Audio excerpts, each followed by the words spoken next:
Blažo, možeš ti na Facebook pristupiti? It says on soon, all night now, right? See changes.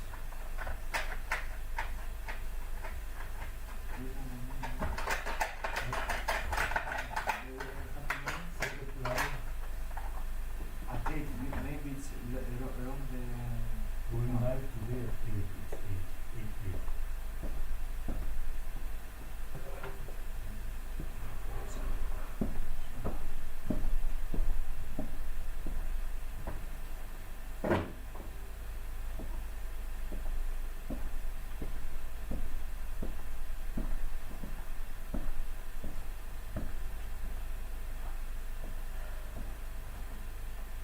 Shows it says soon start. Soon, but not started yet. Not start. No.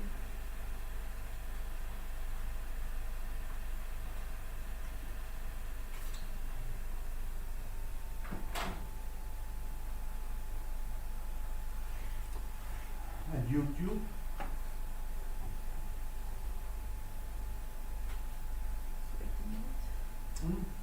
I think Ivan will probably call if there is something wrong with YouTube. I don't give up. They say, you see, No, after it one says week- it's waiting. YouTube also? YouTube also. Also, YouTube is not working. It's not. It's not working, sure, YouTube, but why it will not? Refresh it. Facebook. No, YouTube.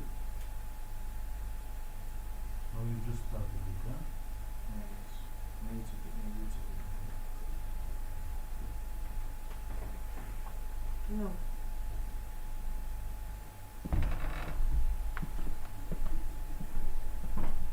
The major confirmed that we found it well. Now live on channel here. I see it here. YouTube. And I'm I'm in Yes. YouTube. Eh? I'm It's inside. working, it's working, it's Yeah. working, it's working YouTube. Working. Works. So You there's hear? What you hear? CP. Sound laptop it's happening. Close the mics. Close the mics. Or some guy. This things. one. Oh, it's a CP. phone, some phone. No, Maybe some participant. I can't see somebody's phone. It's three only. You hear again? Yes. I hear noise. Noise. That is only. This is CP. Who is CP? It's me. This one. Yeah, it's me. It's my computer here. It's here. Closer, the think.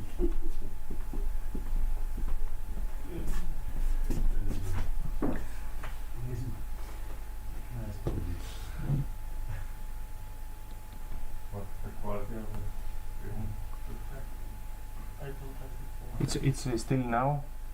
Yes, eh?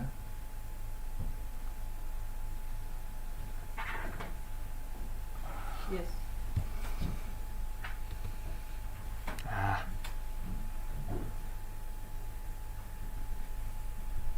Major of Inari. Inari is the biggest town in this county. No, Rovaniemi is the No. biggest town. Rovani is the capital.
Hello there. Hello, I can see you and hear you. Great. Good morning. It took me a couple of hours, but turns out I managed it. Okay. Great. Okay, so hello You can- to Jean-Yves and everyone. Everyone is working. Jean-Yves as usual. Yes, we are setting up the rest of the stuff now. Okay. Hi, Vladimir.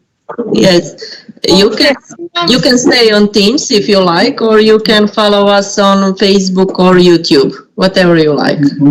No, but for now it's okay. But during the panel time, I have to be on Teams, right? On Teams, yes. Yeah. On Teams. Okay. Okay. Thank you. I'm off. Bye. Take care. Good luck. Bye bye. Thank you. Bye.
Yes.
Ну, понимаешь, they did want a lot of very good quality.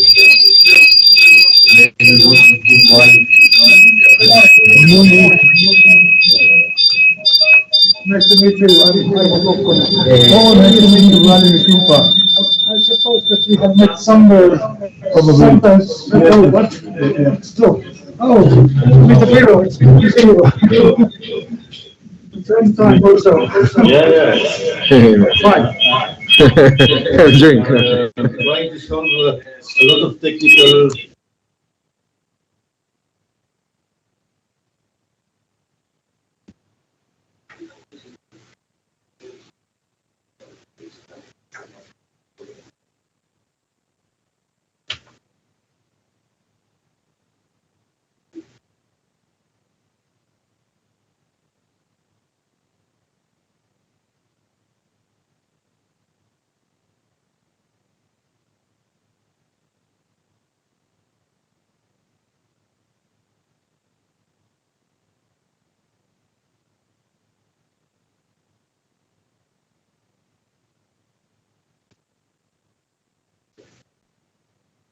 Hello.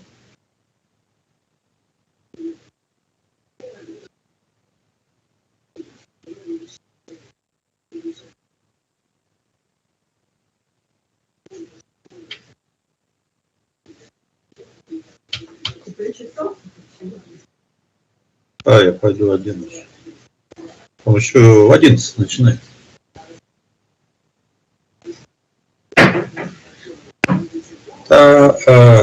Понимаешь, ну, советская власть, не советская власть, понимаешь, то, что он развивался однобоко, то есть он талантливый, несомненно, человек, но он талантливый, я вот согласен, мужик этот выступал, вот тот.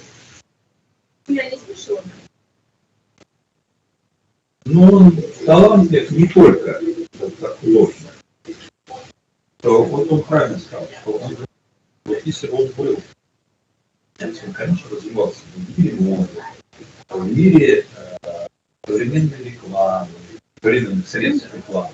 Значит, потому что у него все задатки, у него именно в этом. Случайно он получал две сталинские премии как прекрасный художник. Потому что вот там он мог реализовать себя полностью, не только как художник.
for young women.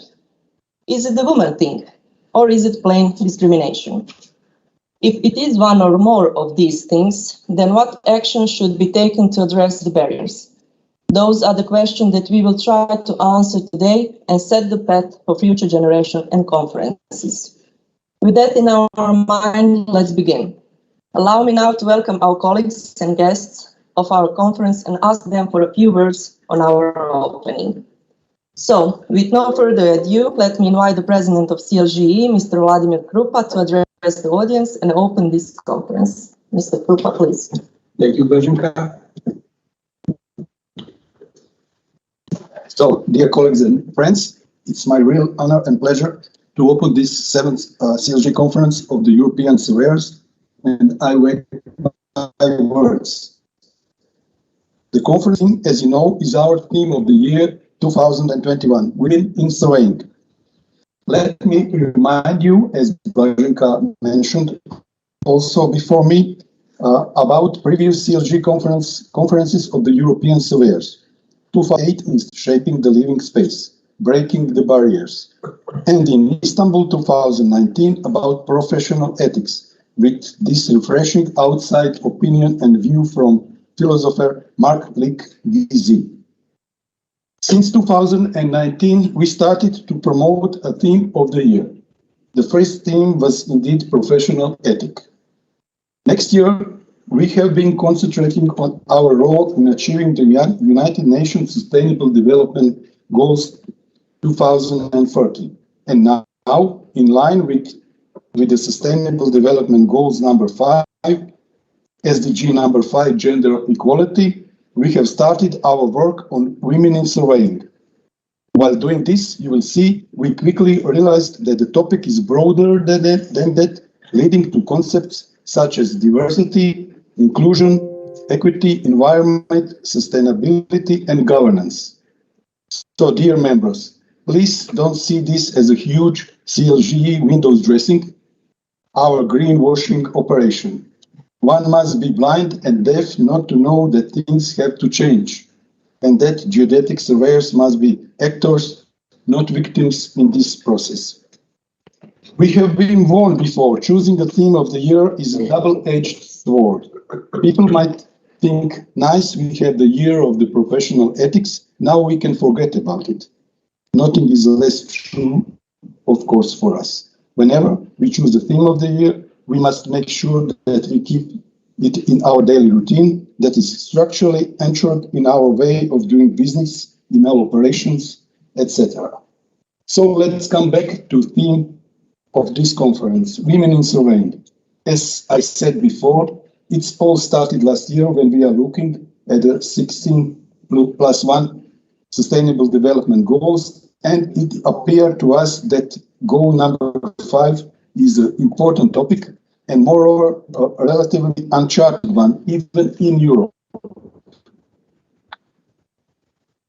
Blaženka, who was already active in this field in Korea, accepted to start a working group within CLGE with the aim to analyze the topic and to prepare this very conference in Sariselka as well as future CLGE policies.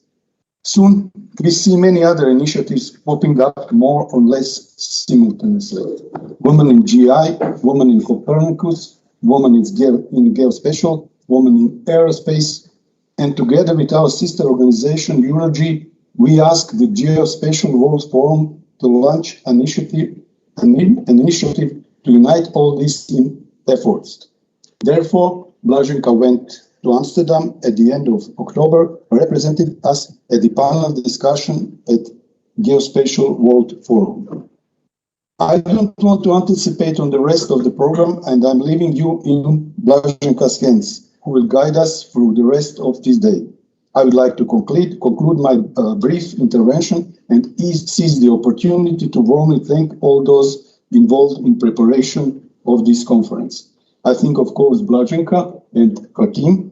I also think about local organizing team led by Mikael Still and Martti Pietikäinen, and of course all those who have accepted to be and speak at the conference, either in person or online. A special thanks goes to Arvo Kokkonen, Director General of the Finnish National Land Survey. So at the end, I wish us all here in Sarizelka and online, somewhere in the world, a very fruitful conference and sound, effective future policy. Thank you.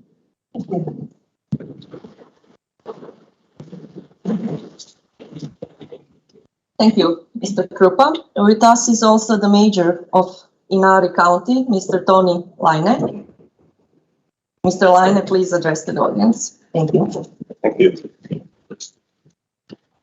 Dear participators of the conference, we welcome you to Inari and Sarizelka.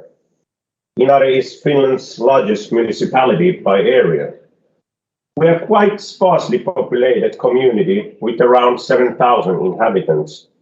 Over 8,000 lakes and 100 fjälls form the landscape.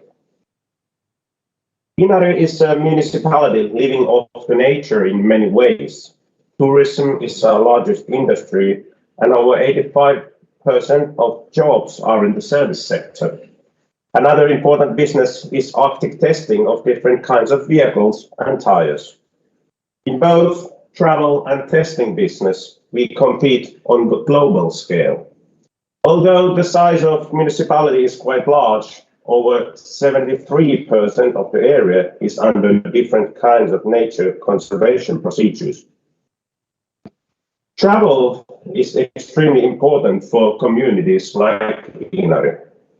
During the last decade, we saw a steep rise in interest considering the opportunities of travel business in North and Arctic area. The investors and interest is still there, as we can see from project plans and pre-sales of the companies here in Inari. As the tourism is the core of our local economy, it is back to normal as soon as possible. The economy of Inari municipality is firmly tied with the service industry. Our economy has been very prosperous for many years, and actually the good development has a lot to do with land use planning, measurement and information. So how to create a successful municipality on 68 latitude? To success in land use planning is really important in Inari because investments here in the north are usually very intensive on land use. This needs correct measurement and information. The geodetic history in this area is quite long. Some geodetic history you can actually see here in Kaunispath Fjell. The Kaunispath triangulation tower is a wooden observation tower and a memorial on the top of Kaunispath here in Inari. It commemorates the trig point tower located at the same location from the 1950s until 2009. From the tower you can see 50 kilometers to every direction in good weather conditions. Nowadays we need very precise information about our environment for many reasons. One of the key reasons is of course climate change and how it affects our environment. The different kind of processes of measuring are really important for northern communities. In Finland, land use planning is a sole monopoly of municipalities. This means a very close cooperation with the National Land Survey Institute of Finland. For example, in our municipality's administrative center, Ivalo, we have a local office of the National Land Survey Institute of Finland, who is maintaining and developing the cadastral mapping in this area.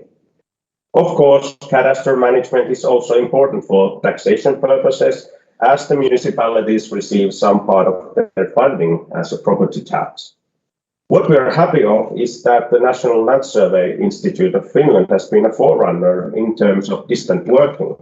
This means that we are able to attract outdoor-minded land surveying professionals to work in our area. Overall, with the help of correct measurement and information, we are able to plan different procedures. For example, hiking and all kinds of outdoor activities that are really important for us locals and visitors are made possible by having decent positioning services and mapping services. By modern measurement services, we are also able to follow the movement of reindeer and even fish migrations. Some other important services are, for example, for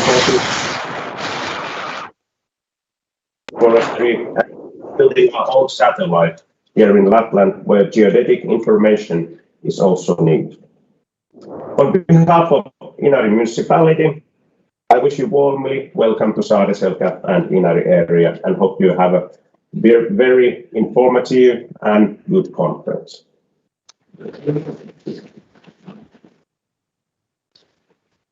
Thank you, Mr. Laine. With us online is Mrs. Elita Baklane-Ansberga, Director General of the Latvian State Environmental Service. Mrs. Elita, please, the online floor is yours. Thank you. Thank you. Good morning, dear delegates and distinguished guests. It's a really big honor to me to be here with you online. Unfortunately, not there in Finland. It's because of those unpredictable circumstances, epidemiological. I decided not to join, but I'm really sorry at this moment not to be with you because I really feel like part of CLGE family. And thank you, Mr. President and Secretary General Jean-Yves for inviting me, because CLGE plays an important role for European surveyors community, and it helps national organizations to develop. But for me, more important is what I would like to address today, that it also is great opportunity for young professionals to grow and to start work internationally. And the CLGE was the first international organization where I started my way of leader, I can say. And it was, maybe CLGE opened new doors for me. And I believe that CLGE can add a new meaning and new value for many projects and local activities to help to become internationally seeable. And for me, CLGE added a new meaning for some geographical locations as well. When I hear Strasbourg, the first impression I have is CLGE meetings long back in 2007 when Latvian Surveyors Association became a member of CLGE. And I believe from that point, Latvian Surveyor Association really became greater and more significant also in a national level. When I hear Rome, everyone knows Rome, but to be honest, the first impression I have is memories from 2009 when there was a CLGE General Assembly and where was strong and I can say very sincere cooperation between Baltic Surveyors Association established. And it was on the balcony above famous Trevi fountain. And those memories are unforgettable. And the beautiful map of ancient Rome you can see behind of me. I'm still, I'm working, wherever I'm working, it's with me in my office. It really helps me, it inspires me and helps me also to see the future better. And I hope that maybe after some years, there will be some geo leaders or women or men who, when they hear Finland and sorry about pronunciation, Saariselkä, and Finland, and maybe Santa Claus, the first impression and memories will be not about presents and Christmas, but about moment when you recognize you as a new geo leader, as a leader in surveying or a leader in administration. This is really significant moment to be part of this event. And participation in international organizations really helps and strengthens for national organizations, not only individual professionals. And today I would like to share very good news from Latvia with you, that the Latvian state cadastre will open all geospatial data starting from 1st January next year. Address data, cadastral map, and also a high resolution topographical surveying data. And this is a really great opportunity, and also for surveyors to become more significant, because data become more important and significant when they are widely used. And the opening of data is a really important step towards this. And at the moment, I'm working in environmental free to protect environment, and I can assure that cadastral data and other geospatial data help really to make better decisions, and the data are very important in pollution control, mining control and supervision. And you are the part of European Green Deal and also of European future. So I wish you really inspiring day, and let's meet later during the day. Thank you.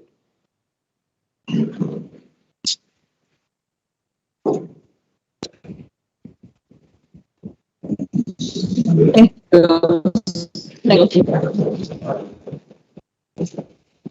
Thank you, Mrs. Baklanovsberga. We will see you later.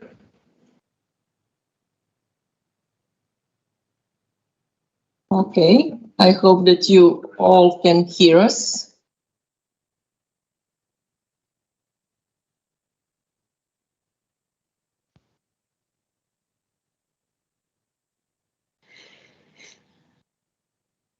We hear, but the bad connection, I think.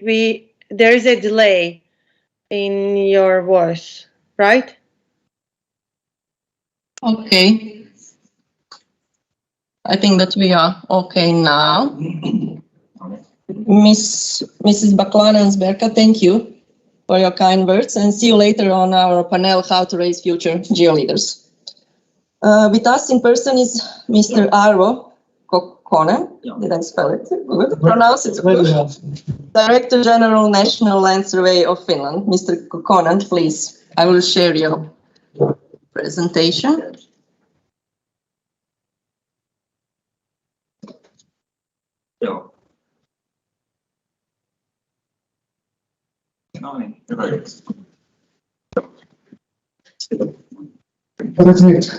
Europa, Mayor Olena, Madame Elita, Surveyor here, ladies and gentlemen.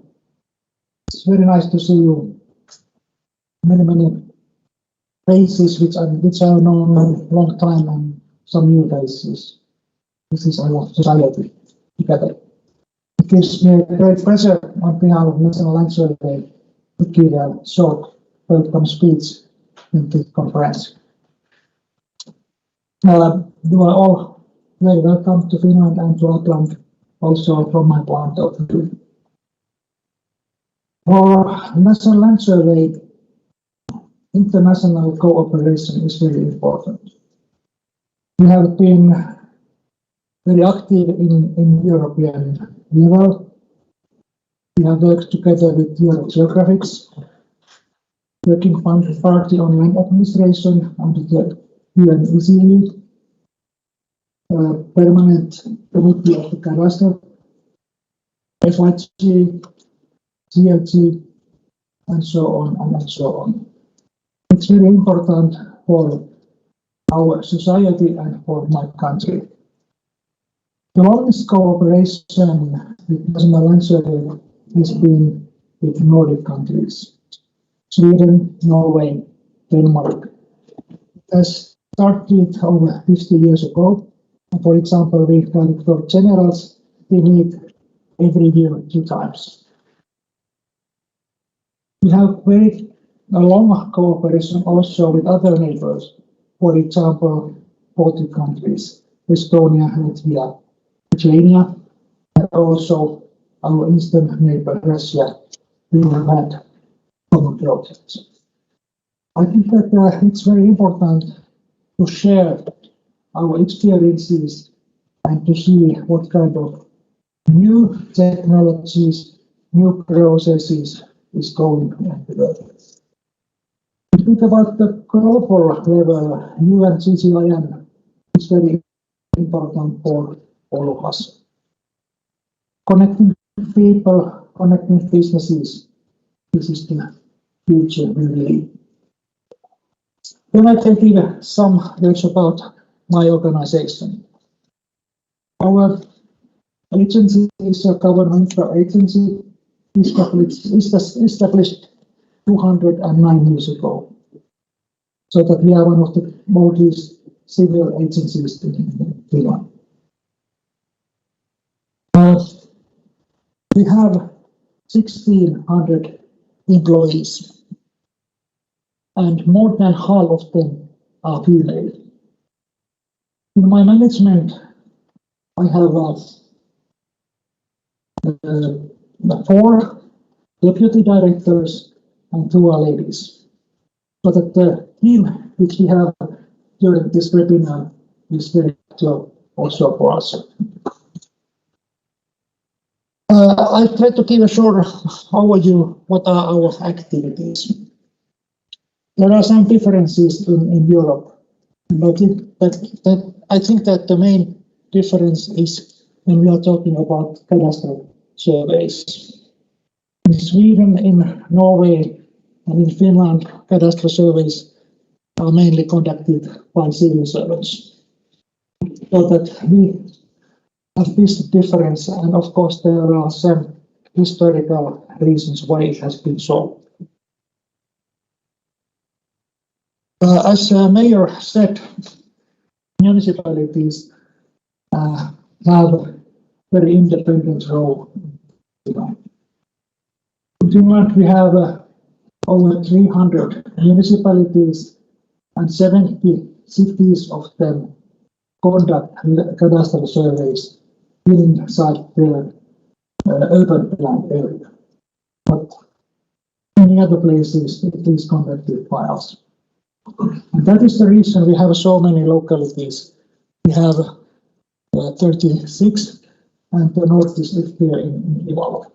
It's important to give services to all people in this large, repopulated country. In Finland, and there are some other tasks we have, and you can find that in many European countries, these tasks are divided in different organizations.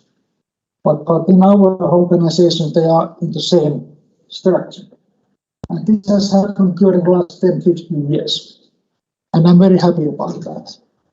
Because we need services, we need innovations, new services, new kind of services, we need innovations, and we need science. And this research institute was unified with us 6 years ago. Then I was tasked with and connection with private sector. In Finland, private sector mainly takes care of helping municipalities to make land use plans. Also some other agencies, private agencies or governmental agencies.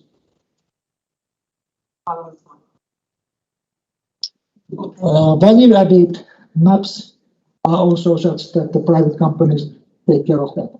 We produce the data and how to produce their value-added services.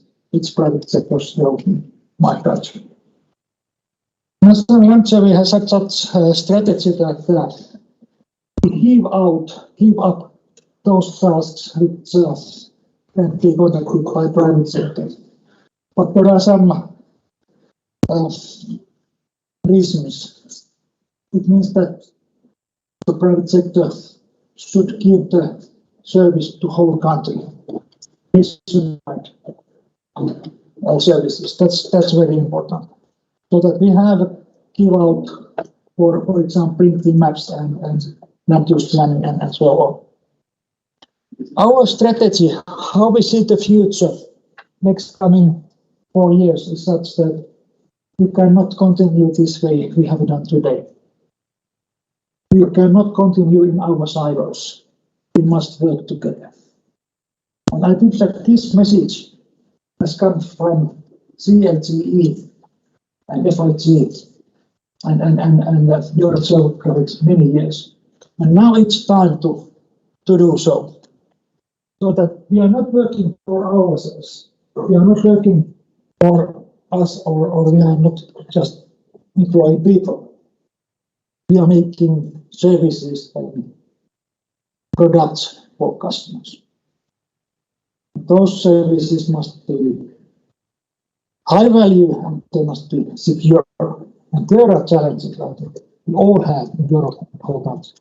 I mentioned also already innovation and research is a part of, and how to work together. It's to build ecosystems and networks. And it's our role, National Land Survey, to find in which ecosystems we are the key player and where we are a partner. And the last but most important, how can we find good people in future? My employees' average age is 50 years now. 50. The whole state sector is 47. But we have a challenge how to get talented people. But I suppose that this challenge has some other countries also. Okay, this was my short interview. Also some short clicks what is going with National Land Survey. I hope that you will enjoy your stay here, and I hope that during this conference we have possibility to discuss more. Thank you.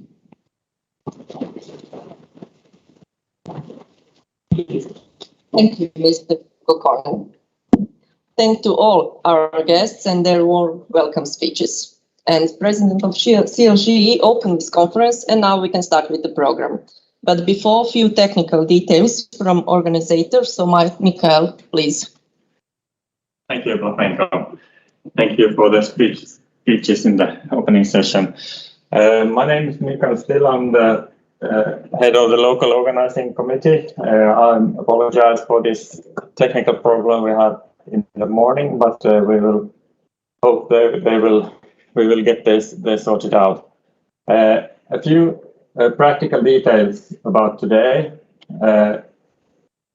According to the program, we will have the lunch, and the lunch will be served right outside the conference room at 12:30 about, and direct after the lunch at 13:30.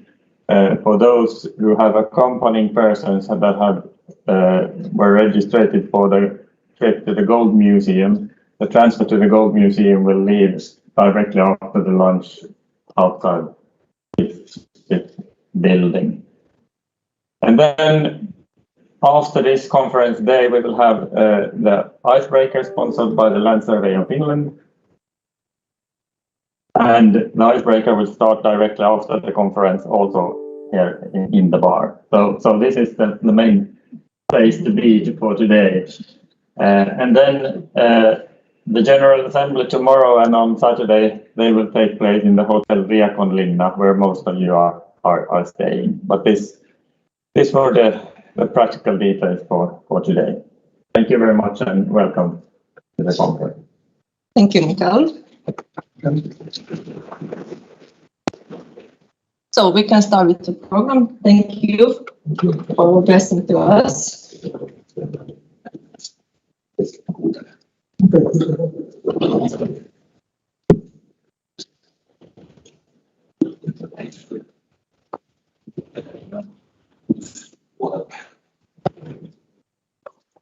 So on our program first is the presentation of theme of the year, Women in Surveying.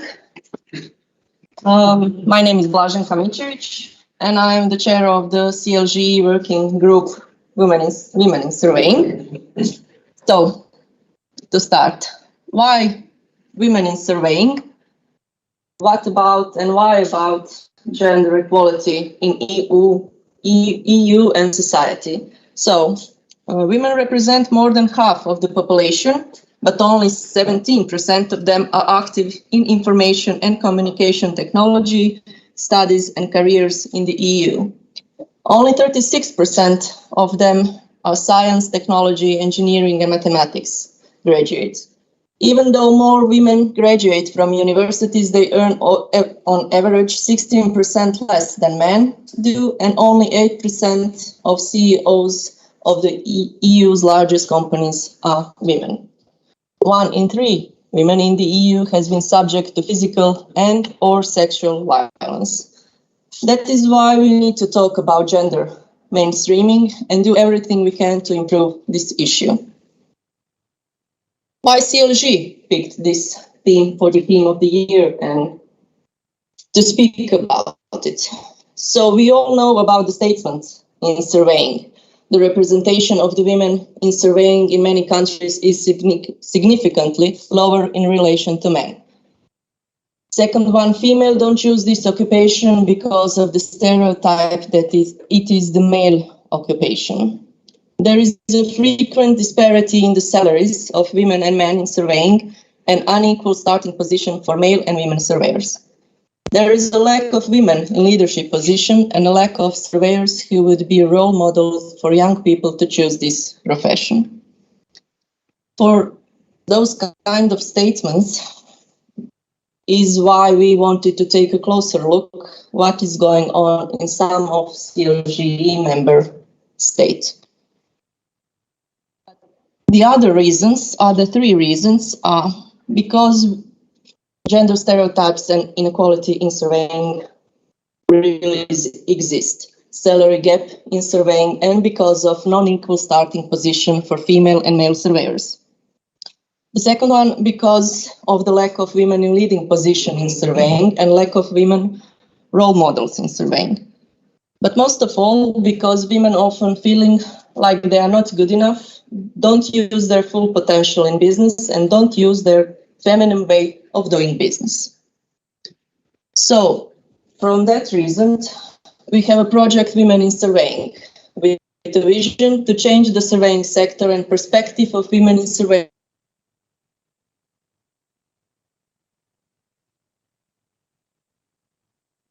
Goals. 6 of them.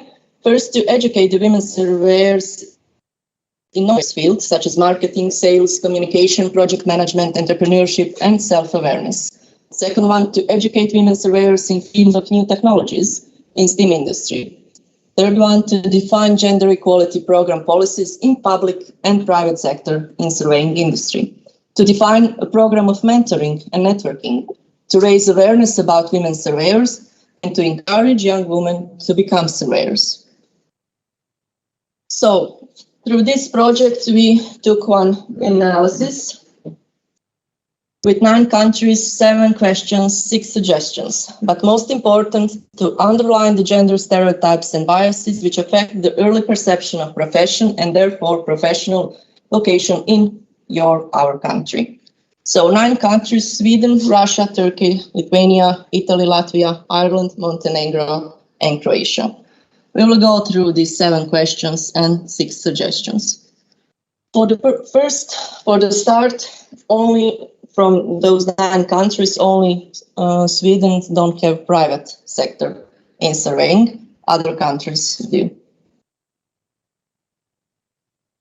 The first topic was how many chartered licensed surveyors are women. So in Sweden, 72% of the cadastral surveyors are women. 253 out of 423. Only 24% of the measurement engineers are women. The Director General for the National Land Survey is a woman. Lisa from Sweden is here with us, so if you have any more questions about women in surveying in Sweden, Lisa is feel free to answer all your questions.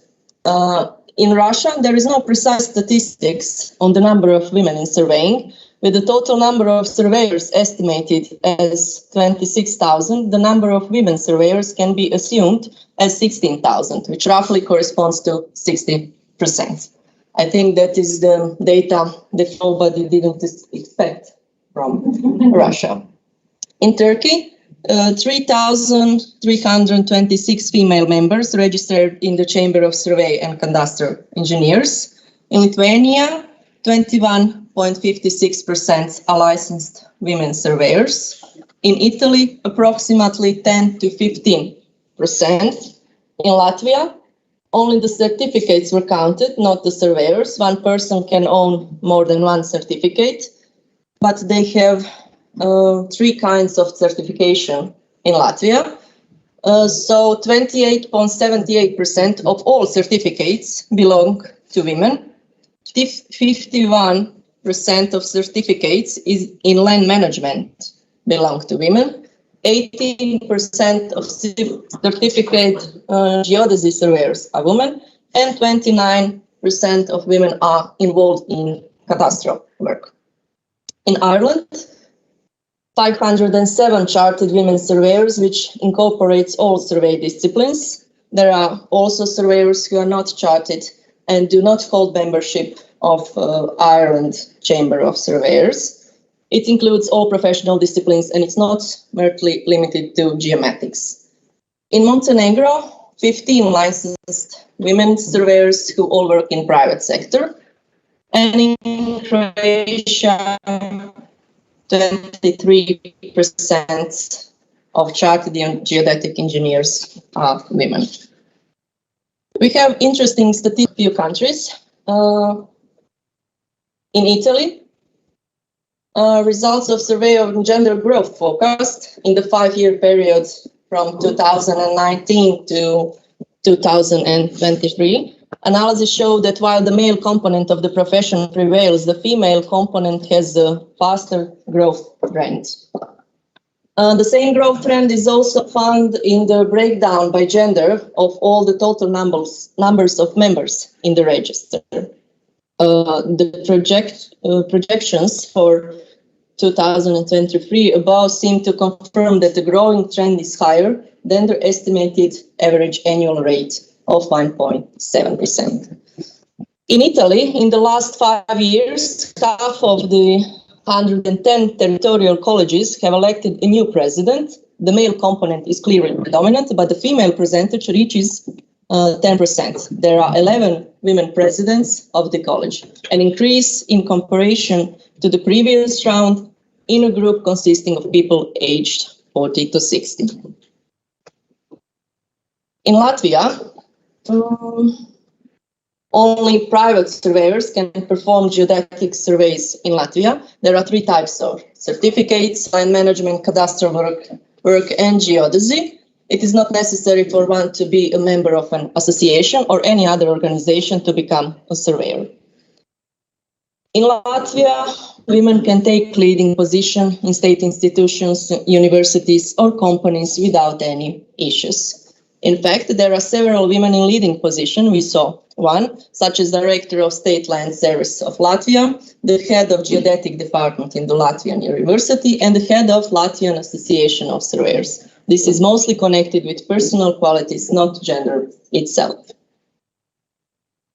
In Ireland, surveying in Ireland is multidisciplinary. There are 13 different types of surveying, covering land, property, and construction, and cross sectors. Members who practice in both the public and the private sector. Membership data for the society at the time of this survey show that female members was the 20% of total membership. The data found that there is equal pay for equal work, as is legally required. The profile of women in our sector shows that there is less participation in senior roles. The CSCSI believes and that all members and firms should seek to encourage modesty and grant all staff, including on making our careers as attractive as possible for future talent is a primary focus of Ireland Surveying Chamber. Looking at recent data of new members, we are seeing a slight increase in the portion of female participation in surveying, with new female members representing 28% of the total intake, compared with 80-20 male-female ratio of existing members. So when we speak about how many women are surveyors and chartered and licensed surveyors, we are speaking about 20% in most countries, maximum 20%. But we have no exact data about how many women surveyors are entrepreneurs, how many are owners of surveyors company, and how many are CEOs or members of a board at surveyors company. We lack and that's data. On the question, how do you see education of women in non-surveyors field? It is very necessary for women to study in the management, networking, accounting, and so on, especially other than the field of surveying. I think non-surveyors fields such as marketing, sales, communication, project management, entrepreneurship, and self-awareness must be included in university geodesy mandatory lectures program. And of course, it can be prepared as special courses which can graduate all who are interested in. But the focus is on women in surveying. What are the three main topics for gender equality program policies?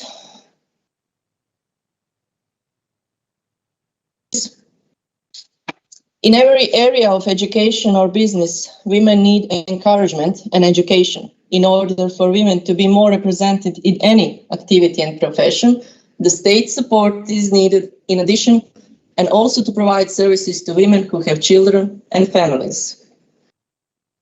Public administration in Lithuania must ensure the implementation of the principle of equality and non-discriminatory provisions in all draft laws, legal acts, and so on and so on. Gender mainstreaming requires the precondition of political will. That is most important, the competence of politicians and civil servants, as well as awareness of the importance of gender mainstreaming.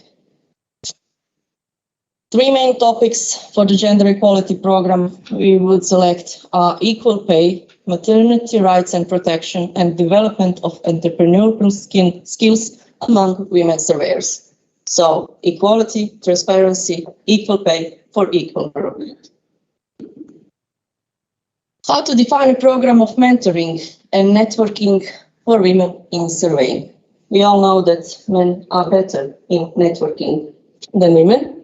So what to do for women to be better in networking? The Irish Chamber are in the process of developing a peer mentoring program for women in surveying, and they are very supportive of women. I will show you how their mentoring program looks like. In Russia, they have ideas about that, but no practical steps have been taken. As a pivotal point, we would welcome any targeted support program for women in surveying. Promotion of women should include the visualization of women in surveying to replace the old school image of a man in a hard hat with a tripod. These trainings should be taken at school, especially in particular, these subjects should be given in addition to engineering education in the undergraduate program. And we need to establish project Women for Women in surveying, because women need support of other women. How does it look like in Ireland? They have program mentorship, Women in Surveying mentorship program, and mentorship and leadership development program provides mentees with mentorship as well as leadership training. Mentors are experienced surveyors, male and female, that are willing to act as mentors to female surveying mentees, using experience and accomplishments for their own careers to support, challenge, and guide their mentees. What are the benefits of becoming a mentee? Becoming encouraged and empowered in your personal development, identifying and creating plans to achieve career goals, and so on and so on. But last is to increase your confidence. So this project is surely one of the projects that can be copied for other countries. Next question is, how would you raise awareness about women surveyors in your country? So the first is more information in social media, on professional meetings, conferences, in university. Women are not seen as the face of the surveying profession. We need a strong public awareness campaign about the importance of surveying geodesy, including the image of women as barriers of these activities. And we need a project of presenting women who work in surveying with their interviews in which they talk openly about this profession.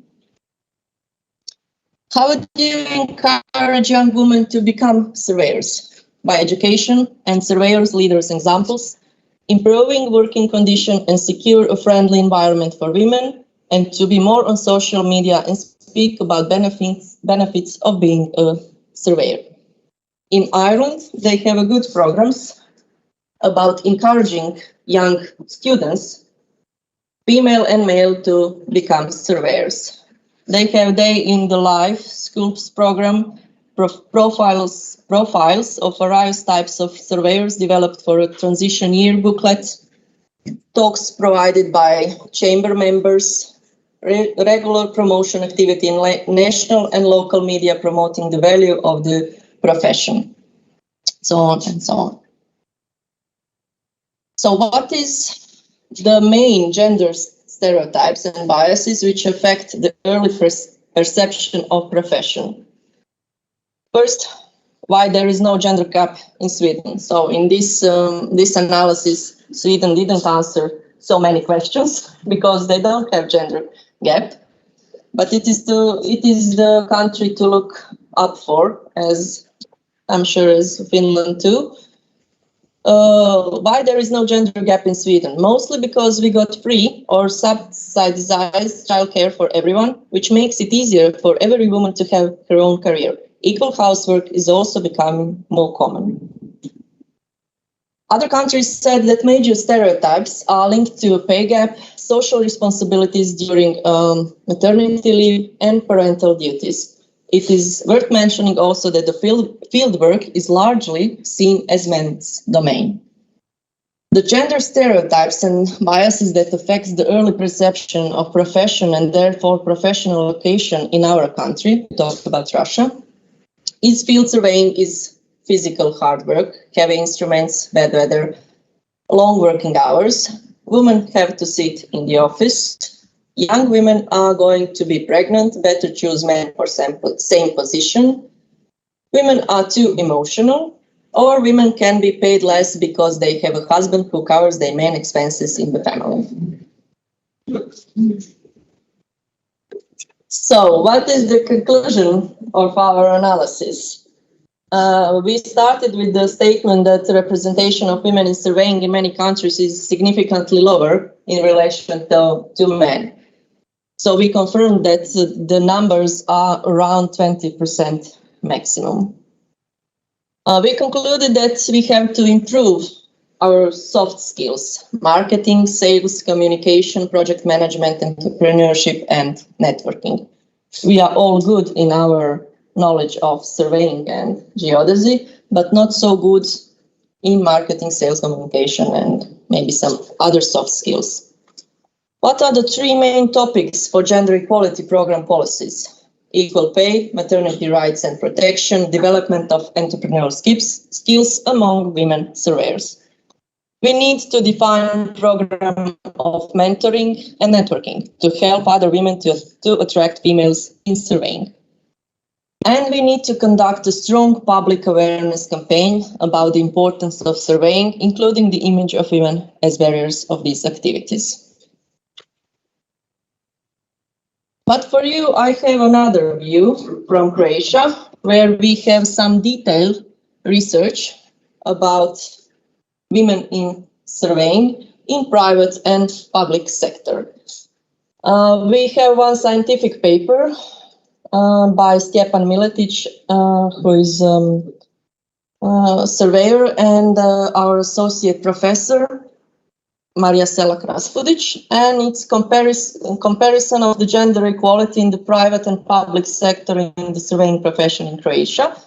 The paper was written for the 14th Symposium of Chartered Geodetic Engineers in Croatia with the theme of conference Women in Surveying, and research for women who are chartered engineers and work in state geodetic administration, that's public and private sector, and all cadastral system.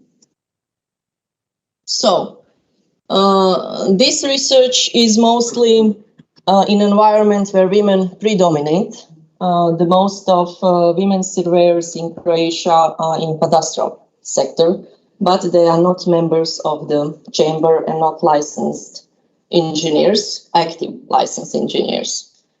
When it comes to characteristics, the best describe them, the results are, so the surveying group, 700 and around 800 women. 59% of respondents like to get a task and do what needs to be done.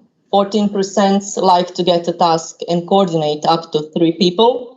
26% like to lead, organize, and manage the task. And 99% believe that certain types of surveying work in the field can be performed by women as well as men.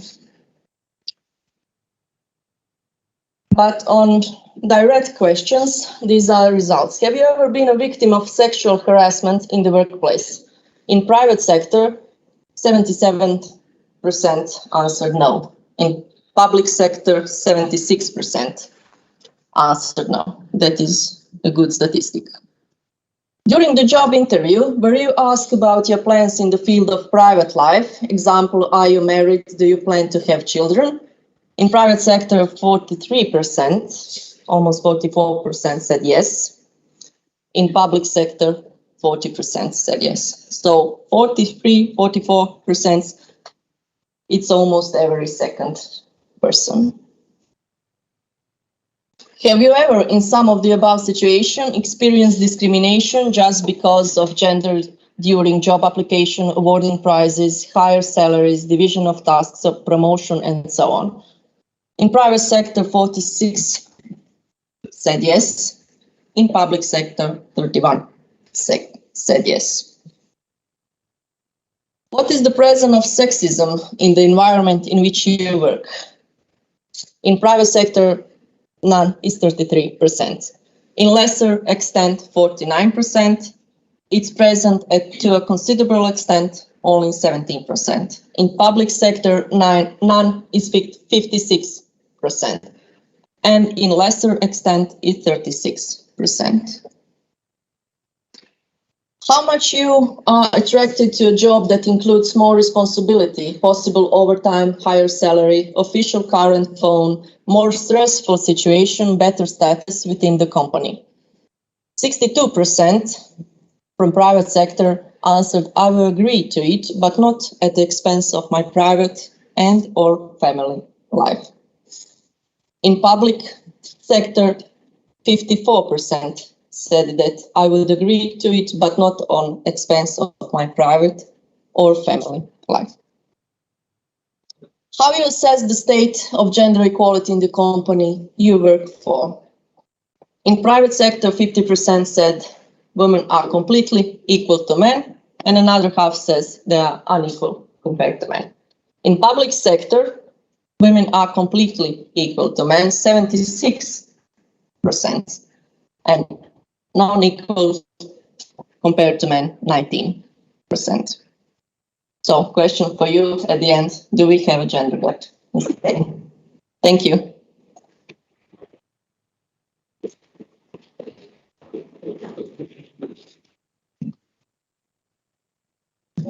So if you have any questions, I'm here all day, and so as the participants from...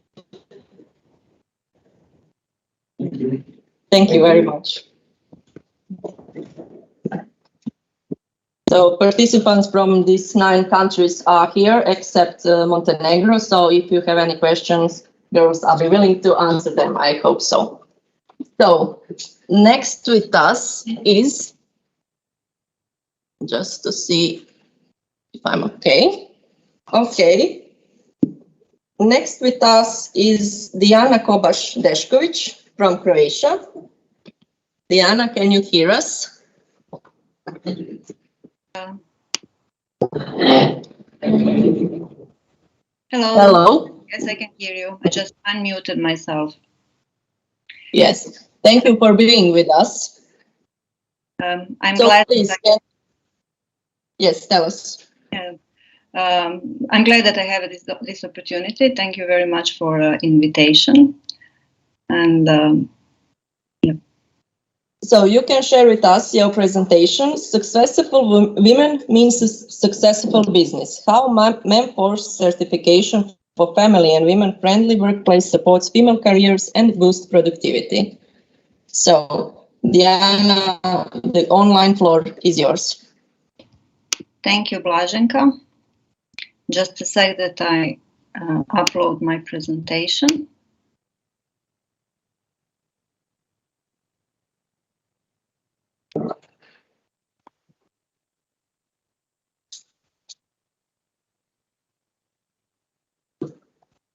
It's uploading. So this research from Blaženka was actually a great intro to the topic I'm going to cover. Because, as Blaženka said, I'm Diana Kobes-Dešković. I'm actually the founder of this Memforce certification. By my primary education, I'm psychologist, but I'm also well educated and experienced in business because I've been in business for many years, more than 20 now. I have a corporate experience and I'm an entrepreneur for 16 years now. So my story with gender equality starts with my own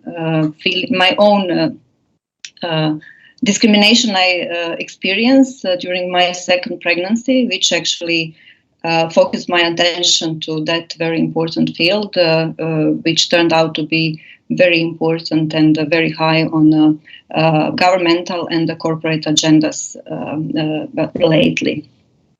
So the Memforce is the Family and Women-Friendly Workplace certification, which helps companies to recognize the biases they have.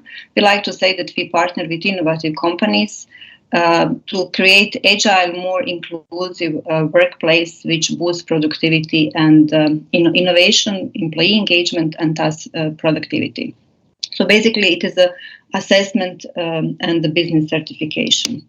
But I would like to guide you shortly just through the gender-based stereotypes, because recently we just finished one project in the gender-based stereotypes in education.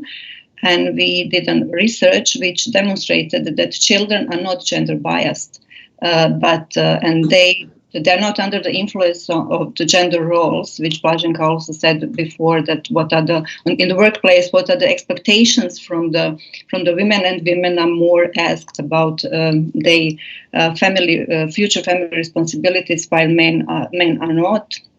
So it happens sometimes at the age, it starts to differentiate at sometimes at the age of 14 or 15, when girls and boys start to differ about expectations and the values, when men tend to believe that and want to have in jobs which will give them more money, which will enable them to be more powerful, while women or girls see themselves as someone who help others and take care about family. So later on, these gender roles are very influential in the workplace, and they persist over time.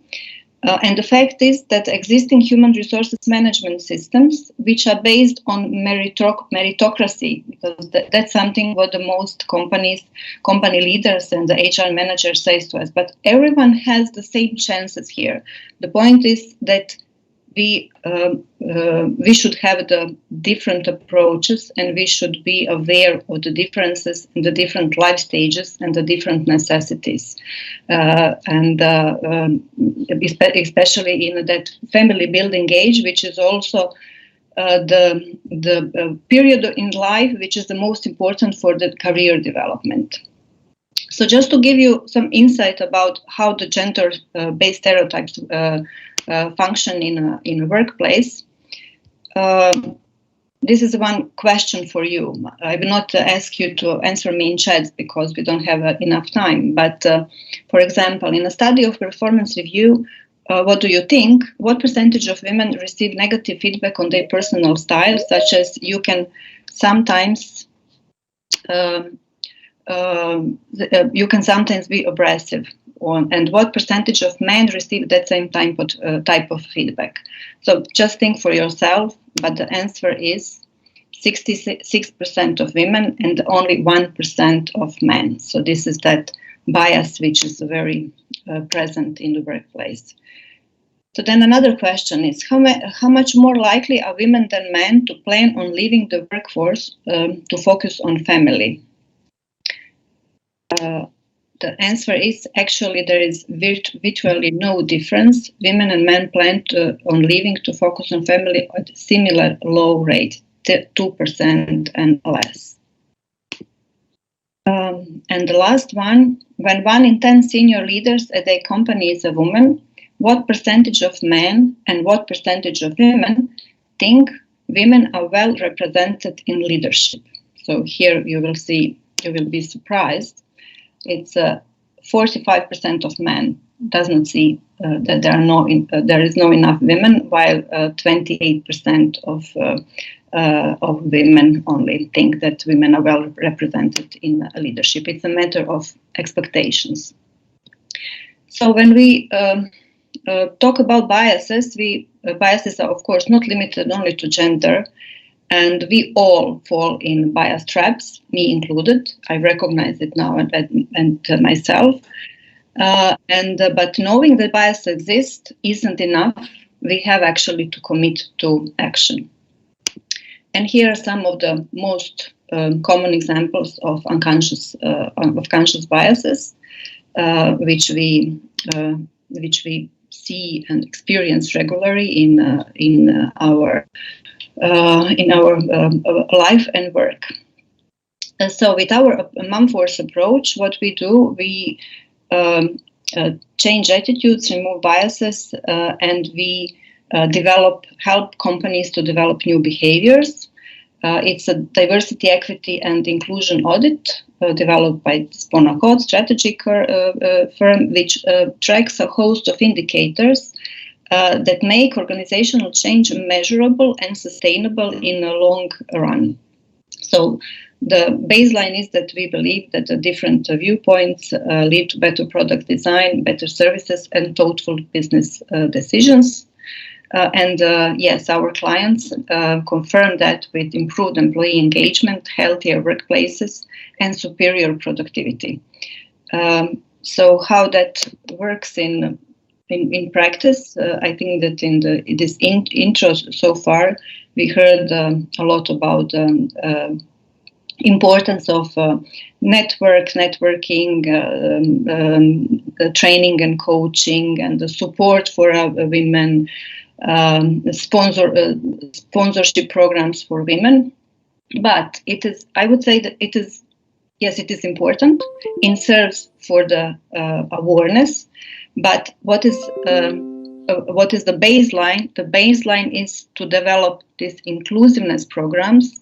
The baseline is to track gender diversity indicators, and the baseline is to have HR processes and policies in place which support that. Otherwise, all these networks, sponsorships, and empowerments are only a great PR.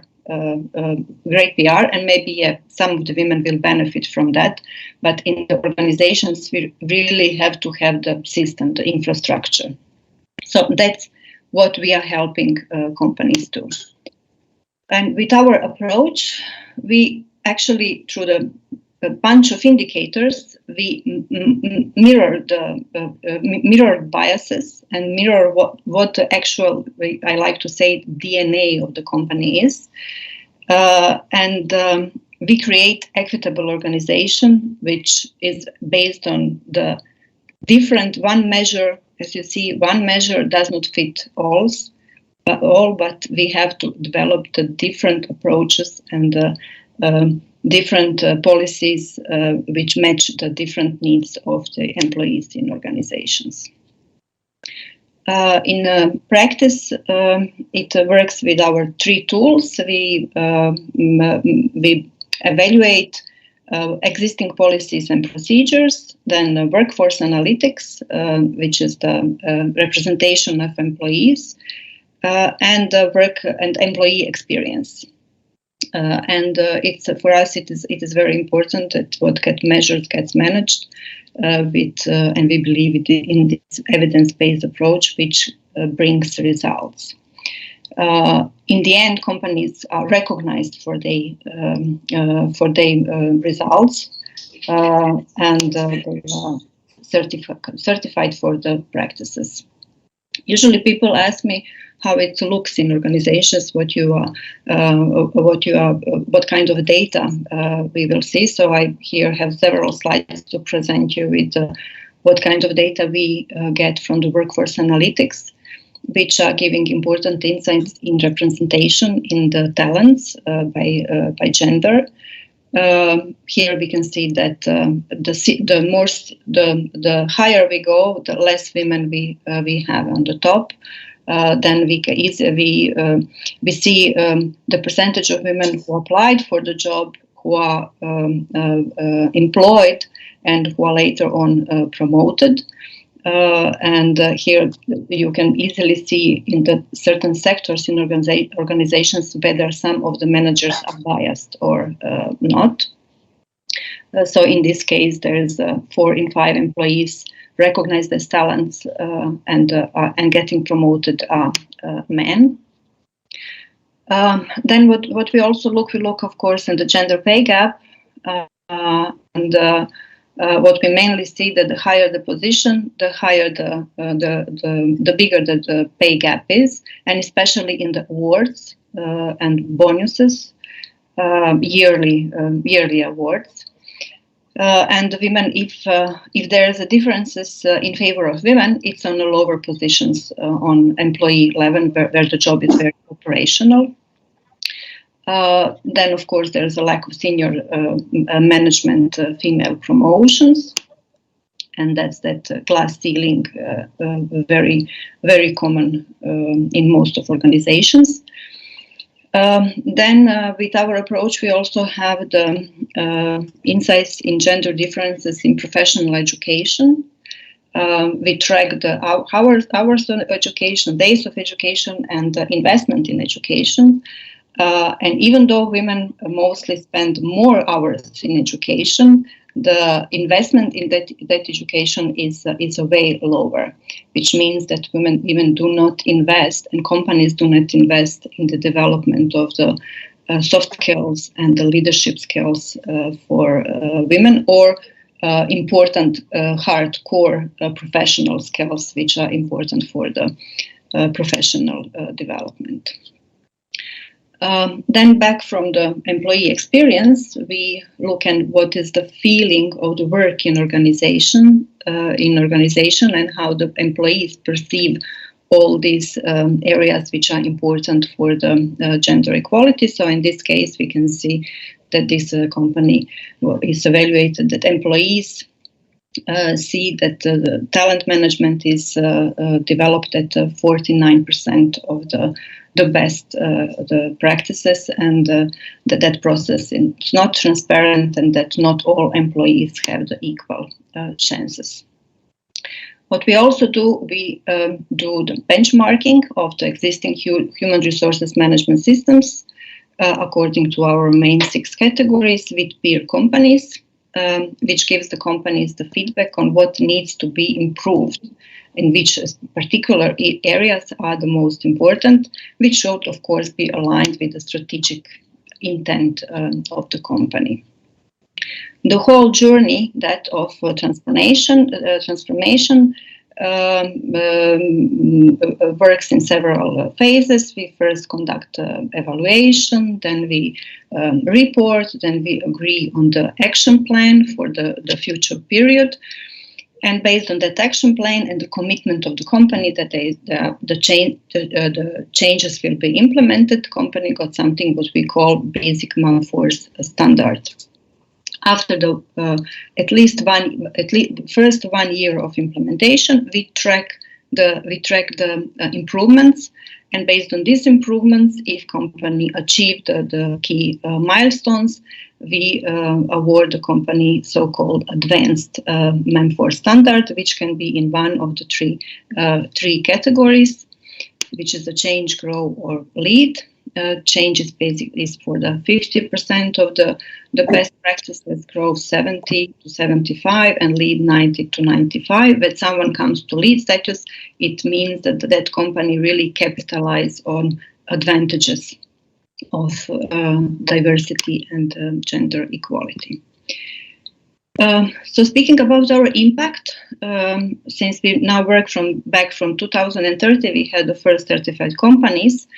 We have the case studies from our companies, and what we have seen, for example, that we have a employee experience increased for 90.5% in a 1 year period. Then the employer branding of the company increased for 4.7%. Then we have the company which really pushed hard in the female promotions, and we tracked based on the financial performance of the company, the changes, and it turned out that the company's EBITDA increased for 1%, which is something for this company meant 4 million euros more EBITDA. Then we have the company which introduced the flexible work time, which before COVID, and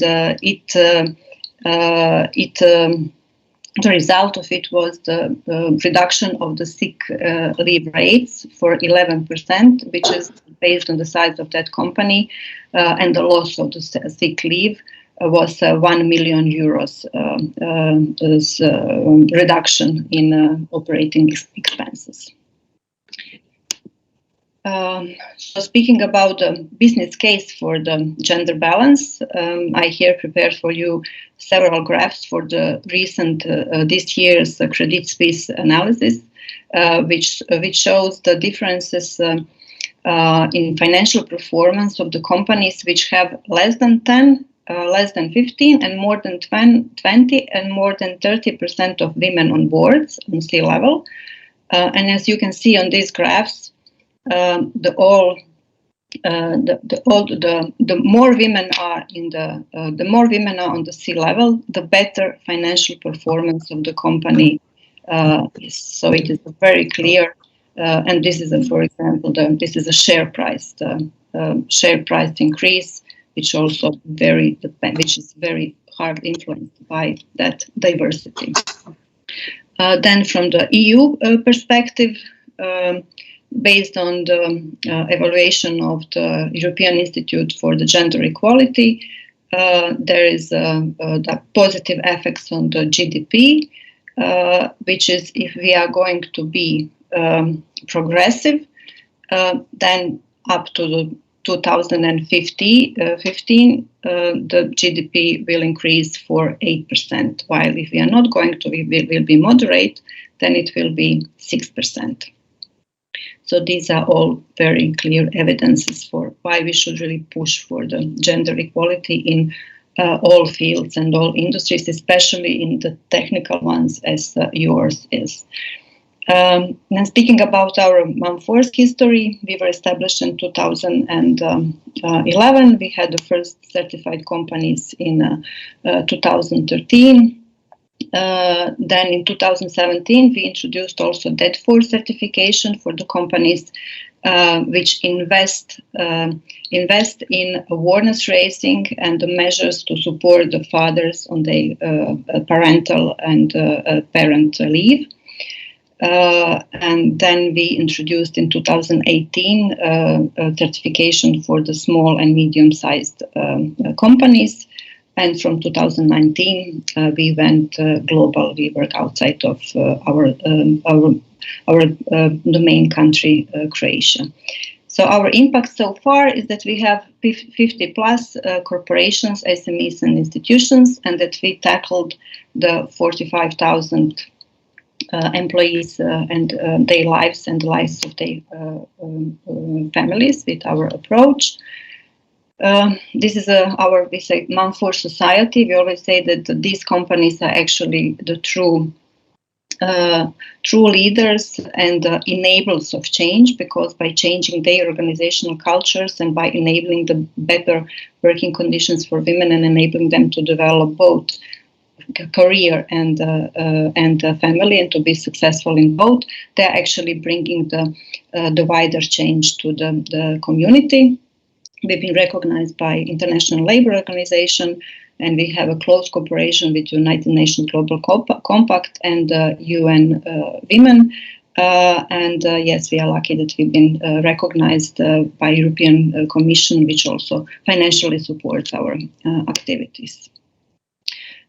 So this is all from me. I think I stick to the time. If there are any questions, I'm open for the questions, or you can find us on all these contact data which are listed here. And I'm the most active on the LinkedIn, so you can find me on LinkedIn on Diana Deskovic, or also Mumforce as well. Thank you very much.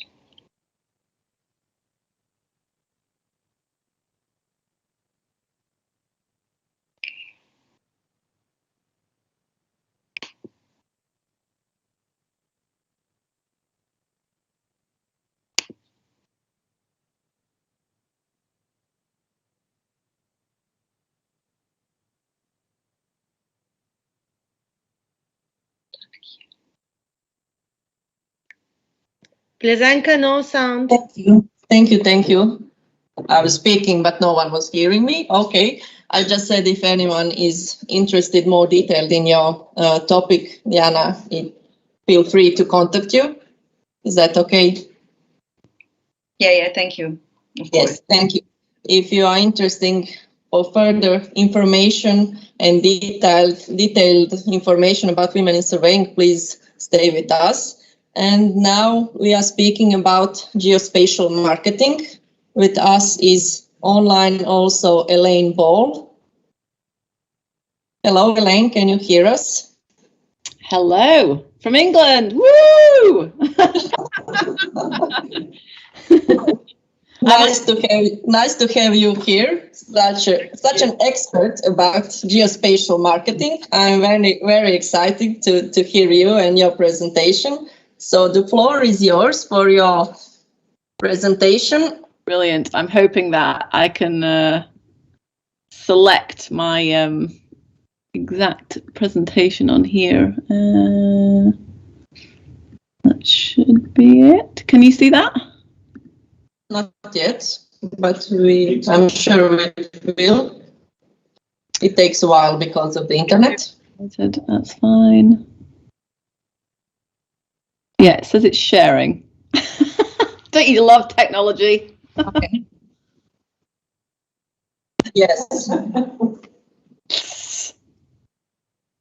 So while we're waiting your presentation, please introduce yourselves for those who doesn't know you, as well as I.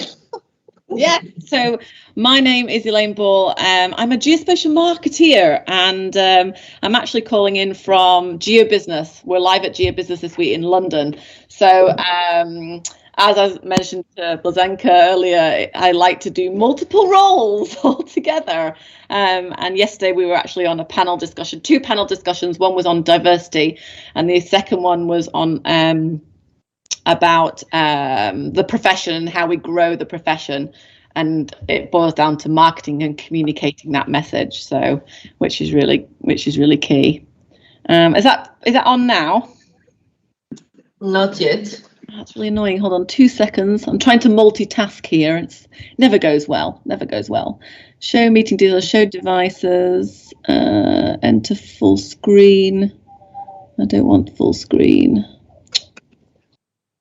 You just need to go At the top of your screen, you have camera, you have microphone, and those little dots. Yep, got them. More action. Oh, okay. No, sorry, not adopt. That's it. Yeah, and then share a screen. Yeah, I want to share. And then select the presentation. Why is that not opening up?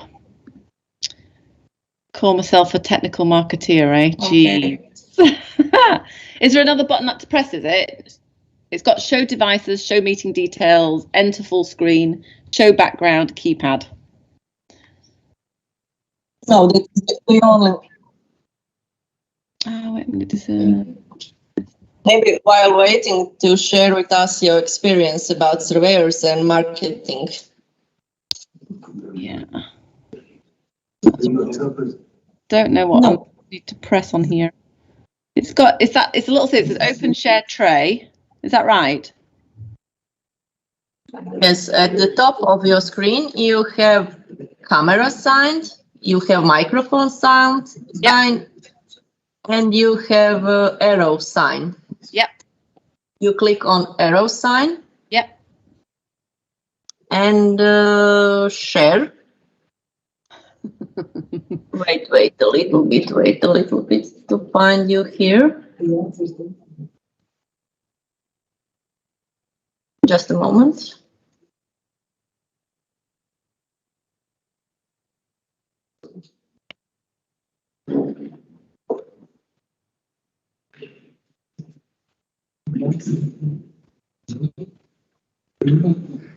I think Try now. I'm short from Hungary. Maybe she's a guest in this call, and the guest has no rights to share. Yes, I change it now to presenter. Sorry, Elaine. That's all right. Try again. You could do it now. Try to do it now, please. You are now presenter. This is why we have rehearsals, isn't it? Yes. So I'm clicking on that and it's just not coming up with anything.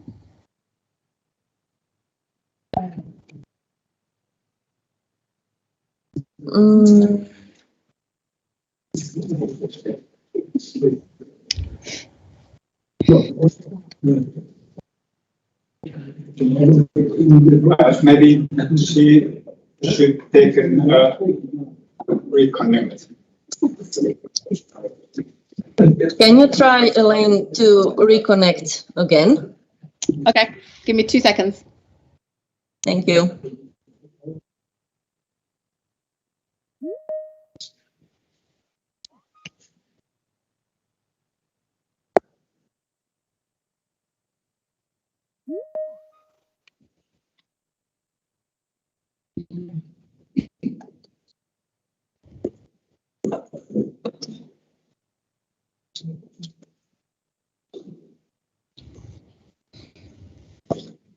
Okay, it says only meeting organisers and presenters can share. I'll try now. I'm giving you the role of the presenter. You are presenter now.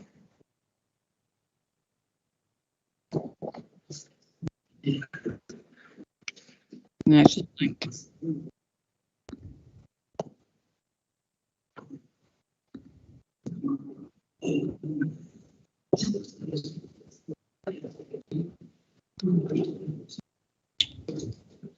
So maybe you can send me your presentation or an email.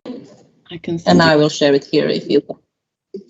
Yeah, okay, hold on, let me do that. You are now. Hold on. Right, that'll be quick. Let me do that.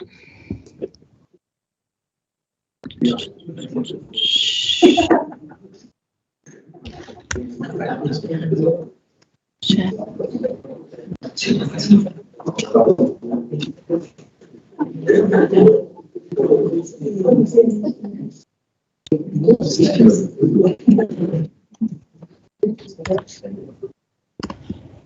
Okay, I've emailed you it.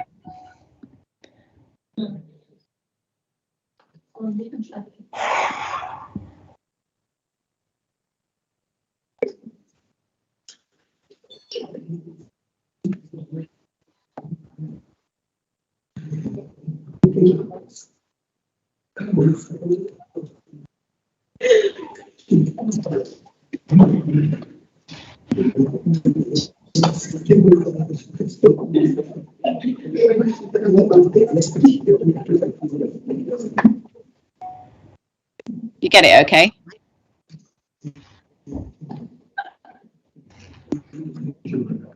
Well, this is ruining my personal brand. Just a minute.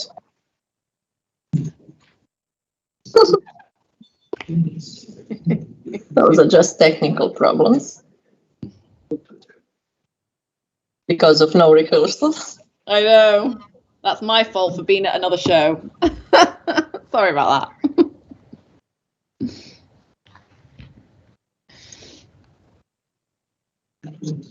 Just waiting to get your email.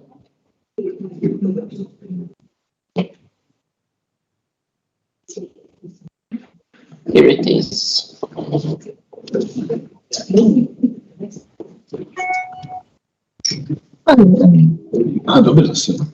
Allora, sta presentazione facciamo.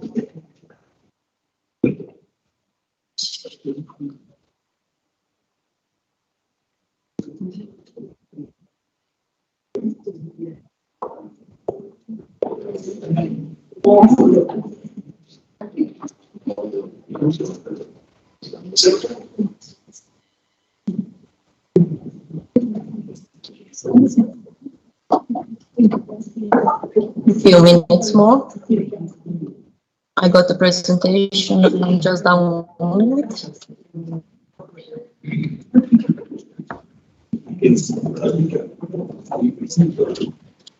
Okay, I will share it with the teams.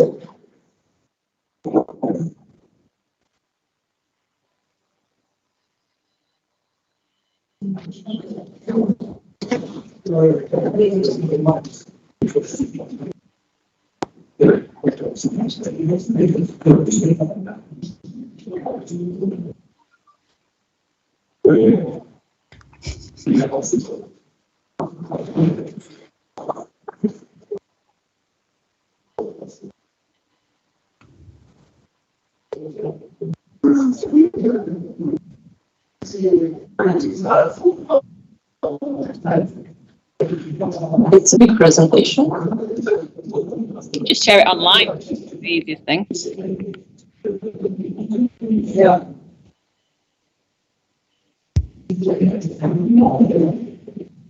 I'm trying to download it so I can put it in Teams. Maybe I could share it. Yeah, just open it in the because it's just Google Drive. So just open it, yeah, directly from Google Drive. There you go. Yes. I don't know how to deal with this.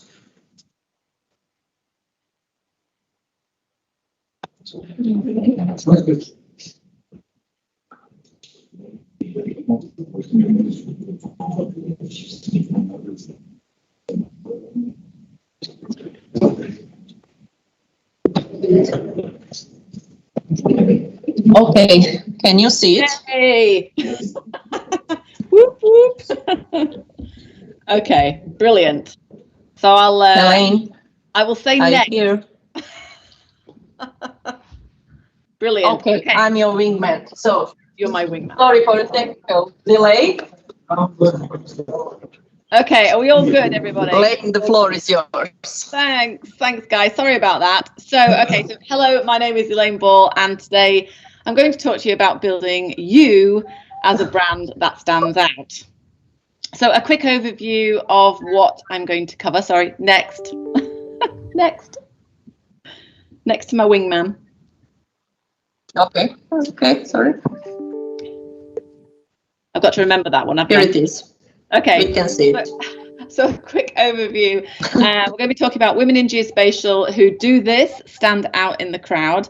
I'm going to explain what geospatial marketing is, give you the lowdown on who I am, and then we are going to touch on the hot topic because we only have 20 minutes, or I think I've taken about 15 of those already. but we're going to get started and talk about personal branding. I will explain what it is and why you need it. Then I'm going to share with you some amazing people from industry, namely Surveying with Robert, Peter Cox and Alison Watson. And then I'm going to leave you with some homework. So please, next slide. So women in geospatial who do this successfully stand out. They break through the glass ceiling, they build confidence in others and are more likely to get that pay rise, build a profitable business and reach higher highs. Be it you are a surveyor, a CAD technician, a cartographer, a hydrographer, or even an assistant. For you, this is the start of your geospatial marketing journey. Next slide, please. So what is marketing? Next slide, please. So put it simply, marketing is the process. It is not just a magic wand. Next slide, please. So, as I said, marketing is a process. It's about describing your target market, identifying the right people to talk to in that target market, also known as the audience. It is about understanding their needs and solving their problems, and communicating this to them via content and different platforms like social media, blogs, websites. It's about communicating and building a reputation people see and understand. Marketing is strategic because it's about the big picture, your specific niche, where you are going, how you get there, and what is important to the business. So without marketing, you don't have a business. Marketing fuels sales, and sales and marketing should work hand in hand. Next slide, please. It is also about getting your hands dirty, and it was most people, and this is actually what most people would think of as marketing. It's more like the marketing communications, the messages, the media that marketers use to communicate to the target market. Examples of marketing communications include traditional advertising, direct marketing, email marketing, social media marketing, presentations, and also sponsorship. Other marketing tools are producing content that attracts content, or should I say attracts, and content that supplies sales with which help them close a sale. It is also PR, public relations, and of course, exhibition organisation. This is the physical side of the marketing process. And actually, I used to get called, oh, here's Elaine again, she's in the colouring in department. Next slide. So, geospatial marketing. So this is actually focused on the geospatial industry. So what actually works in our industry? So I've spent the last 20 years, yeah, I'm actually only 25 really, within the industry, so know a little or two about the geospatial marketing profession and what works and what doesn't. Unfortunately, geospatial marketing is a good 10 or 20 years behind the marketing industry today. Going digital has been a struggle, especially with surveyors not knowing what to do or how to do digital marketing and how to attract that audience on the web. Next slide.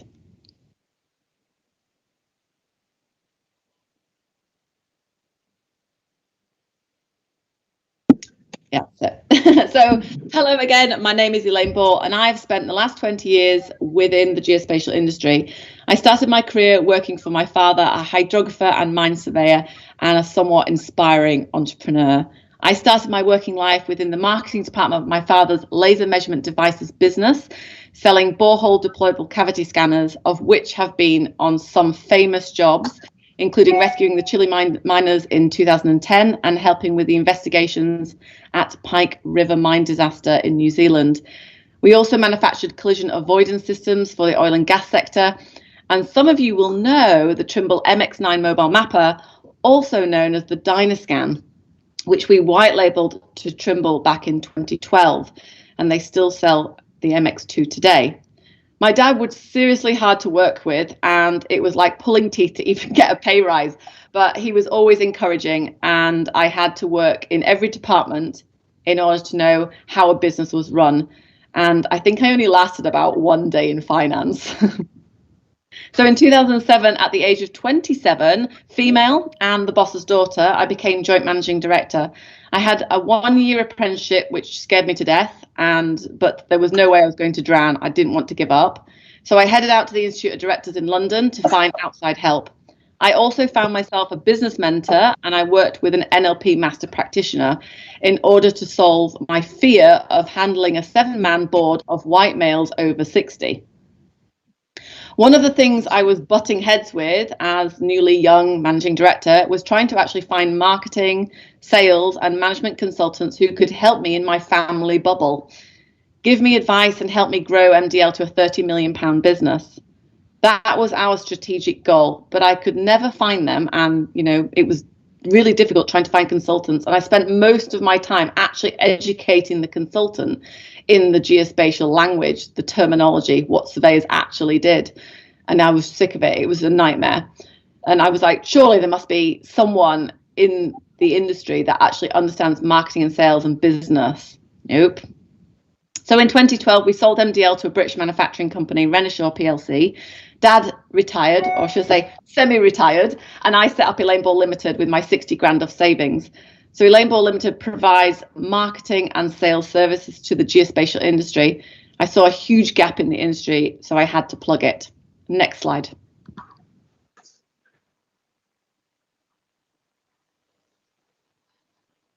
Go to the next slide, please. So today I work with surveyors and geospatial equipment manufacturers all around the world.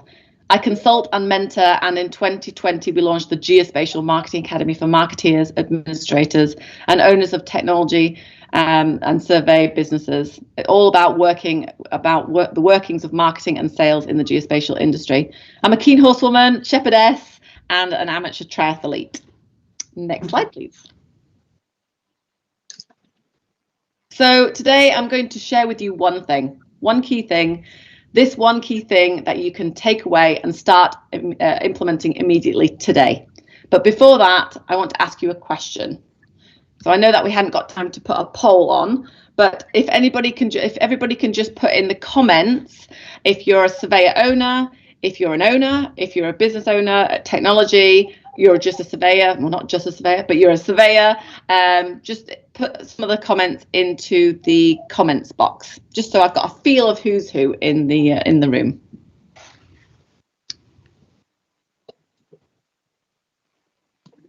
So for us who are here, not online on chat, yeah, I will ask them to raise their hand. Yeah. So if the camera can show the room, so you can see. I hope that you will see us also here. Hey! So, this is the crowd from Stariselka now. So who here is the owner of the surveying company? Oh. Yeah. 1, 2, 3, 4, 5, 6, 7, 8, 9, 10, 11, 12, 13. Okay. So, who of you are employees in surveyor company? 2, 3. 3. And what is the next question? Any others in the geospatial profession? I was just interested to see if there's the surveyors and owners was the main two. We have geospatial and real estate industry here also. Okay, great. Brilliant. Thank you for that, guys. Next slide, please.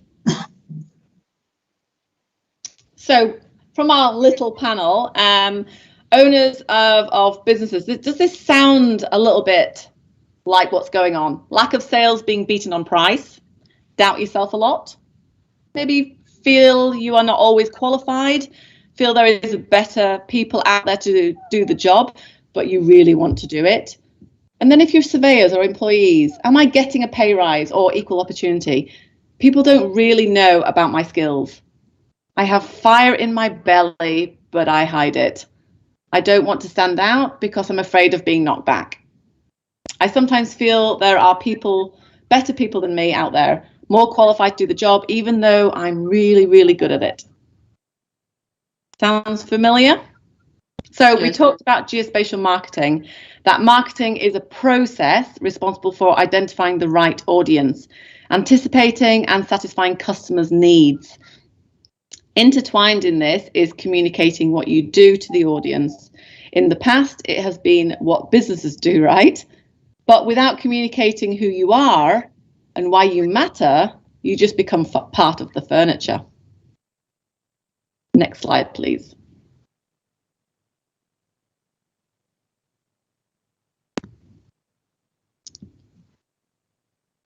So, personal branding. So let me introduce you to personal branding and why it will knock your socks off. The element within marketing that is about a brand, and not just about any brand, about you as a person, as a brand. This is personal branding, and yes, it works like a treat. Now, I'm going to actually, one thing, I just got a link. Next slide, please. I'll actually have to leave you with the link. So I want to introduce you to Robert Martin, and I was going to show you a little quirky video, but just because of the time restraint, I'll have to save that for another time. But Robert is an Arkansas professional licensed surveyor. He works for NEI, which is a reseller of Trimble equipment. Now, Robert is very quirky. Go onto his YouTube channel and look at some of his videos. You will laugh. He will make you laugh. And what has happened over the years is he was sick and tired of retraining or re-educating some of his clients on how to set things up. If it was the total stations, or if it's GPS systems, or even the controllers, you know, it was like time consuming. So he thought, do you know what I'm going to do is I'm going to actually put them into a video and upload them to YouTube. Now, as you can see, he's got 6,500 people following on his YouTube. He's now actually getting paid by YouTube. So if you do go onto his YouTube channel, he's actually got adverts rolling on there. He gets about $78 a month, which he just thinks is hilarious. But what has happened with Robert is that he is now getting requests all around the world to buy Trimble equipment. He can't sell Trimble equipment out of his designated areas because of the restrictions that Trimble have given that dealership. But it just shows you how powerful his brand is, because he's built this personal relationship through his own brand, and people want to, they connect with him, they want to deal with him, which is just unbelievably powerful. Next slide, please. So think about this for a second. What do people say about you when you're not in the room? This is your personal brand. And have you ever Googled yourself? Try it.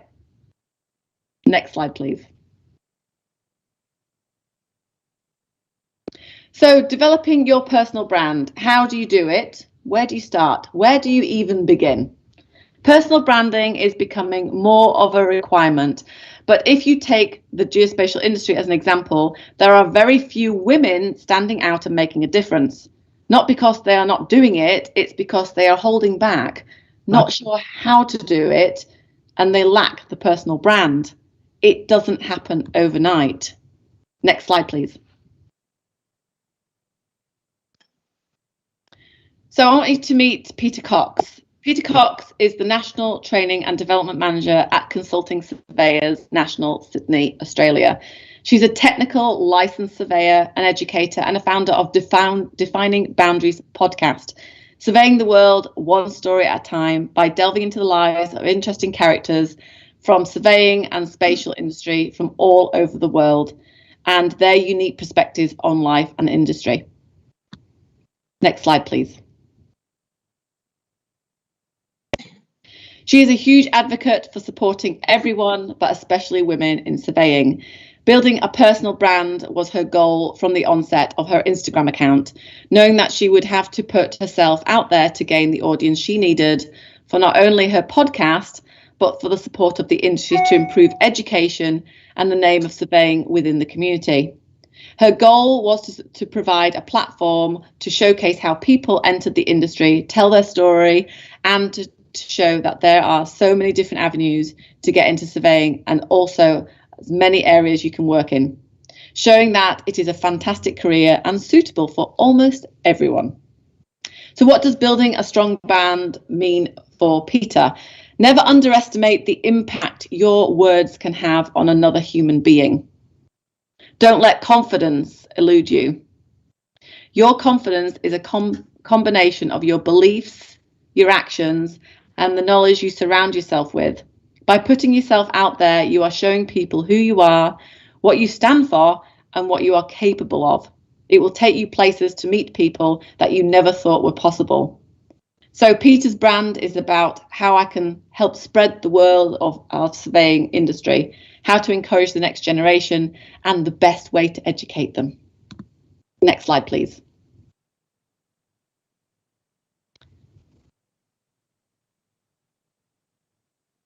Next slide, please.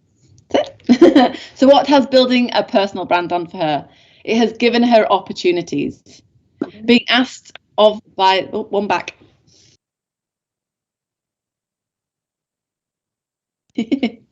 It has given her opportunities. So being asked by the Association of Consulting Surveyors nationally in Australia to develop and run the Surveyors Academy in 2020, where she will be delivering nationally recognised courses to industry whilst meeting the needs of individuals and their employees. I should say employers, maybe. Collaborating with other industry representatives across the world to improve quality and growth of the surveying industry and help develop schools-based geospatial courses for years 9 to 12 through an InSTEM programme. She has a voice and isn't afraid of using it, helps other women within the industry, providing a platform to share and acknowledge other surveyors, especially women. Show them you can do anything you want, that you are capable. Being a person they can come to if they need help or support, and calling out people who choose to be arrogant or ignorant. Showing people that they have a voice, providing that you can do anything you want to. And then, of course, become an internationally recognised female surveyor and podcaster. And I call her the superstar, which she's very embarrassed about. So you can actually follow Peter at Survey Geek Girl on Instagram, or if you look her up on the podcasting elements, you'll see her under Defining Boundaries. Okay, next slide, please. Alison Watson, if you don't know this woman, you need to know this woman. So Alison is a chartered building surveyor. She's based in the UK. She has been awarded a Doctor of Engineering honorary degree. She has won an honorary fellow of the Chartered Institute of Civil Engineering Surveyors and awarded an MBE, yep, by Queenie herself, for services to education. Next slide, please. And if you actually, I actually asked her if I could use the picture of her, and she's actually a step down because Alison's really tall, and the Queen is like putting her little thing on her jacket, and she just this massive cheesy grin on her face, and I was just like, oh, I wish I could show people that, but unfortunately, you have to pay royalties to royalty. Anyways, Alison has established the built environment education consultancy and social enterprise called Class of Your Own in 2009. And her dedicated team has helped young people and their teachers to recognise and aspire to a wide range of technical and professional careers available to them in the architecture, engineering and construction industries. Years of R&D have accumulated in Design Engineering Construct, DEC, an exciting, accredited STEM-focused curriculum offering young people a suite of engaging project-based awards and formal qualifications. In autumn 2020, they launched the corresponding DEC Future Infrastructure curriculum. So DEC programs are changing the way the industry is perceived for the better, not only in the eyes of the students, but also for teachers and parents. Class of Your Own actively works with leading industry education partners to provide recognised progressive routes into work experience, skills, apprenticeships, further and higher education. Alison's programs are endorsed and supported by a growing number of highly respected specialists and delivered in some of the most forward-thinking schools in the UK and around the world. Next slide, please.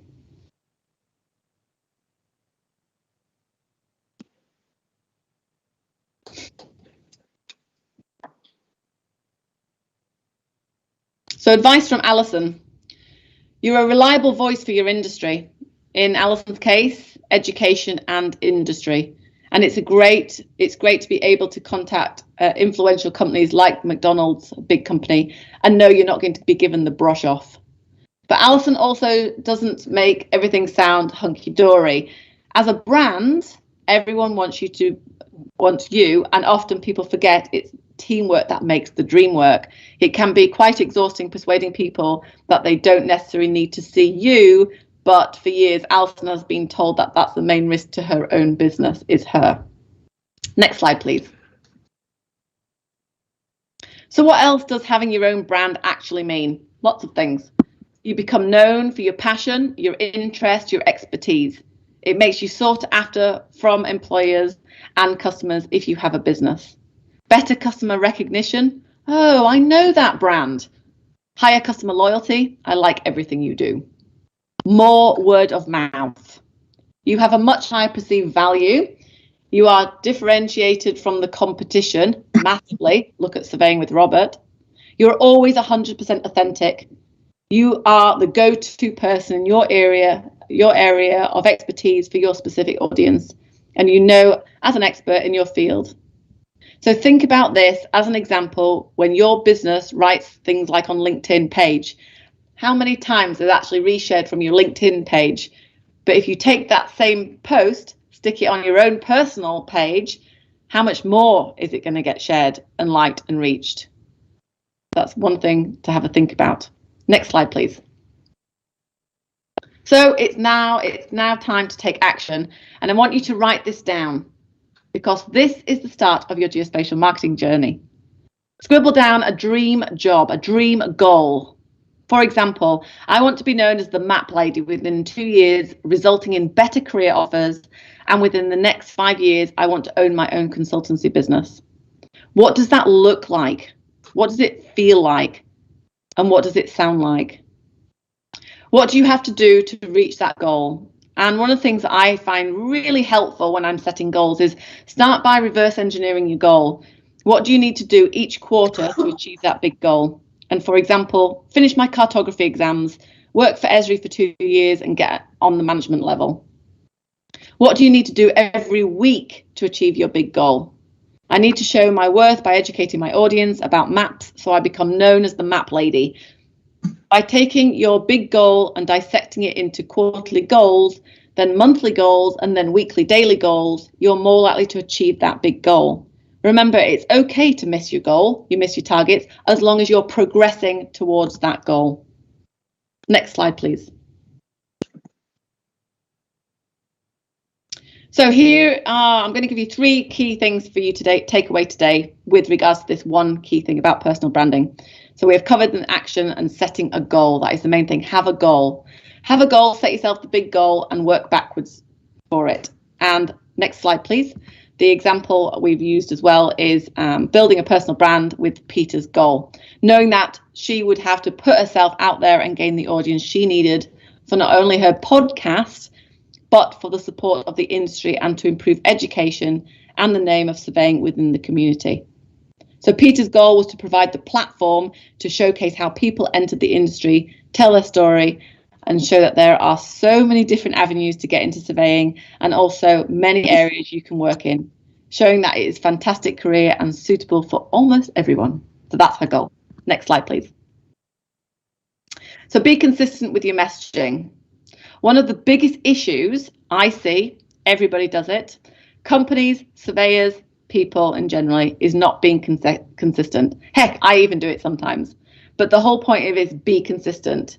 If you want to stand out, if you want to grow and you want to develop your brand, be consistent with your communications. And if that's posting on LinkedIn once a week or once a day, whatever it is around your time, but remember, be consistent.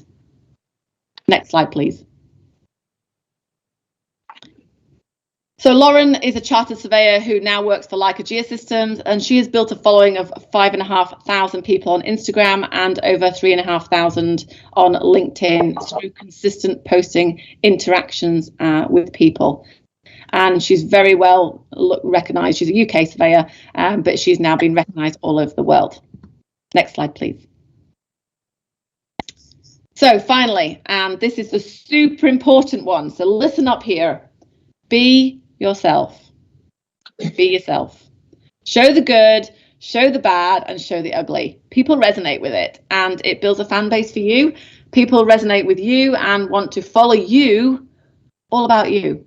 I'm like Marmite or Vegemite, depending on where you are, if you're in Australia or not. And I've always been myself, and that has been a real key thing. Next slide, please. So just one the last surveyor that I would like to talk about, who I was on the panel discussion about diversity yesterday with, and who was very nervous about going on a panel discussion in front of a large audience.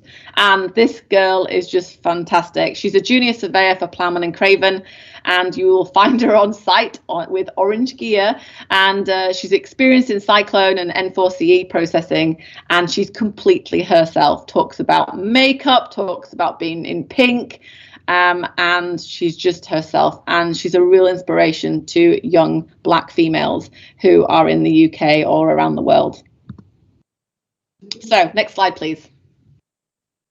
So in conclusion, your number one thing is to have a goal and work backwards, break it down so it's manageable to reach. Be consistent with what you do, especially with your messaging. And last but not least, be yourself. Last slide, please. And I would like to say a big thank you very much to everybody in the room, and sorry about the technical issues at the beginning. And you can sign up to my Got Balls newsletter, which I send out every month. Thank you. Do we have any questions?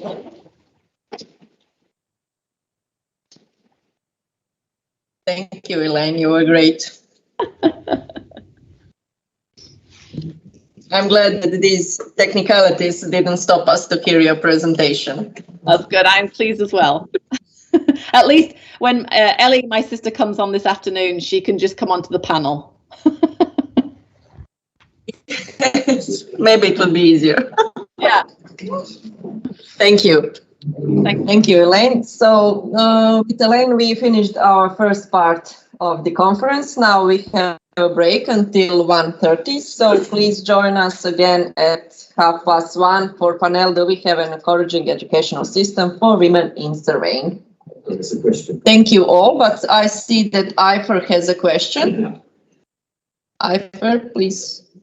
Thank you. I just wanted to say thank you from my heart to Elaine, because this is the first time in my life that I had the opportunity to listen to a presentation that includes both our technical basis of our profession, plus combined, harmonized with some communication techniques, which I heard you are also an NLP expert. So this is very rare.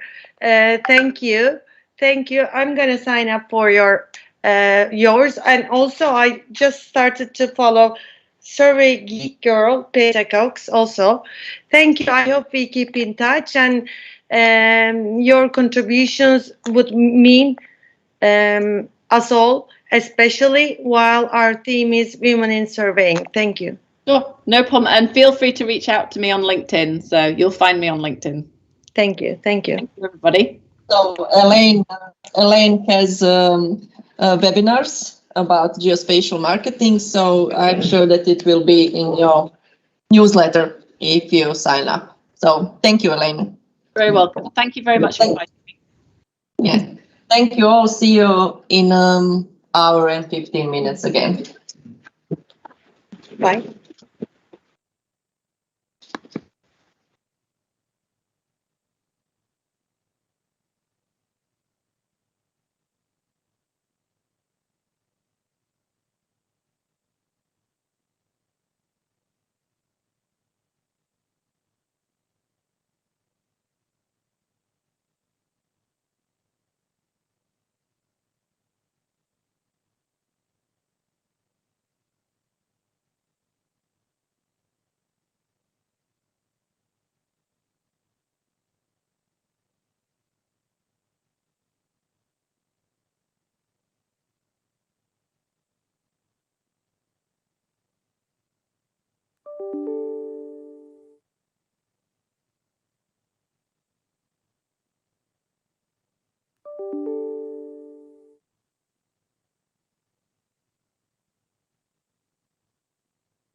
Hi. Hello. Nice to see you.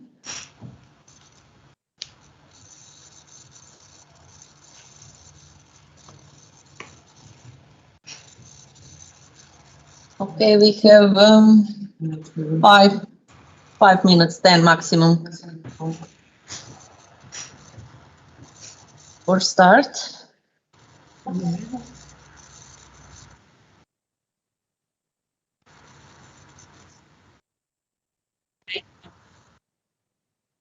You too.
No.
Don't change written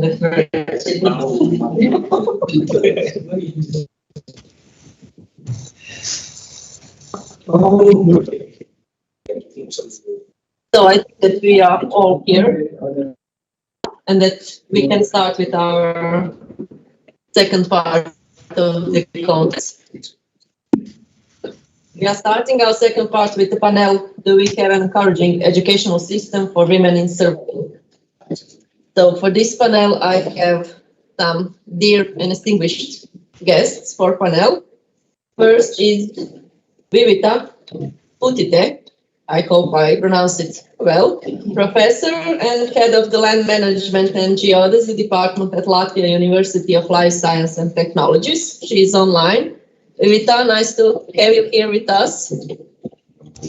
Our second guest and panelist is Vesna Poslončec-Petrić, assistant professor, Faculty of Geodesy of Zagreb. She's also online. Nice to have you with us, Vesna. Third guest is Ayfer Kanarka, geometric engineer, lecturer at the University Graduate School of Science and Engineering from Turkey, Istanbul. She's also online. Ayfer, nice to have you here with us. Thank you very much. Yes. Hello to everyone. Greetings. Also with us online is Kirsika Reikkinen, professor at Aalto University. She's also online. Can we see you or hear you?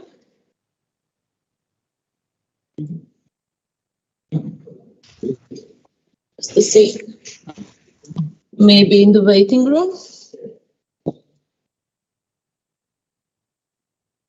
Kirsika was with us yesterday on a rehearsal. So hope that she will join us soon.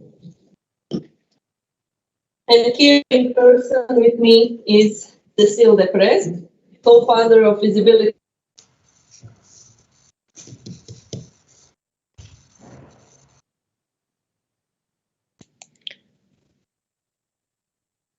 Connection cut, you're frozen. Yes, Blaženka. We lost you.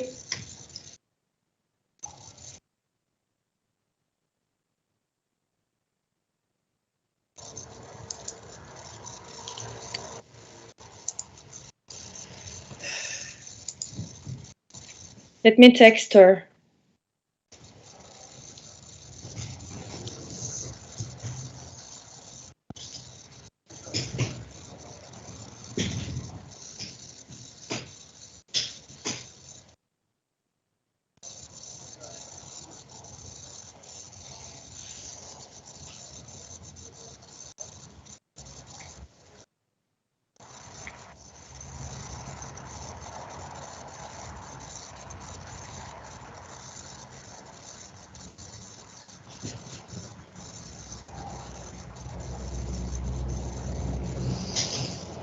She mentioned me yesterday that they were afraid of to have connection problems. They would switch to mobile data to no, from Wi-Fi to mobile data, but still it's far. Let's see.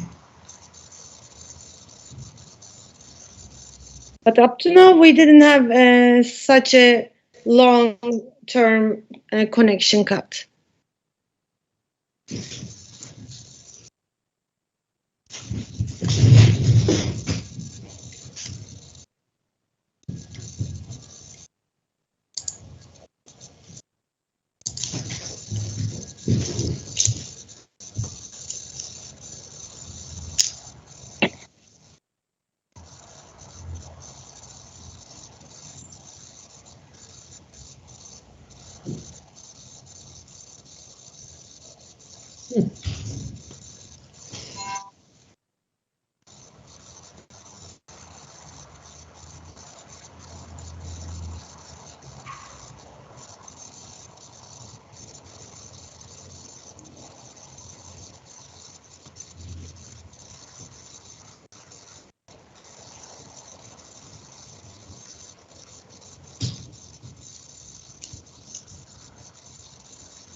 Here we are. Sorry for the delay.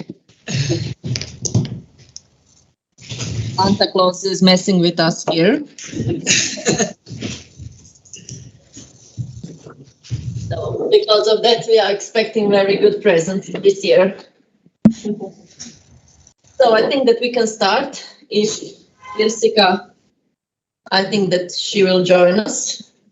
If not, never mind. We have really good guests on this panel. So our theme is we have an encouraging educational system for women in surveying. You all are representatives of educational system, except Cecile. She is not a professor, but she is scientist. I understand it. So she will give her perspective about educational system. But before we start with panel, I would like you to hear and see one video that we have from Montenegro. It's about how it is to be a woman in surveying in Montenegro, but it has some focal points with our panel.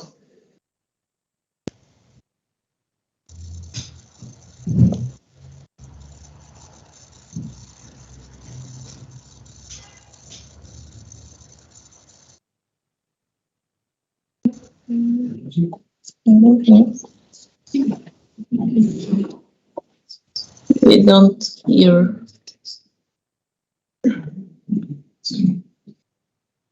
Just to set up the music.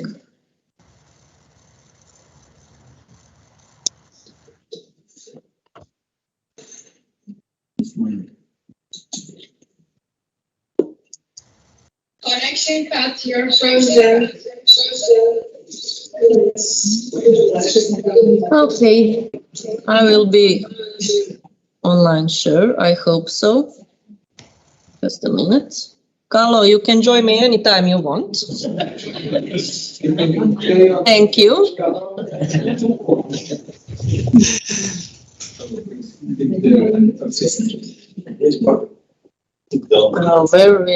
Where we are managing the tone for the video. What's the video on this?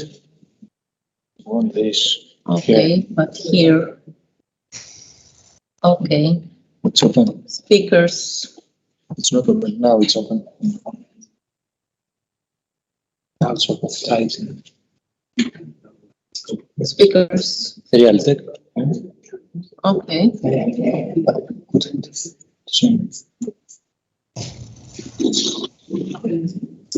Okay, it's open. Okay. So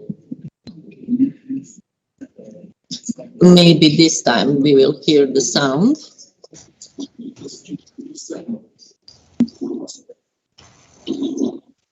Or maybe not.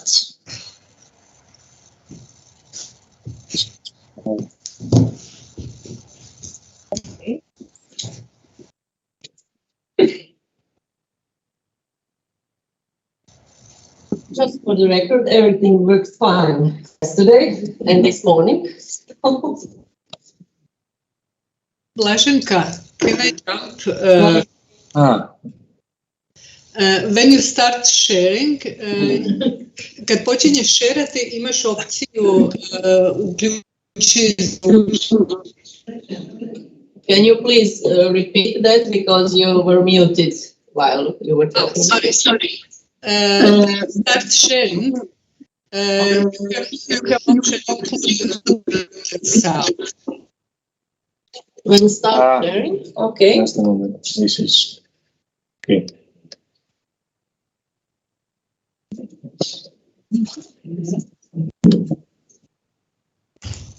Yes, but ali uključeni smo tu sa zvukom.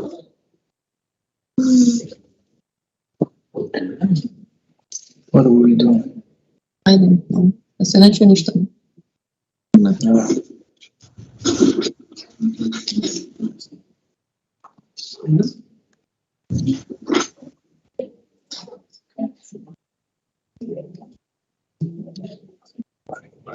Probably some Settings.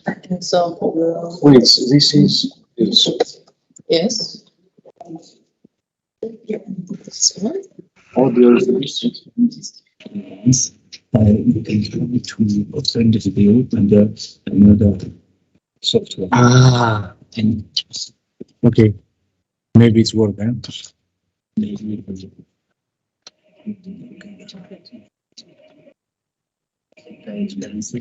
Open with which is open with this, and you open it the first. I don't know. I think it's by default first.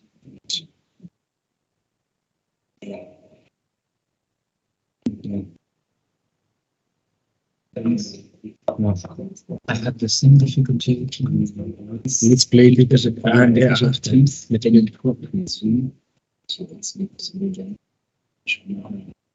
Let's play it.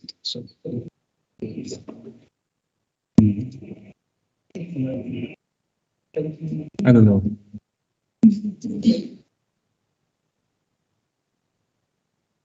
Yes, speaker.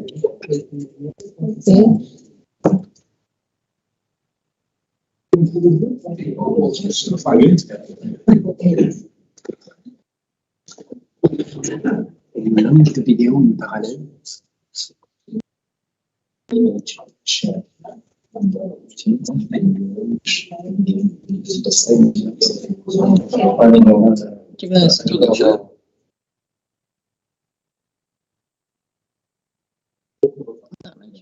Yeah, it's the same.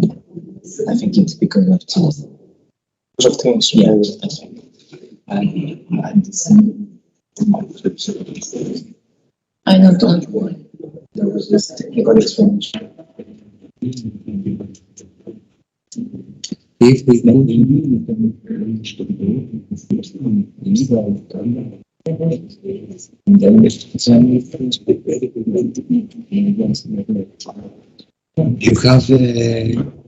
you have this in plus this. No.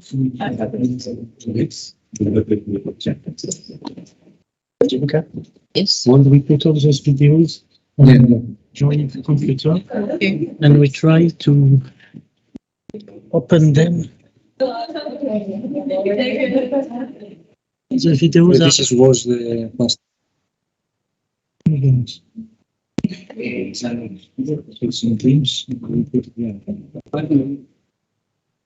Copy. So it's win-win. The video. Paste. Is this one? No.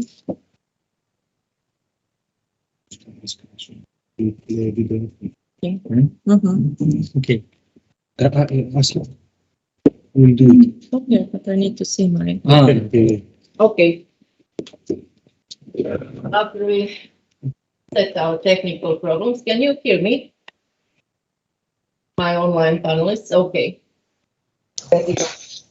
So we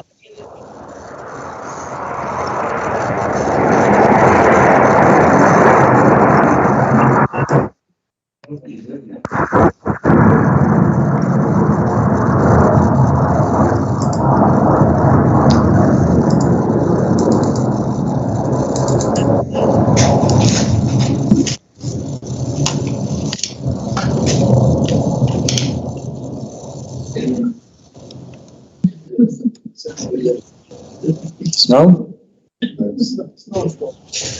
No. That closes in bad mood. I heard you can speak. No, I intended to speak. Somebody muted me. I was going to say we don't see the screen. Okay. We hear the sound, but this time we don't see the screen. Okay, we can hear you now. Don't touch it. Vicky, please come close. Okay, we will finally start with the panel and look at the video later. So, girls, I may call you girls. Oh, nice to have you here for the fifth time I'm speaking about that. So, please first introduce yourself in a few sentences. And why did you choose this profession? What is your experience as a woman in surveying sector? Vesna, we can start with you. Thank you, Blaženka. First of all, I want to say greetings from Zagreb, all of participants. I'm very glad to be here today, and thanks Blaženka and colleague for invitation. I work on Faculty of Geodesy in Zagreb as associate professor. The main area is interested in cartography and geoinformatics, and also I have participated in several EU funding projects, among which the most important is Erasmus Plus capacity building in higher education. Why I chose this profession? I chose this profession in a very early age when I was, 12 years. I was very active in a scout organization, and in that time my first love was cartography and topography. Everything it started there. And so I can tell that love was determinate my professional career later. So. Thank you. Ivor, what about you? How one woman became a surveyor in Turkey?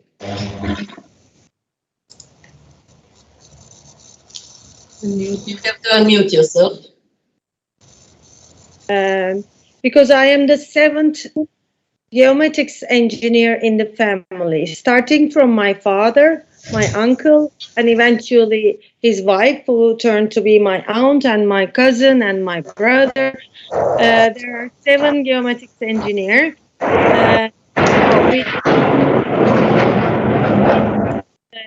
Architect and 1 civil engineer. The rest is all medical doctors. That's how I became. So with the influence of the family.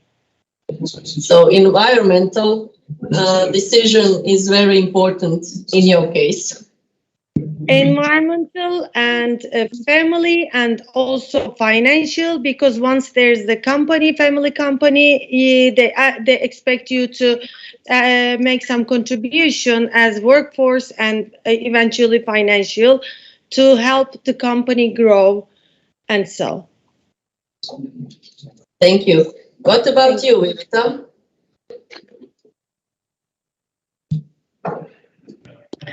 Hello. Thank you for invitation. I'm very happy to be here. And I'm professor. I'm doctor of economic science. I'm head of department of land management and geodesy. And I'm director of professional study program land management and surveying at faculty Environment and Civil Engineering at Latvia University of Life Science and Technologies. Why I chose this profession? It maybe happened unplanned. In high school, I liked chemistry, physics, and mathematics. And I was interested in two professions. First was medicine, and the second was land management, surveying, and maybe valuation of real estate. But in Latvia, at the time, it was in 1986, was still part of Soviet Union. And during this time, medical graduates could be sent to work outside Latvia. And I did not want to work outside Latvia, and therefore I will choose my second interest study field. It is land use management and surveying, and I have not regretted this choice. If we look in my experience in surveying work, I have worked in the land surveying sector very short time. It was after graduation. My work is more related to the training of land surveyors. And if we look at how differences from men or women work in this field, I have not felt it. That's great to hear. Yeah. With us here is young person, Cecile. Cecile, you are co-founder of Visibility of Women in Aerospace, a representative of the women scientists in the Institute of Aviation, German Aerospace Center.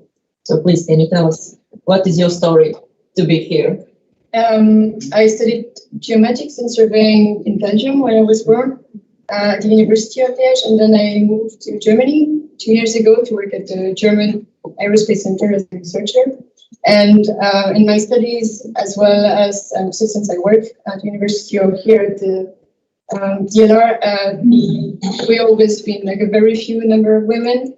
And I think it's great, like we started this networking group, and we try to improve our well-being and our visibility in the institute, but also at conferences, because in surveying as well as in aerospace, I think the number of women is limited and we don't have that much visibility. That's why we're meeting today also. So yeah, that was the point of this group. Oh, thank you. How is it to be women scientists in aerospace center? I don't have too much. I mean, my experience is quite good over there, but I haven't experienced maternity, and also I know that many issues comes from there. I experience sometimes the results of unconscious biases or some kind of benevolent sexism. So something that are not meant to hurt women, but in the end, kind of hard to take on a regular basis. Yeah, so I think there is always room for improvement. And I see now many women that are actually in a higher position also at in my institute, but DLR itself, like our CEO is a woman, and it's very inspiring for me to see women reaching positions like this. Yes, because we can make parallel with surveying and aerospace. It's predominantly male sector. So you are co-founder of Visibility of Women in Aerospace. Tell us more about that. Well, in most conferences that we attend in Europe, at least, the number of women that are chairwomen or panelists or even like live speakers for these conferences online is really low. And the excuse that we have every time we make the organizers aware of this is that they don't know women in our group, in the field. And so we have now this group where we would like to promote the women so that they create a business card and they say, like, I'm doing this and I'm here in the field, I'm an expert in this. Just to show that actually women are there, even if they are less known, because I think for conference, for instance, the organizers use the people they know, and it's always the same every year. It's in people that are coming back. So we try to bring fresh air into this and more women. This is just a platform for the women in aerospace. Yeah. Okay, and how are the reactions from the women? Well, it's very positive. I have to say women are really happy to be able to exchange also together, like knowing that we are many, and that, it's a big sort of sisterhood that is created. I really like that. Great. For universities, how can surveying studies program be more attractive for women? Vesna, we spoke earlier, and you said to me, and I have some data, and this is related also with the question, are there more male or female students at the surveying studies program? So I will share your data. I hope that it will not be any trouble with that.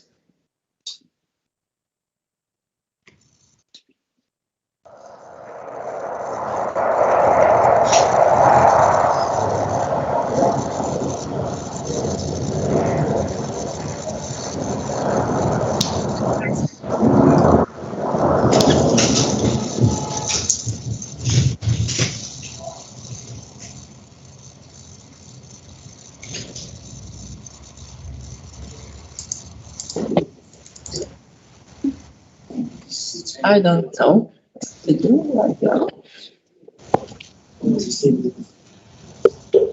Should I try to share? Wait a minute.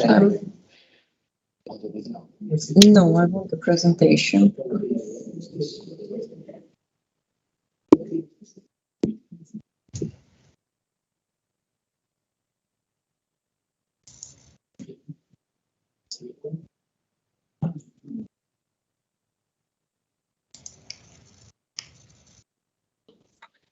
Okay. Yes, in this short presentation, just few slides about proportion of enroll and graduate student at Faculty of Geodesy. Before maybe I can say, sorry, we have some aeronautical exam here. In 2011 was so President Macron is in Croatia, so we are yes, you know, and yes, bought some new airplane. So I want to say that in Croatia in 2011 year was a turning point. Because that year was number of enrolled students equalized, equal number men and female. 2015, as many as of 57% those enroll in all faculty was women. That is very optimistic number, but we have be aware that is applied to fully enrolled student in all higher education institution. In this few slide is statistic about enroll and graduate student in Faculty of Geodesy. As you know, we are in STEM area, and here is traditional. There is fewer female students, but still didn't so much that we would be dissatisfied. Specifically, as we see here, our faculty in recently, in past 5 years, enrolled student mostly constant amounts up to 45 to 55, 45 women and 55 men. Of course, this ratio doesn't have to be ideal, but important is a good trend which we show this in this slide. Can you go to other slide? This is a statistic about PhD study. It is also important. Doctoral study are much more enrolled by men. In the last 5 years, they make up 72% of enrolled students.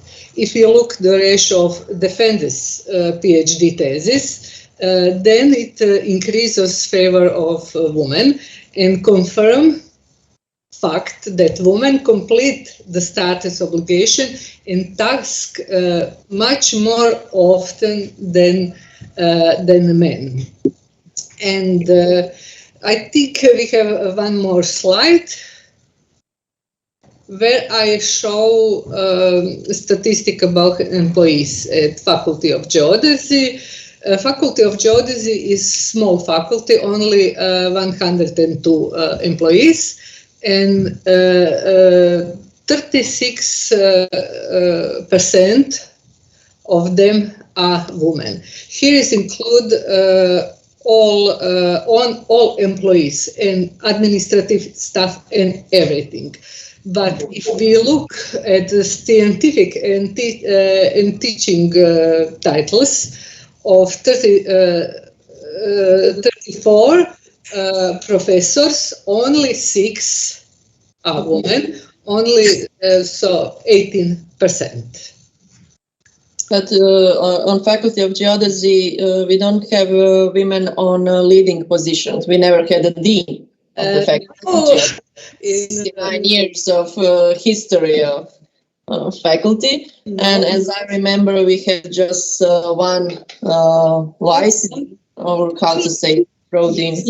Yes, only once in faculty history a woman was vice dean. This is some reflection of whole situation is all society or our society. We saw on the slide before that we have more females with PhDs, so it is on some way encouraging system for scientific work for women. We can make a parallel because we in research before. Not more, Blaženka, not more, just that ratio is increase. Yeah, okay.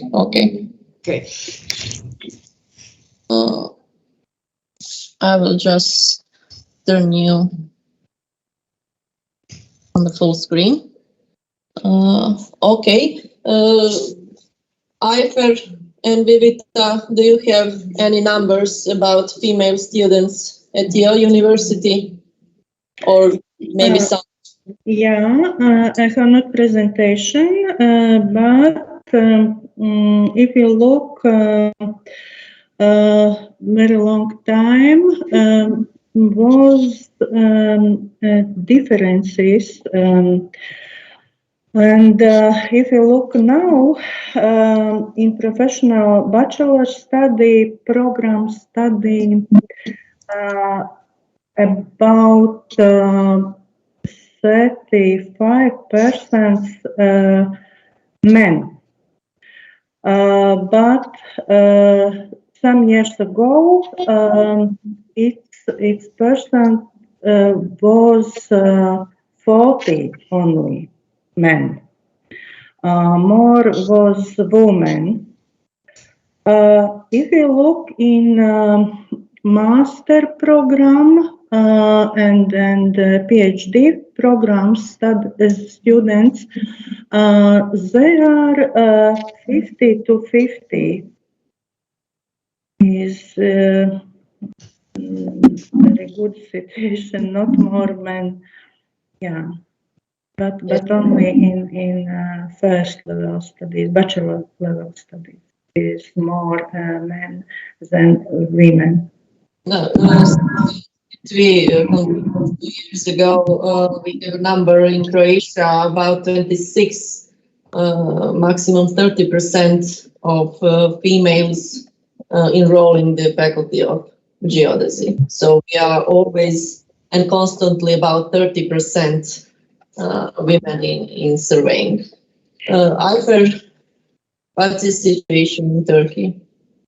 Yes, Prezanka, please help me understand if you're combining the two questions, because the first question was about the academicians as female and male at the university. Now you ask the students' gender ratio. So is it a combined question, or you will ask the other one later? You can answer as you like. Okay, thank you. Thank you. So, for example, speaking about Istanbul Technical University, in fact, which I am a student of still for PhD, I have the information as the teaching academy, starting from teaching assistants to professors. The total number of academicians is 45, and 20 of them are female. But so far, none of the female academicians has conducted the position as dean or department of geodesy department or geomatics department. Only one has been elected as vice president.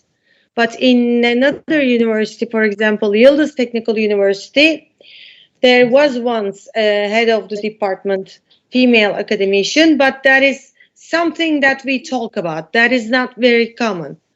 If you just consider the academic performance in a professional way of the academicians, I cannot find any reasonable reason why they are not elected as the top of the department.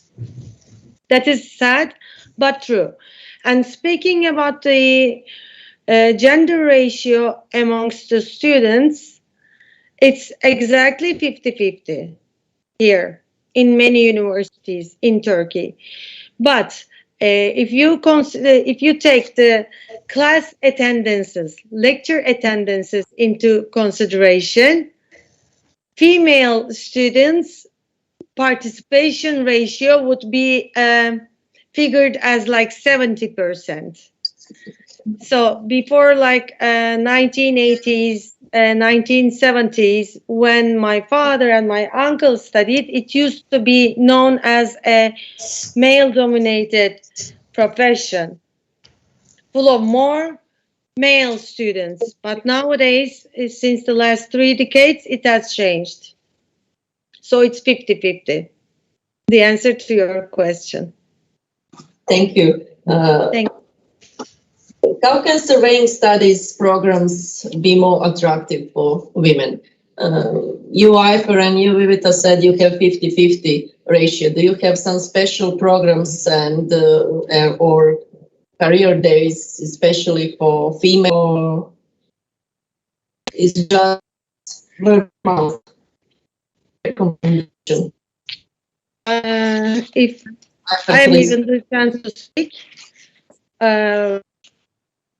well, the 50-50 equal percentage has arisen eventually. Not that the profession has spent special efforts to help raise the recognition of this profession, especially within the girls. No, it has eventually increased due to the evolution of the high technology and the tools, the measurement tools, and our sector's application areas, which used to be only planning and cadastral mapping and so, but nowadays it includes various professions like health, transportation, logistics, gas, management, decision making, and so on.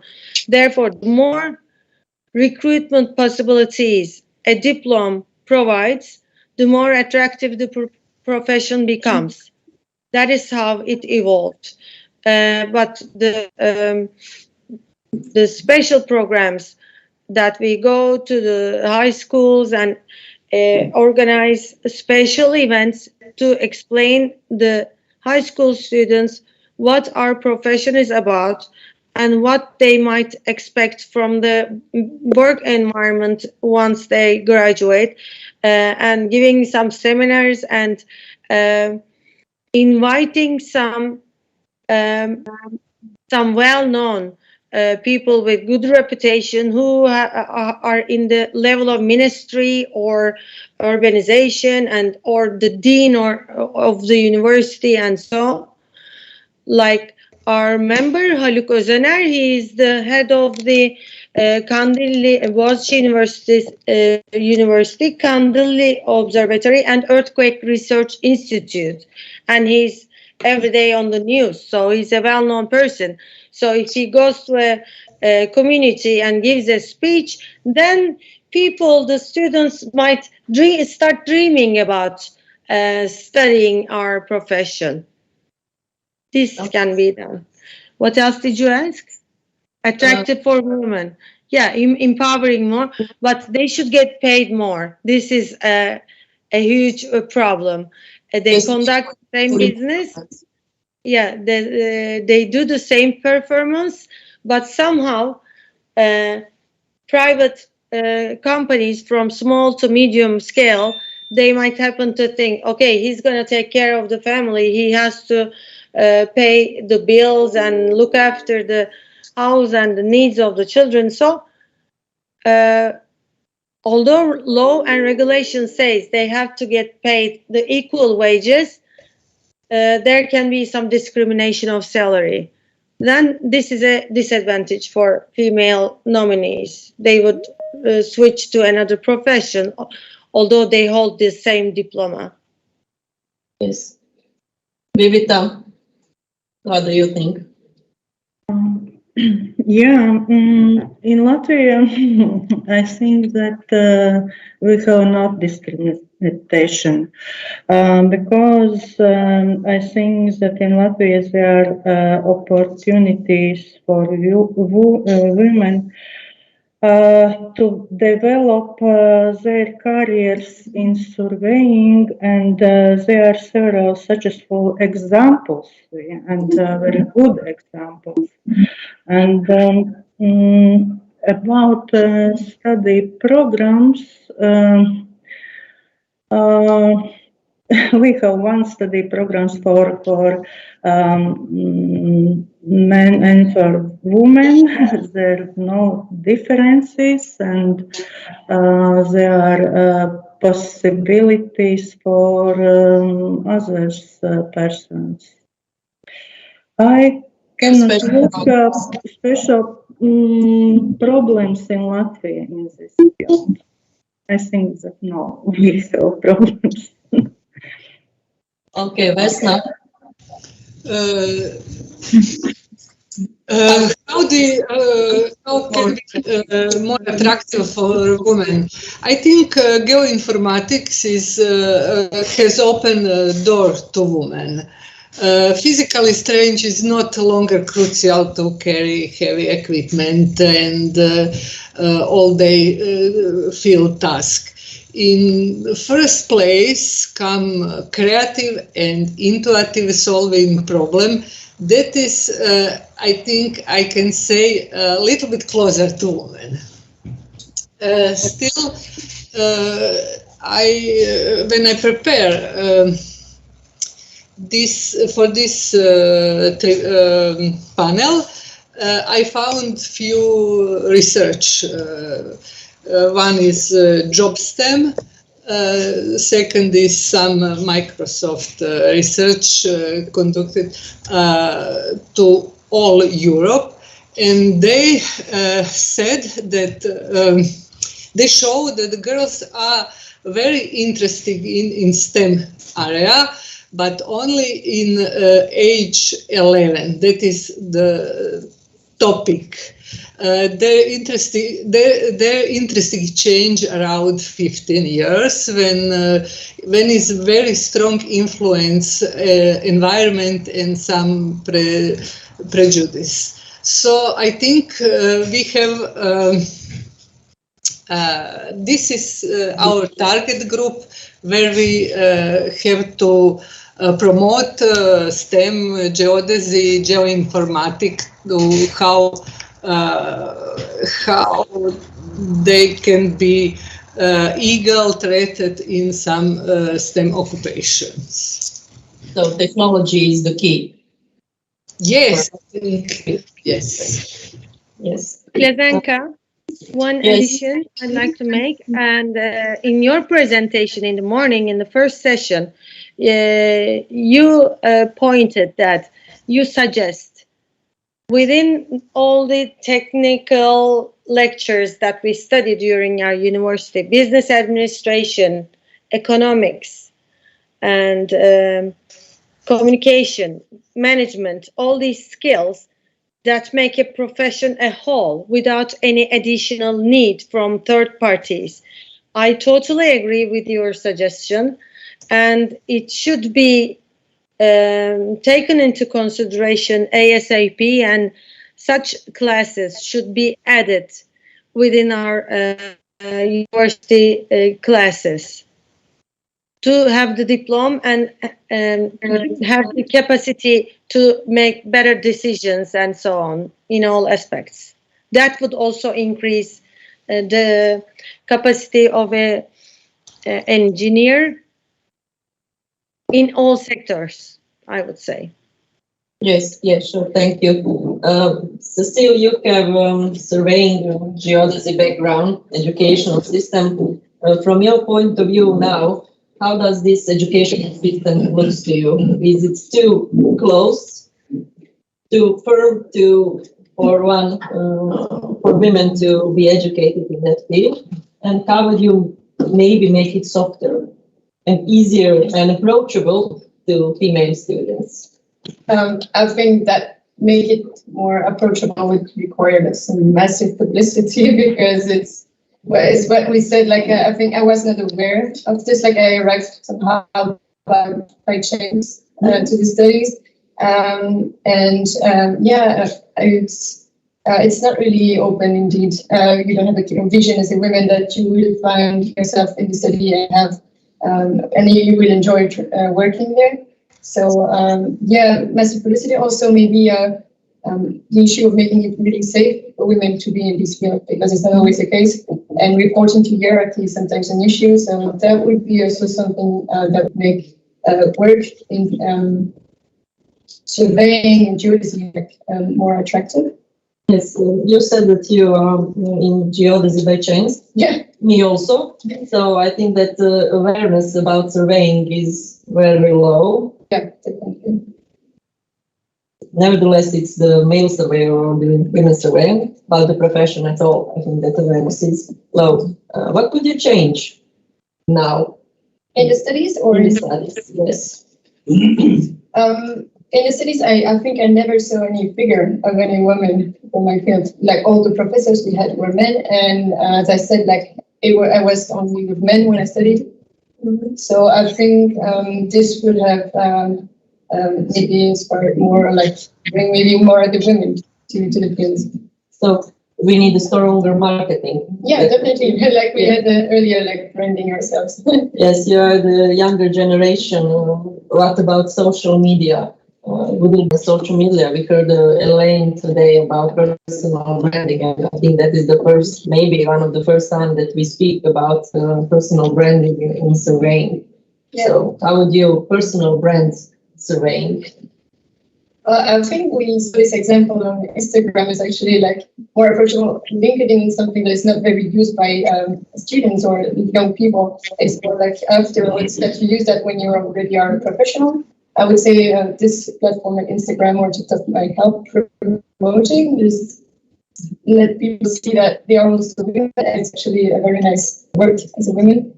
So yeah, using these kind of platforms, and also in conferences for the women already in the field and improve retention of these women in our field. That would be important to stand out in their fields. Yeah, but I guess some are, and then we just need a bit more and a bit more visibility, like push. Yes, definitely. Cecile said that she's in surveying by chance. Me also. You, Eicher, said that you have a long history of surveyors in the family. When preparing for this panel, I also came up on some research said that 70% of women who are surveyors had the surveying experience in family, closer family.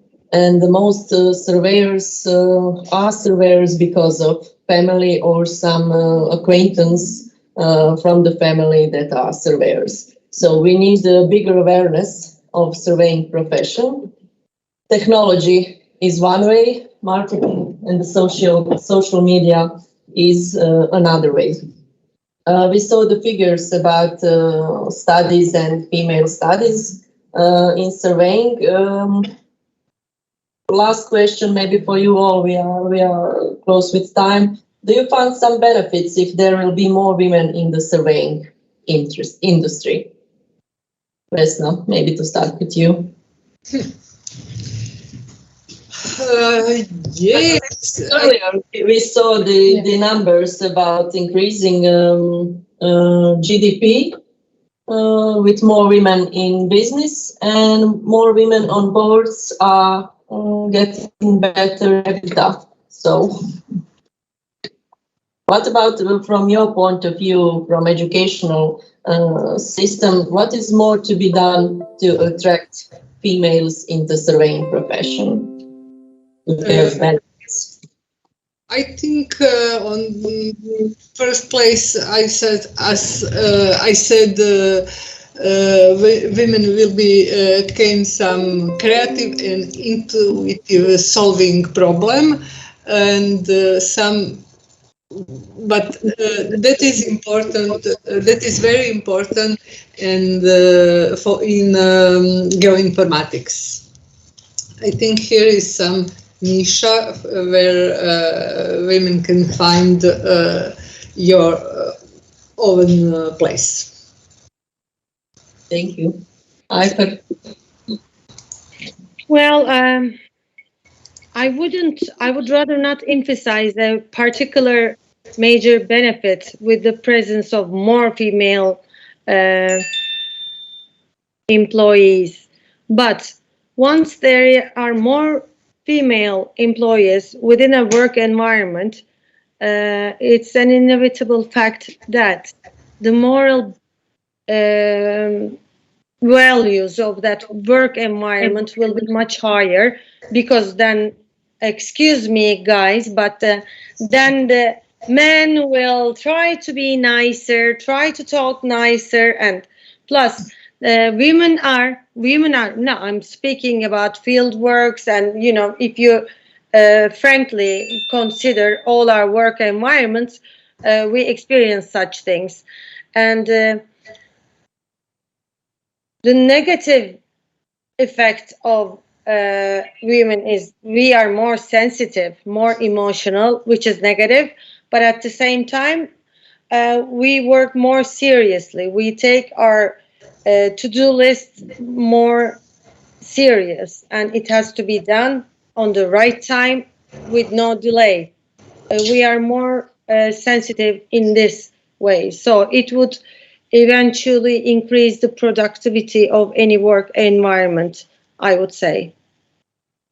Thank you. Vivita. Thank you. I agree. And I think that in industry, balance is needed. And there need part men, part women.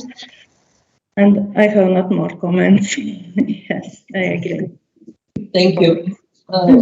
Still, maybe to close with your final word, something about women in surveying. But I think that part of the population of women, so obviously it would be better to have the same representation in companies and academia. This makes sense. Also, I think that we are raised and educated very differently, so we have very different background to bring as workers, as leaders, and we can create a different narrative. We don't need to lead as men, like men would do. We can lead like women do, and that's also very interesting, I think, to have these two leaderships or these two types of people working together. Yes, thank you. Thank you, my dear panelists. Do you have any question for us or my auditorium here? I would like to say something, if I have time, 1 minute. Yes. Because in the beginning, I didn't greet the board and the participants. I would like to thank you for having me here, and all the members of the board and delegates and guests. Thank you for this precious memory. In Istanbul, September 19, I had the privilege to organize the conference and the General Assembly, and I believe that this conference and General Assembly will also be a very fruitful one. Sorry that I couldn't be there. I hope this pandemic ends and we come to a world which we don't have to speak about gender discrepancy or inequality. And it is not a coincidence that the theme of the year is women in surveying, and the theme of this conference that we are in now is women in surveying. It's a difficult world for everyone, for every woman, but especially for us, because our profession requires, known to require also physical power. Now it's our job to, I think, let people know that geodesy is no longer a profession that requires full physical power, but it requires intelligence and professionalism. With like our guests today, they are in GIS sectors or geoinformation technologies, and what we need to do is very urgently to announce this to the candidates, the geodesists of the future. They need to know this. The brand recognition, the profession recognition, that's what we have to increase. Thank you very much. Thank you, Ayfer, for this conclusion. Please. Thank you. Thank you. Thank you. We'll try to Okay.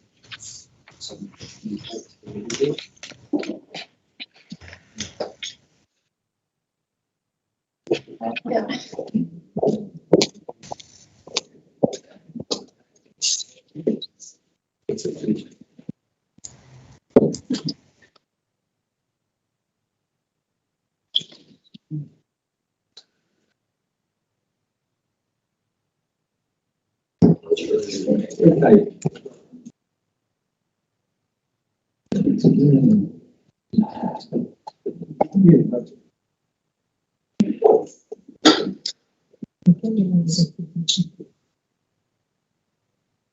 We can send it out to it soon.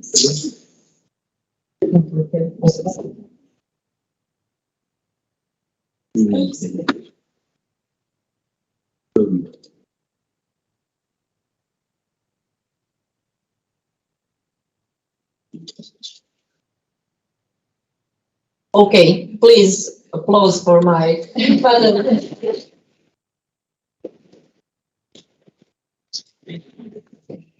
Thank you all. Everyone.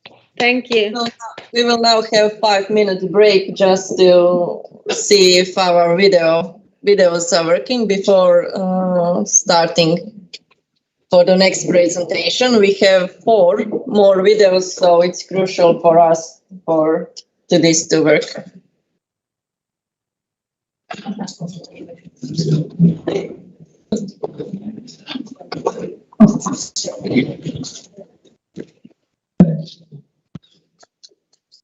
find that they say in the meeting options,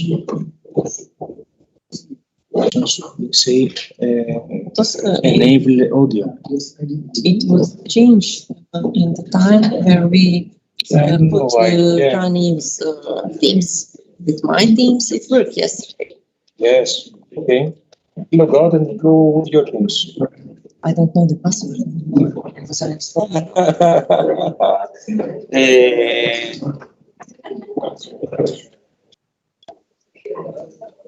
Maybe please go to yes, please options. Meeting options. No. Meeting options. Mobile, everybody. No. The same like Zanis. How will find your account? I don't know.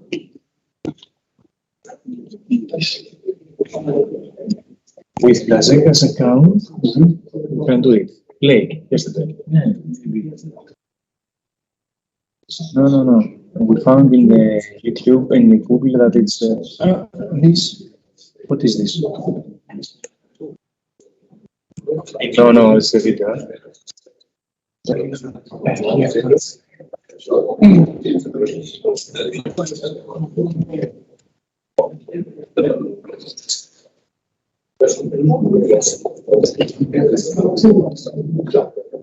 Incredible. Try to descend video, not screen. If you have a choice. Yeah, this is there. I did this.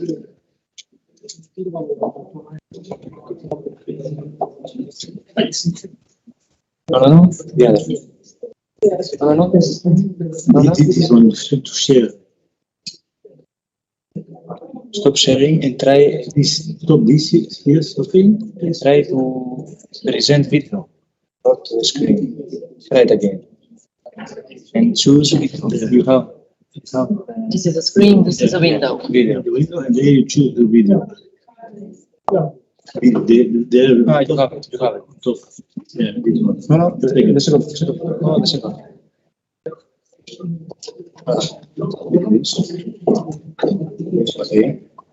Okay.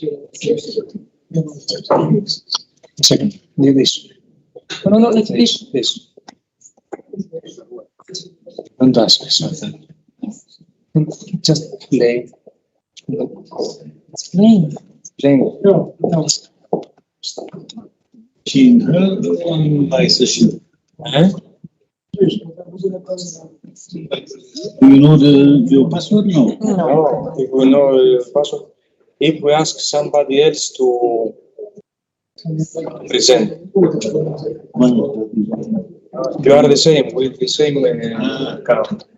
And your account may be the settings. But go in your account and don't remember your account. I don't remember. Close this account.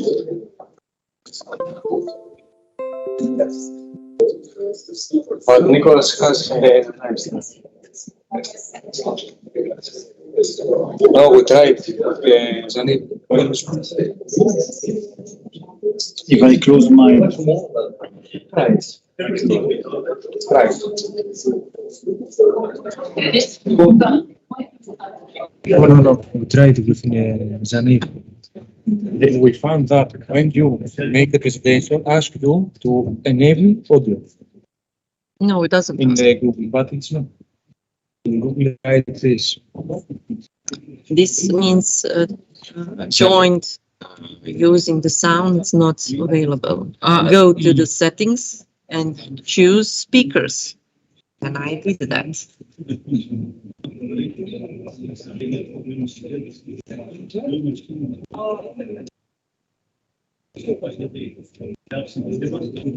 Down, maybe. Or what is this?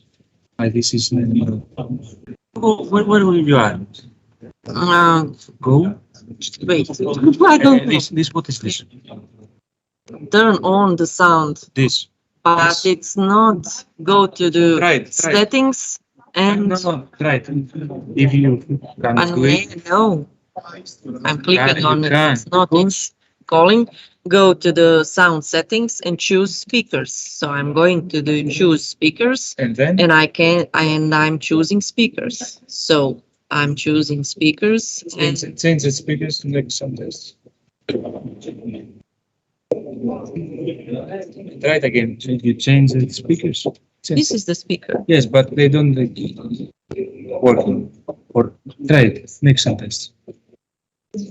Click here. Oh, okay. Not echo. Okay, let's try the third. The third speaker. Yeah. It is from my. Yes, let's. And then, nah. Present. And yes, do it again. And the second.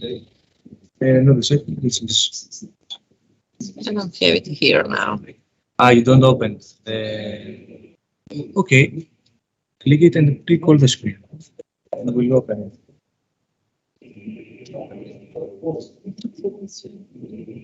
This is. Okay. Right. We are name.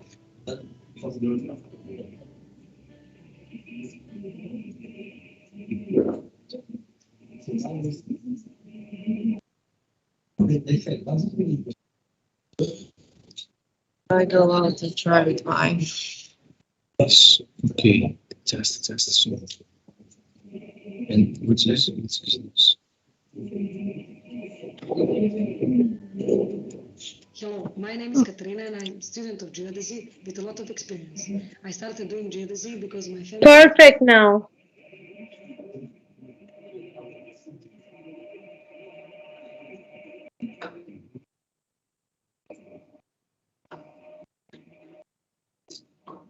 Okay. This is open. Okay, stop it.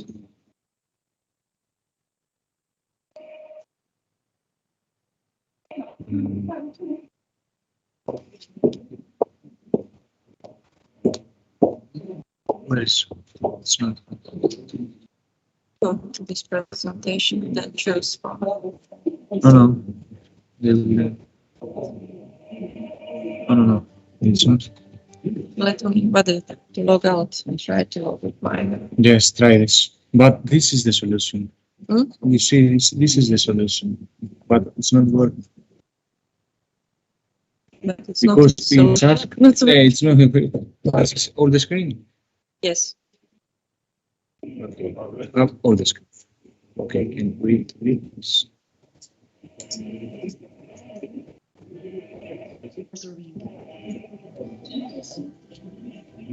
Now it's okay. We can see and hear.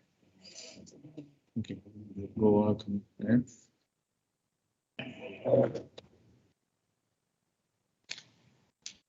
Hello.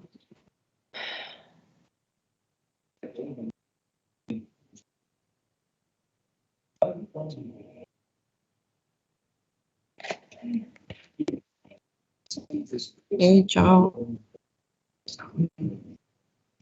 No, super, ste bilo baš je bilo dobro.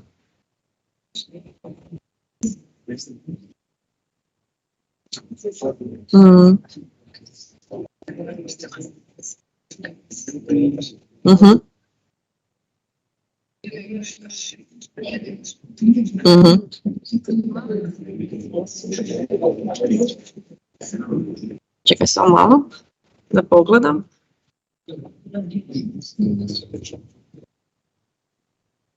Yes, we did. Yes, da, napravili smo, ali ne funkcionira. Da, jesmo. Napravili smo, ali ne funkcionira. We found this, but it's Nema. Hvala ti. Ajde, čao.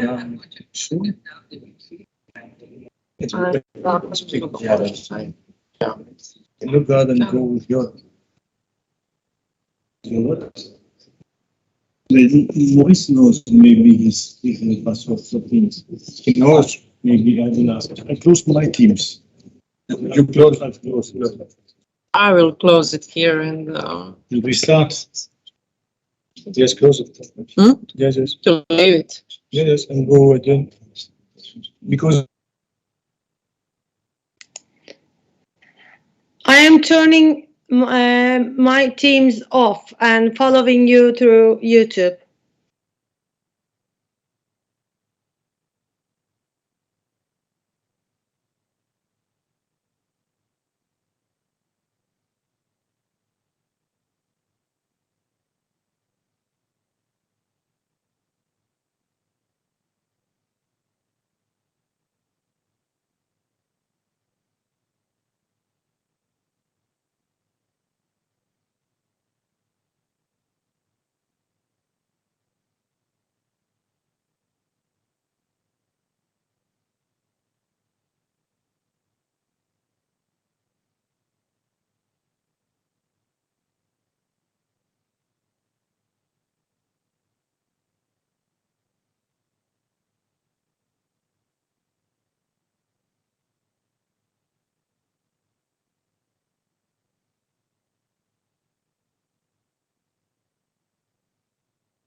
hearing. Okay. Hearing, I can.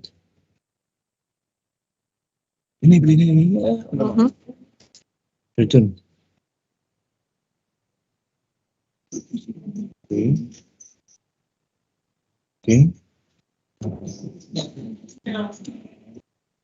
That is perfect.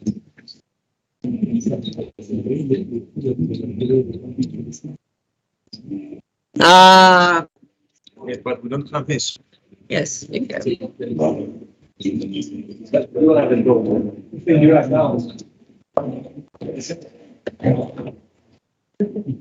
So finally, we have a video and a sound.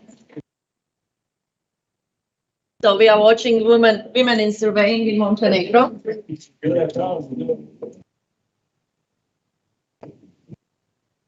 Didn't we have a sound a few minutes ago? Okay.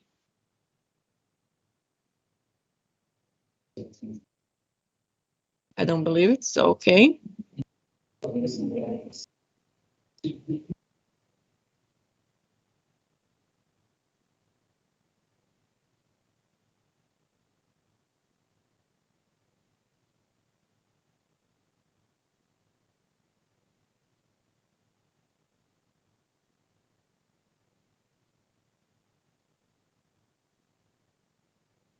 So we have it for about 2 seconds.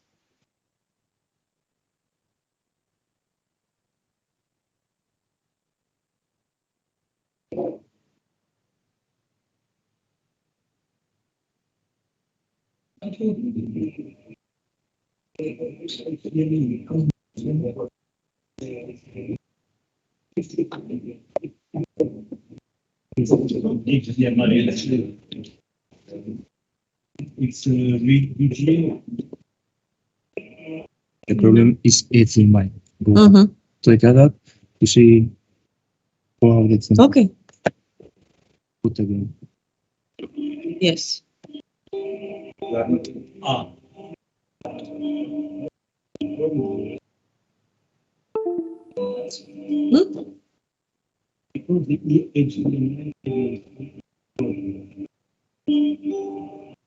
So where are we looking at it now?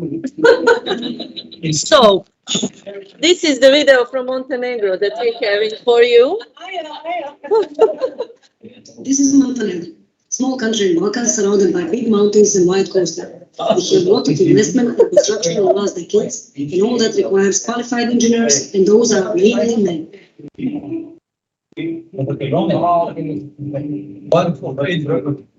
Great. I'm so happy. Hello, my name is Katrina and I'm a student of geodesy with a lot of experience. I started doing geodesy because my family has a small company for surveying. I studied in private university because it doesn't exist on state university since 2007. Please. Between 2007 and before a few years ago, it was not possible to study geodesy in Montenegro.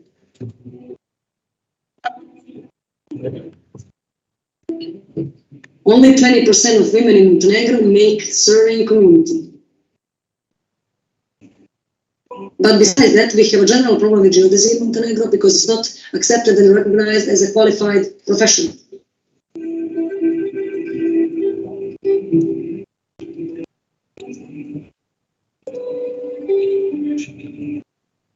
I met a lot of people who don't know what geodesy means. They don't recognize it as a science, they don't recognize it as a profession. Since it's a very rare topic in Montenegro, and since we don't have a lot of information about it, my question is if it's a problem that is rooted in global modern problems or if it's rooted in local problems. I'm quite sure that it's both together because women in Montenegro are not very supported in any profession, especially in engineering professions.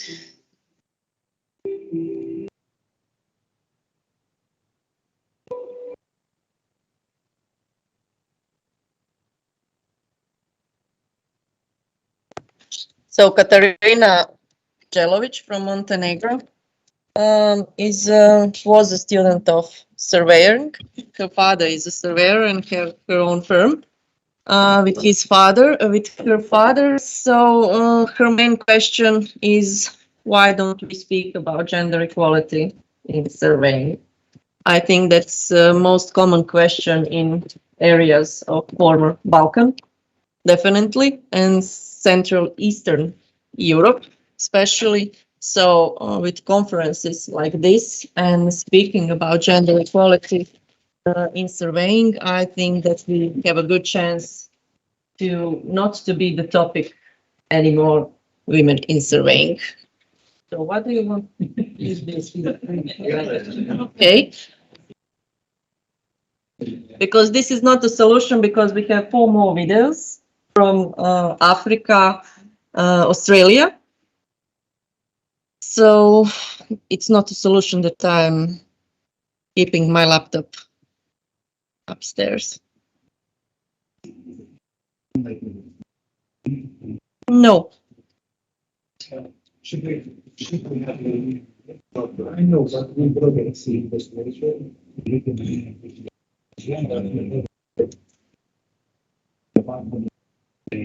But I think that not it's the solution needs to play one time technique and one time for here, guys. This is the solution because this is not transparent audio. How it doesn't transfer audio? Because it's another type. If we hear it's another type.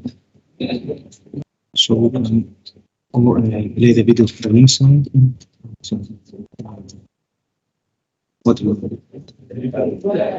But it's not a solution to not to hold. If we play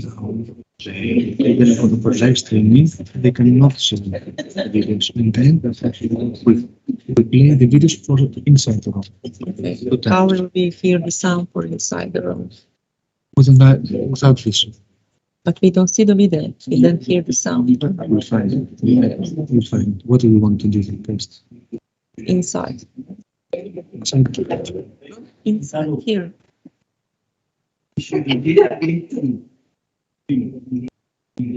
Ah. Yes. Yes. Yes, I have maybe.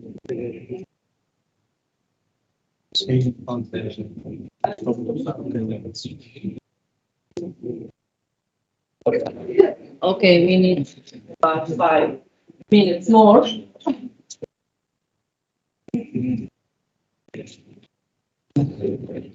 Where's YouTube? Click YouTube. Oh, okay.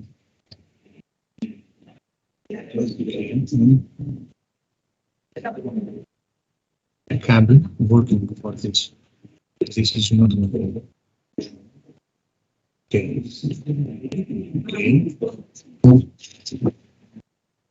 And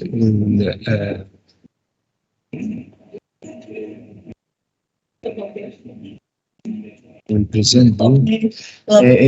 Somebody says that you have switch it off from microphone. Yeah, okay. Gloria. Gloria. Now,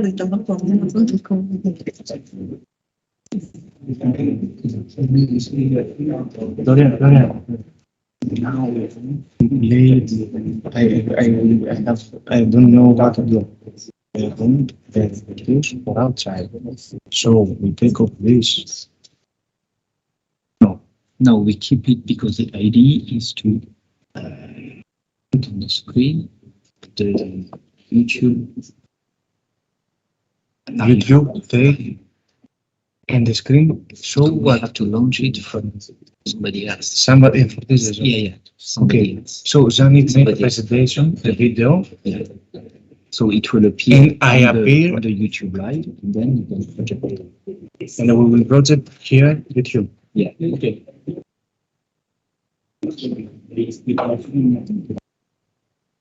It has a special setting for just maybe we find a solution. Taking sound from video.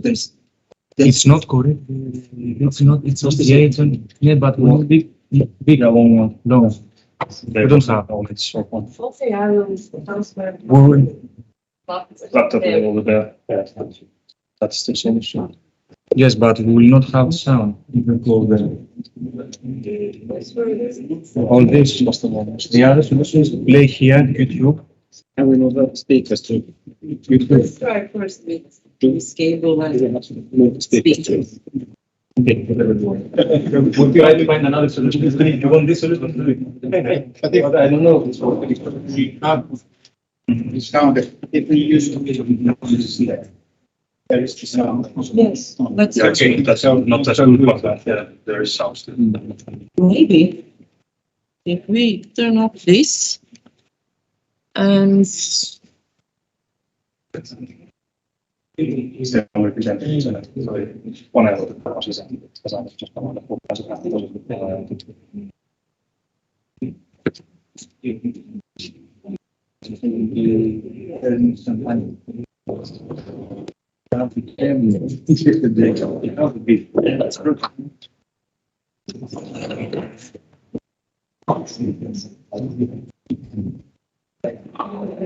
Let's.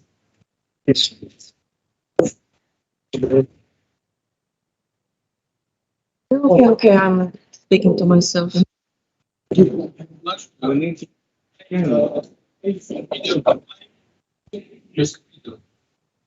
Right. And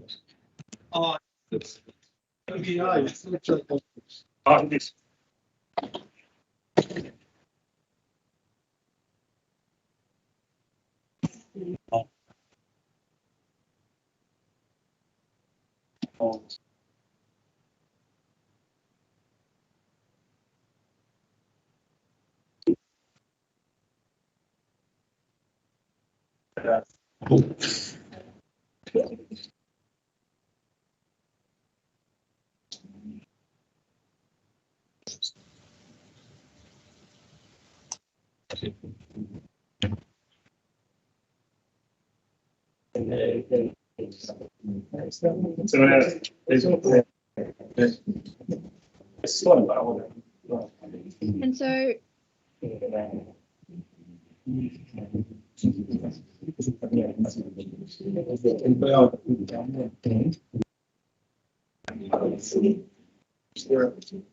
Does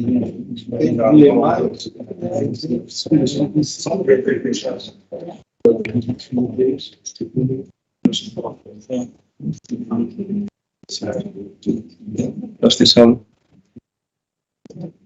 We don't know. Yeah, no, it's too big. Yeah, it's too big for a lot of this. Okay, I will go.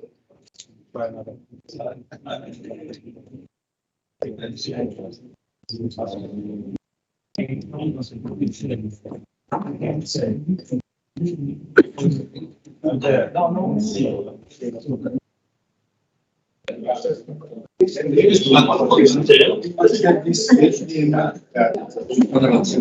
Go to YouTube and put the YouTube for inside. Only and then you present videos. You can't do it because it's not correct. Go to YouTube and present YouTube for inside. Not here. No. Where is YouTube? Okay. It's for inside, and then you have opened the speaker. Yes, probably yes. And now Zani, you see?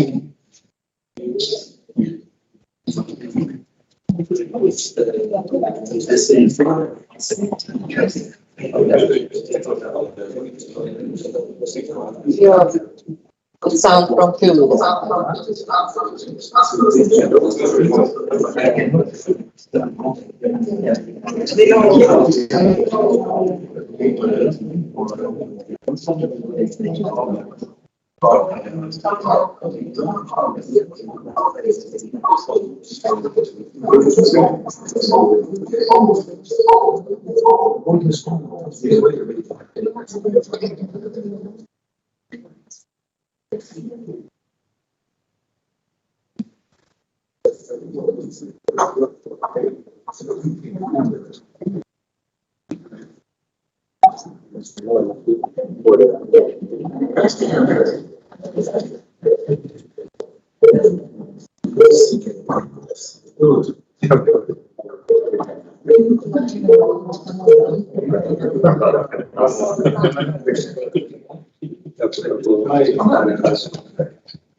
That's nice.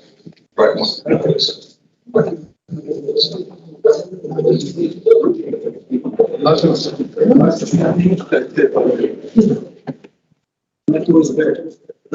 Yes.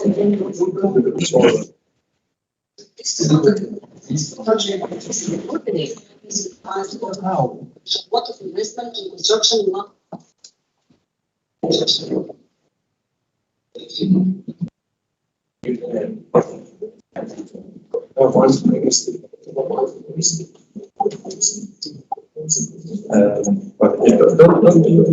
Don't do this. We try another. We don't know if it's one.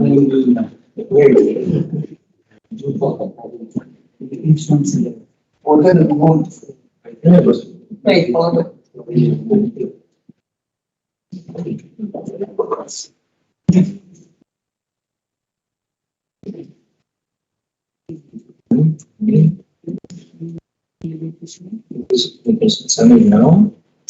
Yes.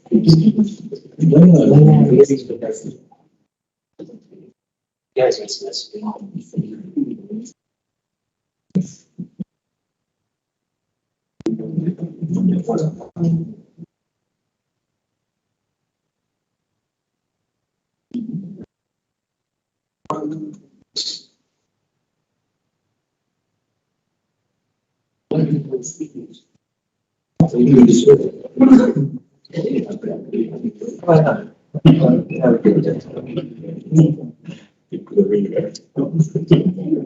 I'm super like it. It's like yes, on me. No, it's not even tools. It's just with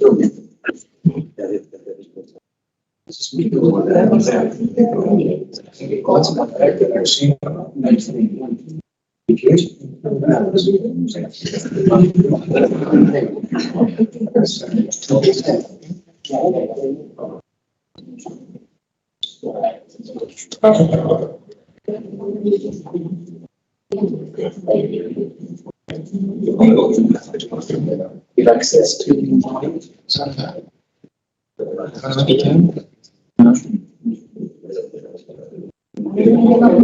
this is unused. Ah, so this is the one is sharing. So not sharing the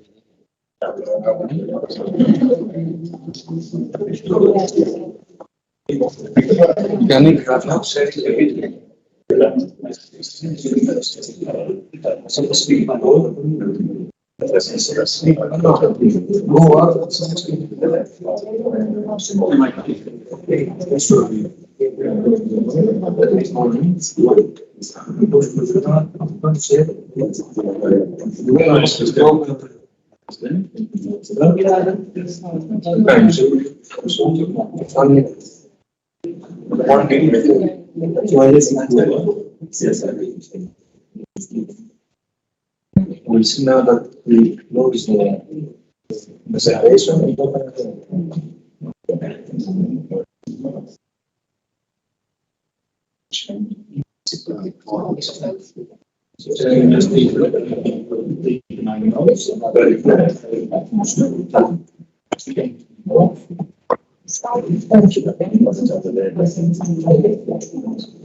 Only this. That's okay. Because we have no, we don't have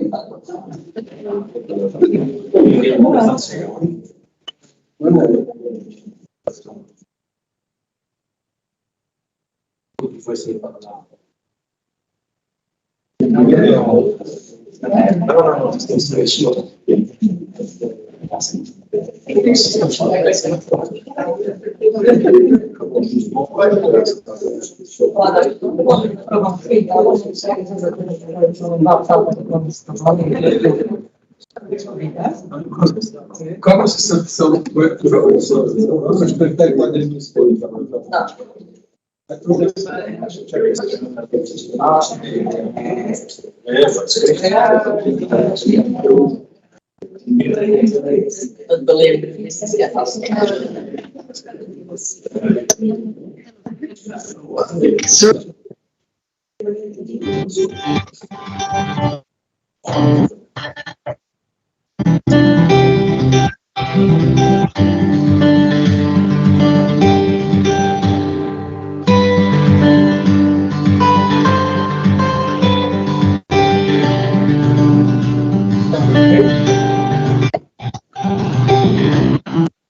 fixing the sound. And the video. Because from the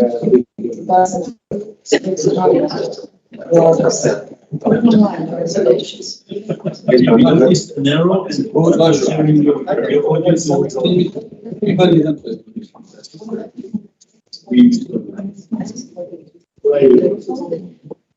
yes, sir. No, I just want to video.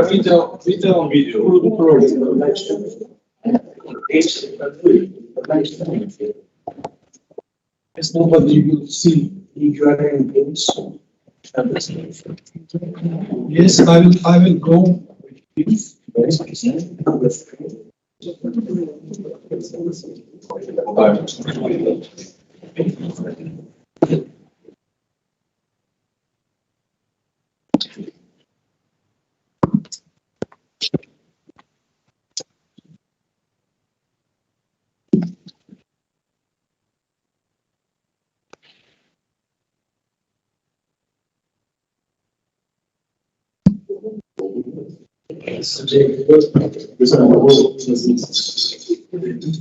Because we have broken whether it's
Yes, but where did you want to sound?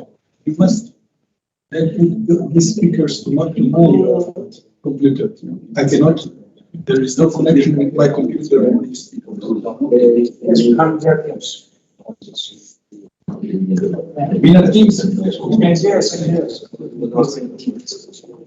Can you please connect these speakers to my phone? Yes. Please. We don't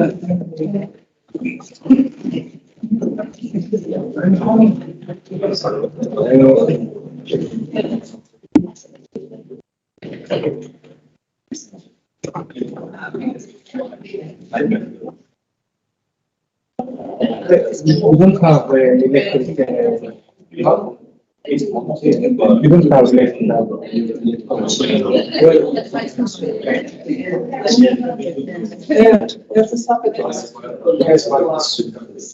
Wait, give me this and find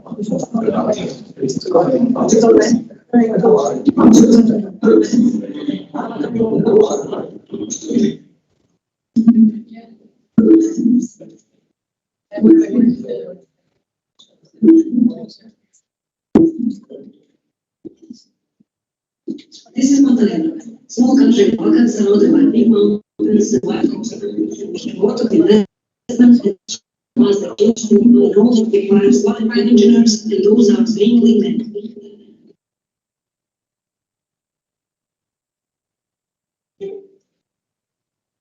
Hello, my name is Katerina and I'm a student at Geodetic with a lot of experience. I started doing Geodetic because my family has a small company for surveying.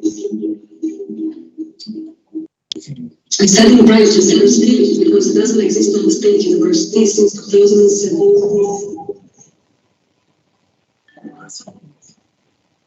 Between 2007 and a few years ago, it was not.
Turn on.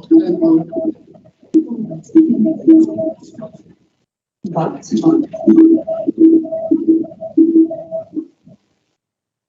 Okay. Okay. So I'm organized.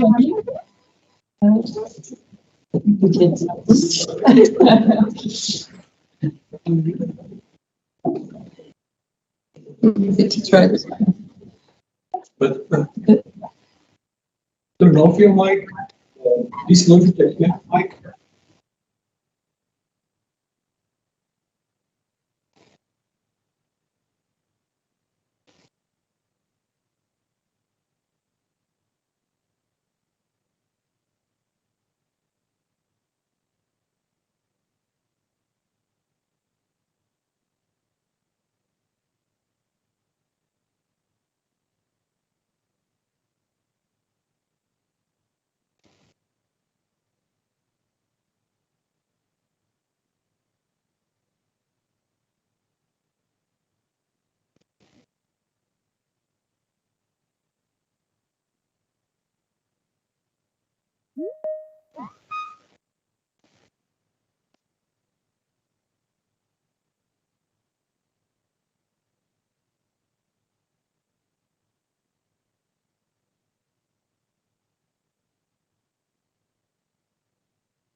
And National School of Surveyors since 1947.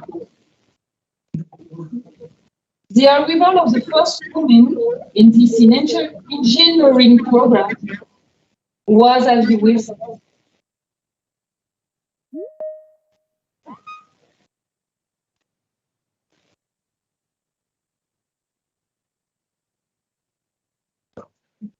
as for the STP, 4 women are precursors in 1946, 1955, 1964, 1966, then recruitment became more regular from 1970.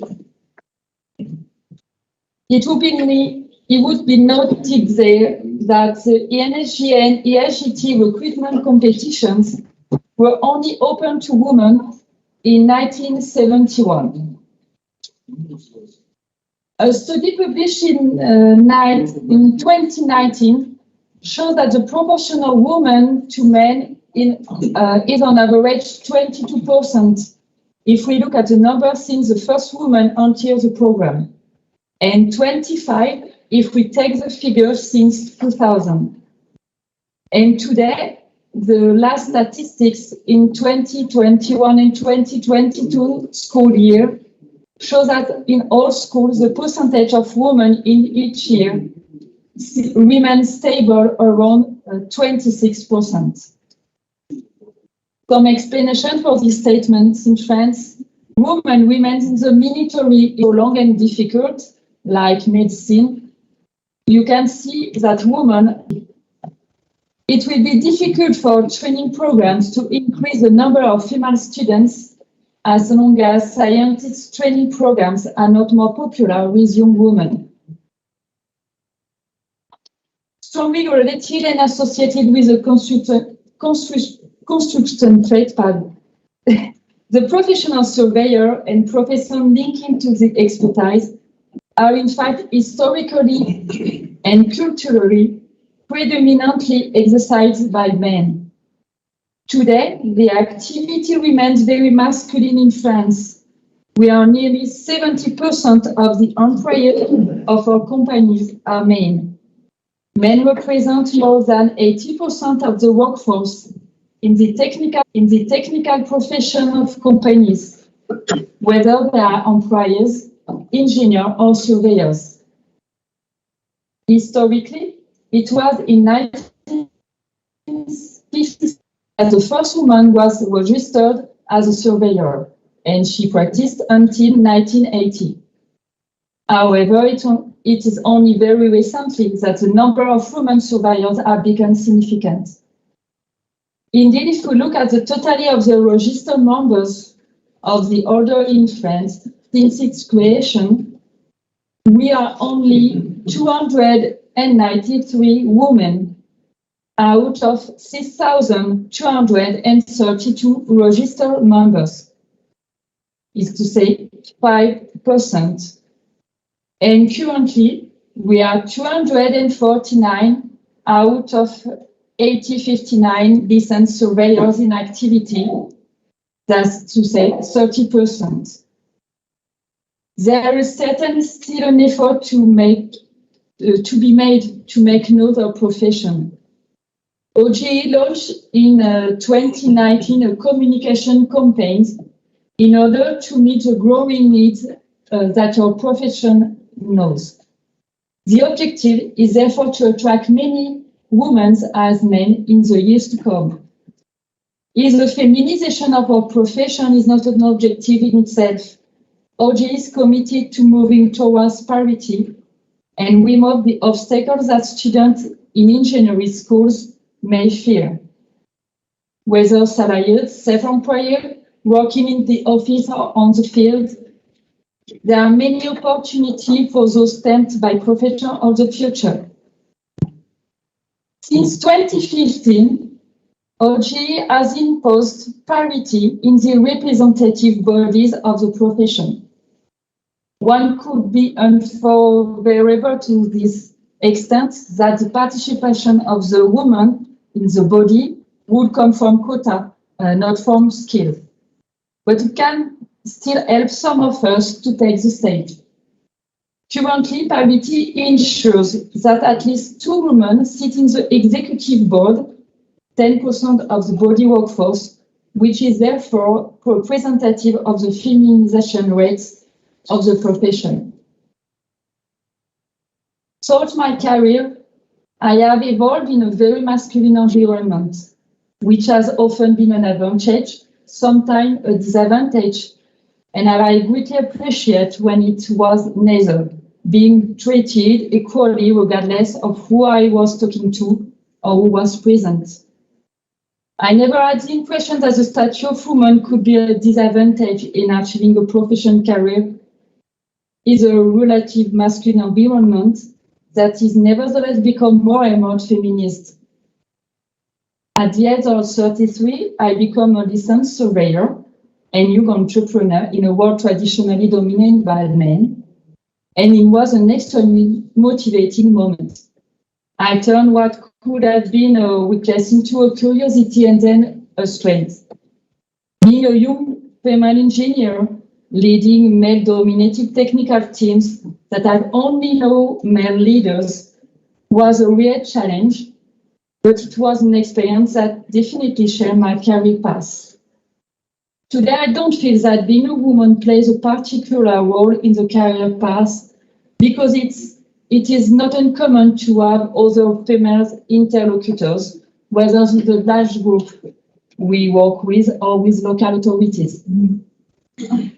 And when I speak in schools, I do not hesitate to encourage young women to become a surveyor, and I remind that there are no limit to practice the professions that we are passionate with and in which we flourish.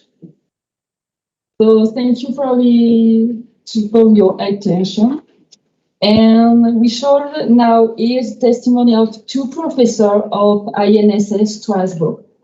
Thank you, Audrey. Louder, please. Can you show us the video? Woman surveying. Yes.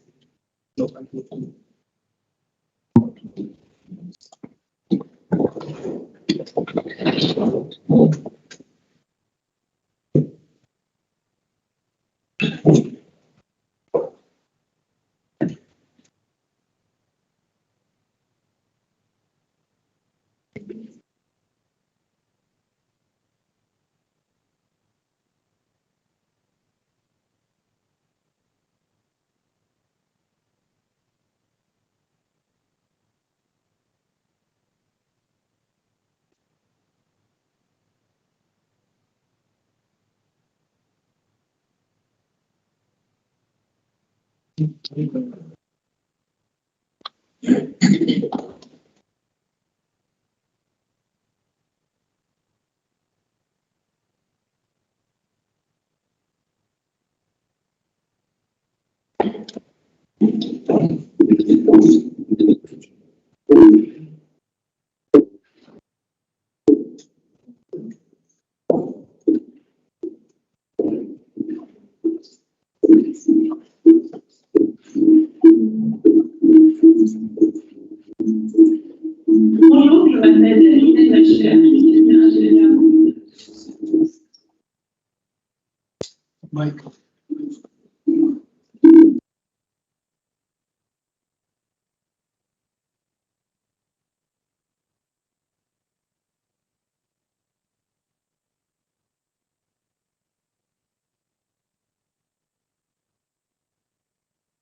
So we are far behind our schedule. With us now is, just a moment to be precise. We have a presentation, Diversity and Inclusion in the Real Estate Industry, Why Traditional Governance and Business Models Cannot Solve the Problems of the Future. Performed by Karin Bartlem-Sver, Director General, Institute for Corporate Governance. Karin, thank you for waiting and be so patient. Finally wait your presentation. No problem at all. Thank you for having me. Hello from my side as well. And turn on mic. Okay. Mic on. That Karin can be heard. On. That would be good. Okay. Thank you. Before we start, you have probably seen that I brought my daughter with me today. She's very interested in diversity topics, although she's studying English studies, so I think she probably looks for your line of profession. But I would like to I'd like her to share a small, very short story because we've talked about how to attract young women into this profession, how this could happen. Maybe you can tell us what you experienced in Australia. Yeah, actually, very a short story, pretty simple as well. A couple of years ago, when I was at school, we had a camp, so we went somewhere and we were camping there for a couple of days. And before this camp was combined with also part of our academic studies in this subject, and we did something about surveying, and we were learning how to use these tripods. Yeah, I can't remember the name. Then when we went into the camp and we were out in the wilderness, I would say we were doing our own cartography, so our own maps and of this camp where we were at, and I think I was 14 at that moment, and before I had no idea that this was like a field of profession. I had no idea what surveying was, and then after this, I mean, I chose a different type of career for me now, but I think because this is a very specific field of occupation, that there should be just more awareness for younger people that this exists. And yeah, it was a really good idea, and I really encourage, because this is such a on-hand topic. You can really go and do it out for yourself. And I mean, I was lucky as well, like my school could provide these tripods, but I think this would be a very good idea to just go out to the students and tell them that this even exists. It doesn't mean that all of them suddenly will want to work in this field, but yeah, it's a good idea to raise awareness. Thank you, Lily. I think it's a good idea to maybe approach schools and ask them when they're doing excursions that you, with your line of profession, can be part of the excursions. So, Zdenka already said, I'm kind of like the out-of-the-box speaker here today, because I'm not from your line of profession. I'm managing director of the Institute for Corporate Governance in the German real estate sector. That's an institute that has been dealing for 20 years with leadership topics, with sustainable leadership topics. We try to professionalize the German real estate market, make sure there's more business ethics, make sure that there's more diversity. We train non-executive boards. We have a mentoring program on diversity. We publish, we do events. So that's what I do in my day-to-day business. I'm also chair of the International Ethics Standards Coalition, but we're going to talk about that a little bit more tomorrow, when I'm going to present you what that is and what the international standards are doing right now. So let me start by something that might sound a little bit provocative to you. We don't want diversity. Zdenka, you don't want diversity. Jaif, you don't want diversity. And I also certainly don't want diversity. Why is that? Psychologists tell us that it's not in our nature to want diversity. We have learned from years of evolution that it's much easier to survive if you pair with people that are similar to you. It's much easier to hunt the mammoth or to find something to eat. And that's in our brain, that's in our DNA. So what we really want is this here. We want conformity. Because we're not working with people that are, that see eye to eye with you on things, that speak the same language, so to speak. Is much easier than dealing with people that are very different. it takes much more effort to do that. So why should we even bother then? So we've heard a lot about the statistics. I'm not going to run this here again, all the figures and facts and figures. You know that it's just worth the effort because companies do better, diverse teams do better when they are composed out of different people, different background, and we know all the studies. I even talked to a CEO of a large bank, State Street Bank, I think it's called. And he once told me that he likes to hire people from the LGBTQ+ community. And I said, why? What makes them so valuable for you? And he said, those are people that have endured a long way of, let's say, encountering barricades. They have always had to work through things. And that's the kind of mindset I really like, and I like to have in my company. So we know that the effort is worth the while. So then you should think that the real estate industry has understood that and is diverse. If you look at, that's a picture from Expo Real. I don't know if any one of you went. It's a large real estate fair in Munich, usually takes place every year. 19,000 delegates. This time I think it was 9,000. I think there's one lady over there and maybe one, I don't know. So this is what our industry, and I think you are part of the real estate industry. So this is what it looks like. And by the way, when I saw this picture from the EU climate summit that just took place in Glasgow, I think politics is not really doing any better. So we know we have to change. Why is that? Why can't boards, the way they were, solve the problems of today and tomorrow? Because we are living through an era of transformation. We, as a society, as an economy, also the real estate industry, we undergo a tremendous change right now. And the challenges can be intimidating, but they can also, give us chances for new products, for more flexibility while working. Climate change could lead to new jobs if we do it in a good way. We look into impact. We try to build up resilience. Of course, diversity is a topic, and we need better buildings, and we might, find new products. So all of this transformation is going on, and this is why we also need a transformation of the boards, of the people who run a company, of companies as a general. And now I would like to, just for a very short moment, address the ladies that are here. And the man, bear with me. You can just for 1 second, be. So I brought you my T-shirt today because I want to talk a little bit about what women can do. What we can do, all of us.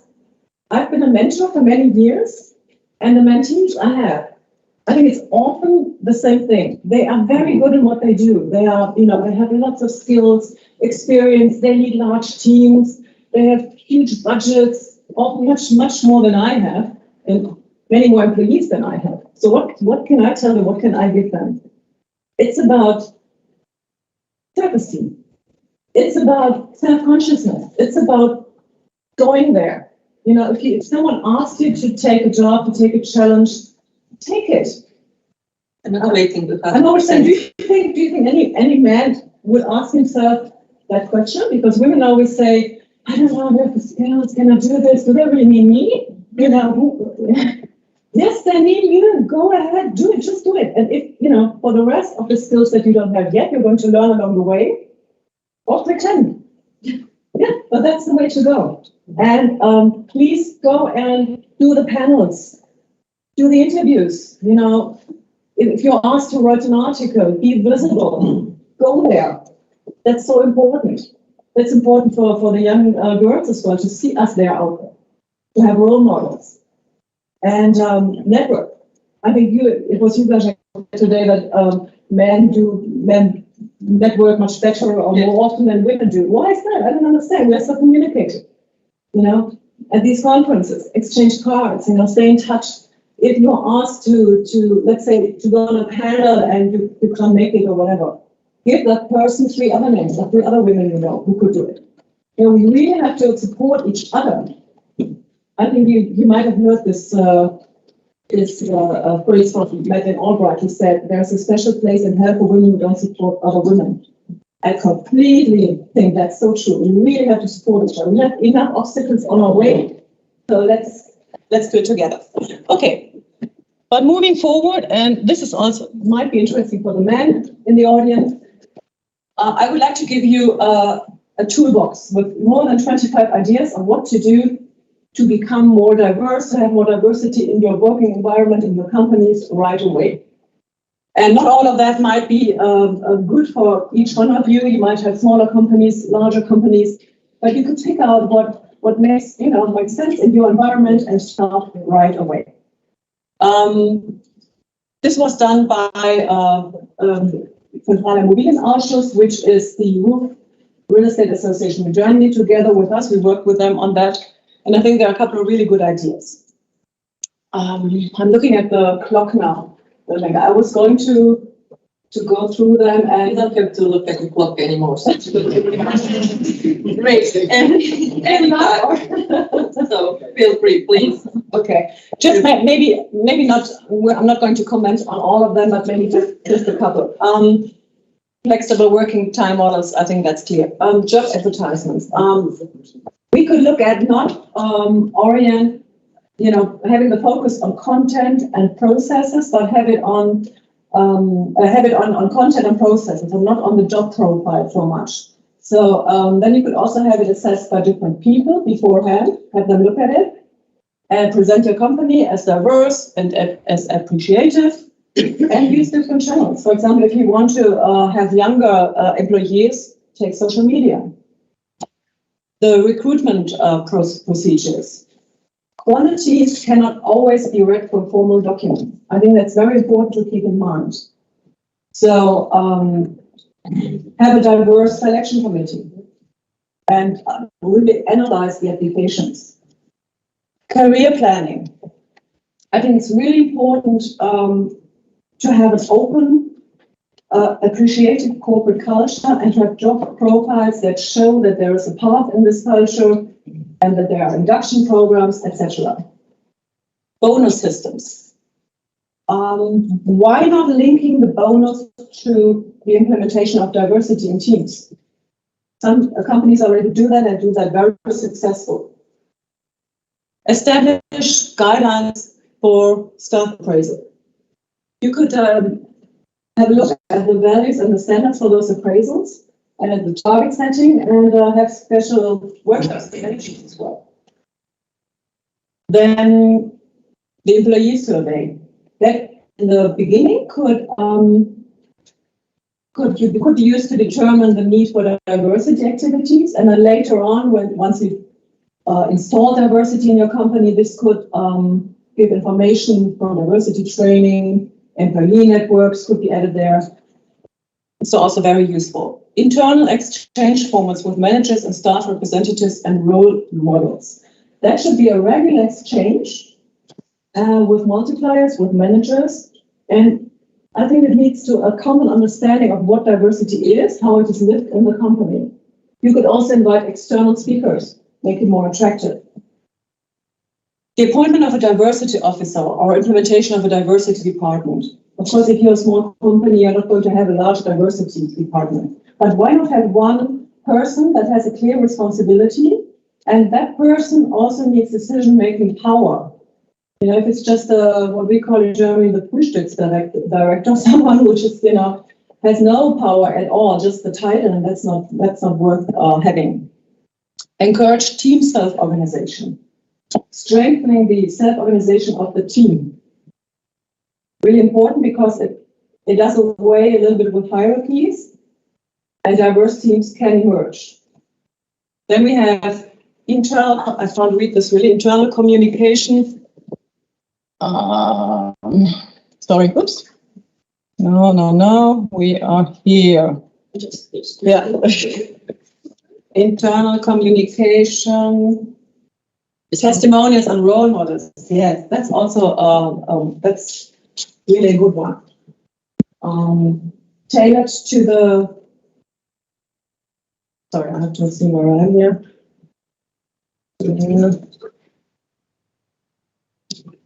Testimonies and role models, yes, sure. So that if you have great role models, then make it sure that they have, for example, an article in your newsletter or something that you have with your employees, so that people are really aware of these people, that they get to know them. Encourage employee networks. Have them, communicate with each other. Maybe have a breakfast every first Wednesday in the month or so. And then mentoring program, really important. As I said, I have been a mentor for many years, and that's really so important for younger women to get this exchange. And also, it's not a one-way street. If you decide to become a mentor, you will see that it's really very rewarding for yourself as well, because you always learn something as well. Shadow board, sounding board. I don't know if you considered this in your company. A board could consider having very young talents to make them their mentor, so to speak, their reverse mentor. To shadow them, follow them into meetings, and also tell them what they know, how they perceive the company, so that the older person, the person on the board, or the senior learns as well. Diversity-oriented social services, I think this is clear, childcare subsidy as well. Sponsorship system for periods of leave and return to work. We have experienced very often that, especially when women go into maternal leave, they are completely cut off the communication and what's going on in the company. So to have someone there who gives regular calls, who tells this mother what's going on, makes it much easier for her to be onboarded afterwards. And that person should also be responsible for the onboarding process. Training for managers on leading mixed teams and staff development. I think this is clear. How to lead diverse teams is something that also managers have to learn. So they have to take into account the needs of everyone. And communication training, same thing. We talked about this before, also how important it is to be aware of your unconscious bias. Then we have the, where are we? Sorry. 23. Culturally sensitive training process. Also, I think that's clear. It's a good idea to have mentors promote the integration of trainees with migration backgrounds, because if you have a mentor that takes care of these young talents that come from different backgrounds, it reduces the number of dropouts of the company. There are studies for that. Then you have could have raffles or competitions, just with an awareness topic, visibility of diversity topics, maybe have a photo competition or whatever. Bulletin board or idea box, I think is clear, and self-management also, of course, is a topic. So these are, you probably have other ideas, that's why I put 28 point. There is much more that can be said, but it's just a toolbox where you can pick things that might fit to your work, to your company, and do that from Monday on. I was asked to also speak about codes or guidelines, something more formal. And we have developed this diversity code for the real estate industry, again with this roof association in Germany. I'm not going to go through all of this because I think we're running out of time, and I think you would probably share the presentations with everyone. But if you're thinking about having a diversity code in your organization, in your association, in your country, you might want to just have a look at this. I think we don't always have to reinvent the wheel new. We can also look at what's there already, and I think we have quite a good standard here. So let's learn from each other, and I'm looking forward to discussing with you later on, tonight, tomorrow. Thank you. Thank you.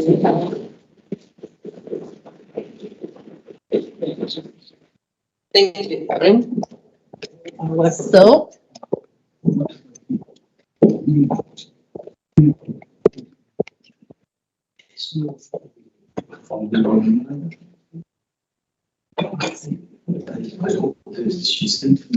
On our program now, we have gender equality surveying experience from USA, from Timothy Birch, Vice President of the National Society of Professional Surveyors. So Timothy, Tim, are you with us? Yes, can you hear me all right? Yes. Hello. Yes, good, actually still good morning from just outside of Chicago, Illinois. So glad you guys have just you've pushed through. This is all right. We're gonna get through this. Hope so. And hope I'm happy really here to see you for the first time and for the first try here to hear you and to see you. So hoping if you would have a presentation to share it with us, or we will just hear you speak. No, I've got a presentation here. Let me see if I can make sure I can get this. Okay. Get this to go. Get it your way. Let's see here. Presentation. And should be able to. Great.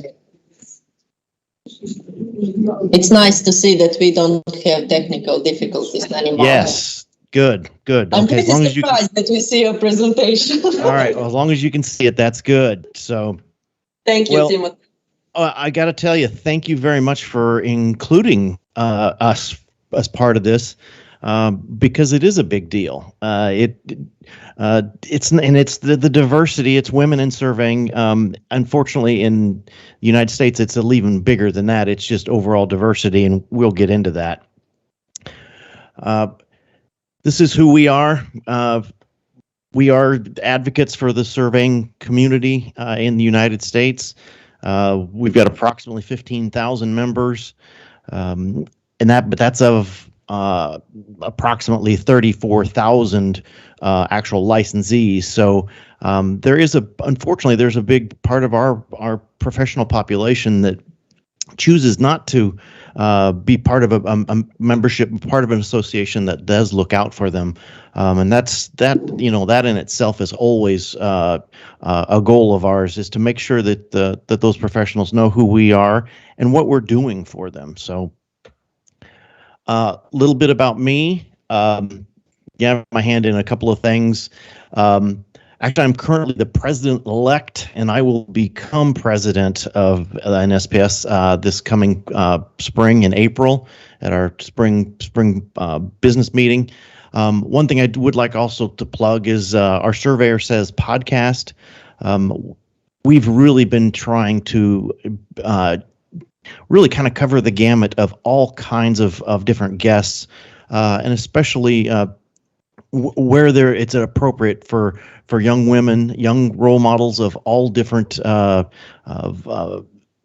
shapes, colors, sizes, everything. I mean, because there's so much now to surveying. Something this doesn't say is that I am a second-generation surveyor, and learning from my father early on in my career, he never touched a robotic instrument. He never touched GPS. I think he could spell computer, but he couldn't turn one on. So I learned the basics from him early on, which was fine years and years ago. This is no longer my father's surveying. There's so much technology in here. So we have to be progressive, and we have to be going after the younger people that can understand what's going on with the technology. One of the things that we do push at NSPS is beasurveyor.com.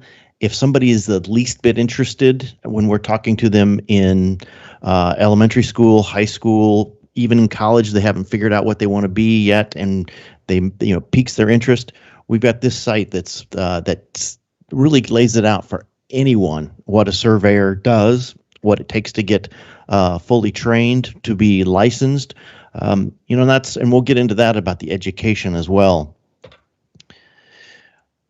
There's another route to licensure versus licensure in the United States, and the Certified Survey Technician program, to where somebody that doesn't go to college, that doesn't go and get that formal education to go along with that the in the field experience. We have a certification program, 4 different levels, both a field and an office track, that we've been cultivating for the last 30 years. And we'll get, like I said, we'll get a little bit more into the education part of it. But for a young person that doesn't want to go on to university, go on to get their degree in something that they want to they want to be out in the field, they want to be working with computers, they want to jump right into a career, we can do this. And that it really is more of an apprenticeship, that there is that opportunity to get certified and really show both the employee and the employer what what they know and what they're worth. Elaine didn't really get into this earlier, this much earlier, but the Get Kids into Survey program, NSPS has been a big partner with that from the get-go. Elaine and I got together back in early 2018 to get Kids into Survey posters into the United States. This is really a great program to teach any student, even adults, what surveying is about. So we use this quite a bit across the United States. I liken this to like a Pixar movie, like Toy Story and such, that yes, it's for the kids, but it talks at it at a level where an adult can understand it and really then know what we do, because there is so much technology and so much more to it these days. She's got great content, really helps sell what the surveying does at a basic level, at a down to earth level, which is really nice. All of these great sponsors have stepped up, and it's really been good to be able to push this through the educational system, to be able to get this in front of kids and also get it in front of parents that maybe they've got older students that don't know what they want to do. They can push their kids to go do something like this. Like I said, and great content. She's done a great job, and I know she was really concentrating on the marketing today, but she's, kudos to her and her sister Ellie for putting this stuff together and giving us some content to be able to at least go out there and have talking points.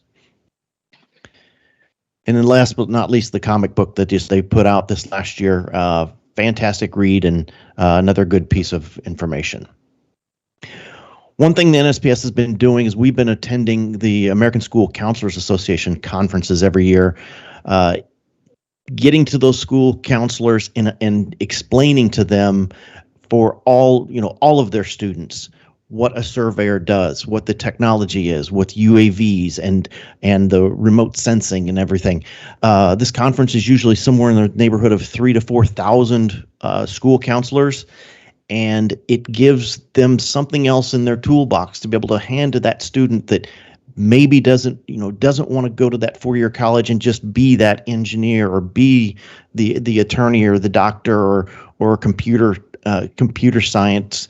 It gives them an opportunity to be something else. So we try to get that information out in front of them as much as we can.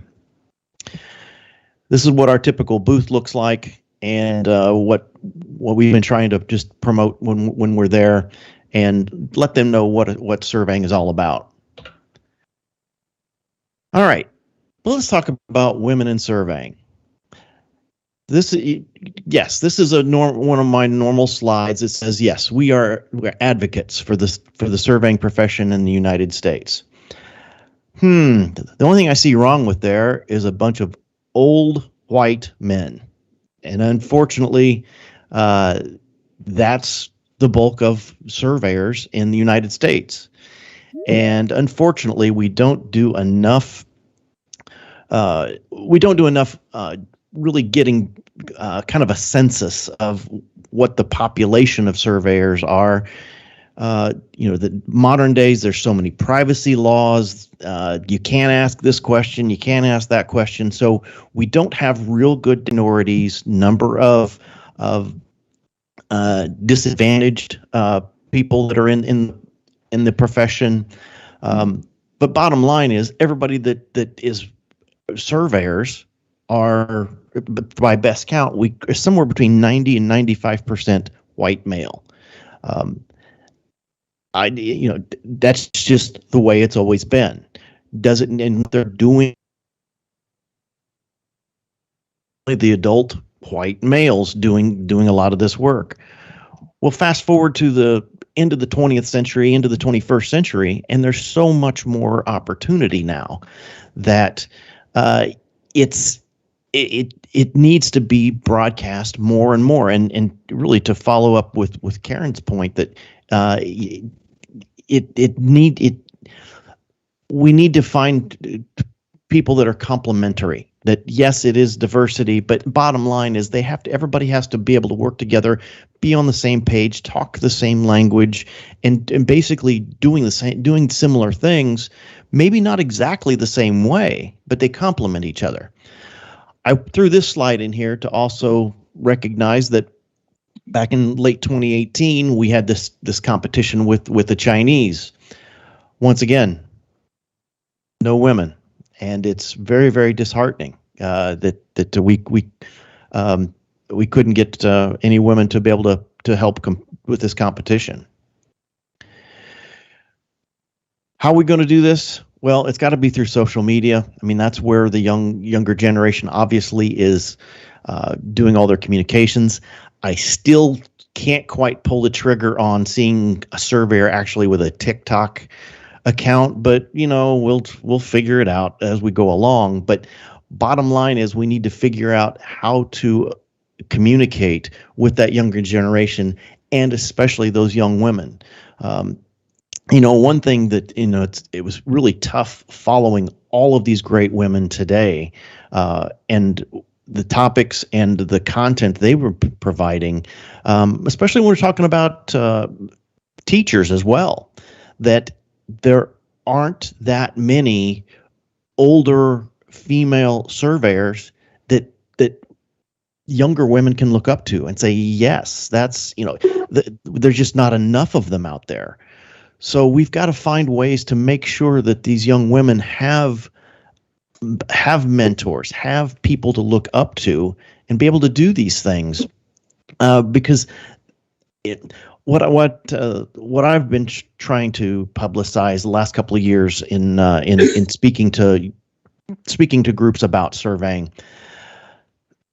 When I go into a high school class and I'm talking to a very diverse group of people, I mean, black, white, Hispanic, boys, girls, everything, they're looking at me and they can't relate.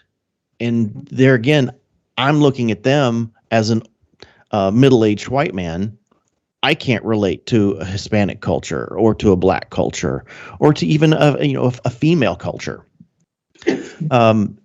We've got to figure out a language that we bridge that gap, that we can figure out how to let them know there's a great profession out there to where you can use your brain power. If you're inclined to be outside, there's ways to go out and do data collection outside. I threw this one up here because this is another one of these that we've got to figure out how to bridge some of these gaps. To be able to use examples like Dr. West. I mean, she was part of the creation of the GPS technology, but trying to get a young high school white, black, Hispanic, young girl to look up to somebody like that, we've got to find the right way to be able to tell that story. Global Surveyors Day, that's one way we can try to put some of these things together and really work together. And I think that's part of one reason I'm really glad that we were invited to help at least start talking about some of these things, because it is a global problem. I'm actually I'm chair of the Commission 1, we're actually working group 1.1 professional ethics right now. I will be taking over Commission 1 professional standards in 2023. But bottom line is NSPS needs to continue to work with FIG, needs to continue to work with CLGE and everybody else around the world. Started making a lot of good connections with the Australians. Roshni, that you're going to hear, a little bit later, she is fantastic. Narelle down there is fantastic. I actually was on Peter Cox's Defining Boundaries podcast a couple of months ago. Fantastic conversation with her. It is global, and we need to figure out a way to, like I said, to make these connections. There's my pitch. My surveyor says. In the United States, we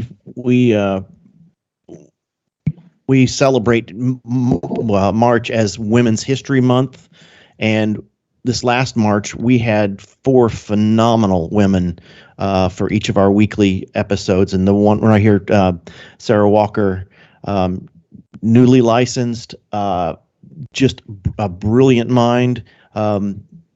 But unfortunately, there's just going to be that segment of not even just the surveying, but the population is going to look at her and discount an attractive woman that has a brain. And we've got to get past that. We've got to figure out how to get past that and respect her for who she is and what she's capable of doing, because she's phenomenal and she's a role model. And we need to be able to embrace young ladies like that and be able to let them know that and really to enhance their confidence that they are a force to be reckoned with. Speaking of working with FIG, we are going to be hosting the Working Week in Orlando. It's the end of May, 1st of June in 2023, and hope to see to meet a bunch of you if you can make it. Would love to have you down there. But I think part of it is going to be having the young surveyors there and really pushing the not just the women in surveying, but the diversity and getting more of the young people across the board really interested in a great profession. So 2022 and beyond. What is the future of surveying? What's the future of geospatial data? What's the future of NSPS? Well, it's got all of these little things plugged into it, but bottom line is we've got to be able to shape the conversation to the young women and make them feel comfortable to be able to move forward and be able to deal to be able to understand what we're trying to do, to understand what the profession's about.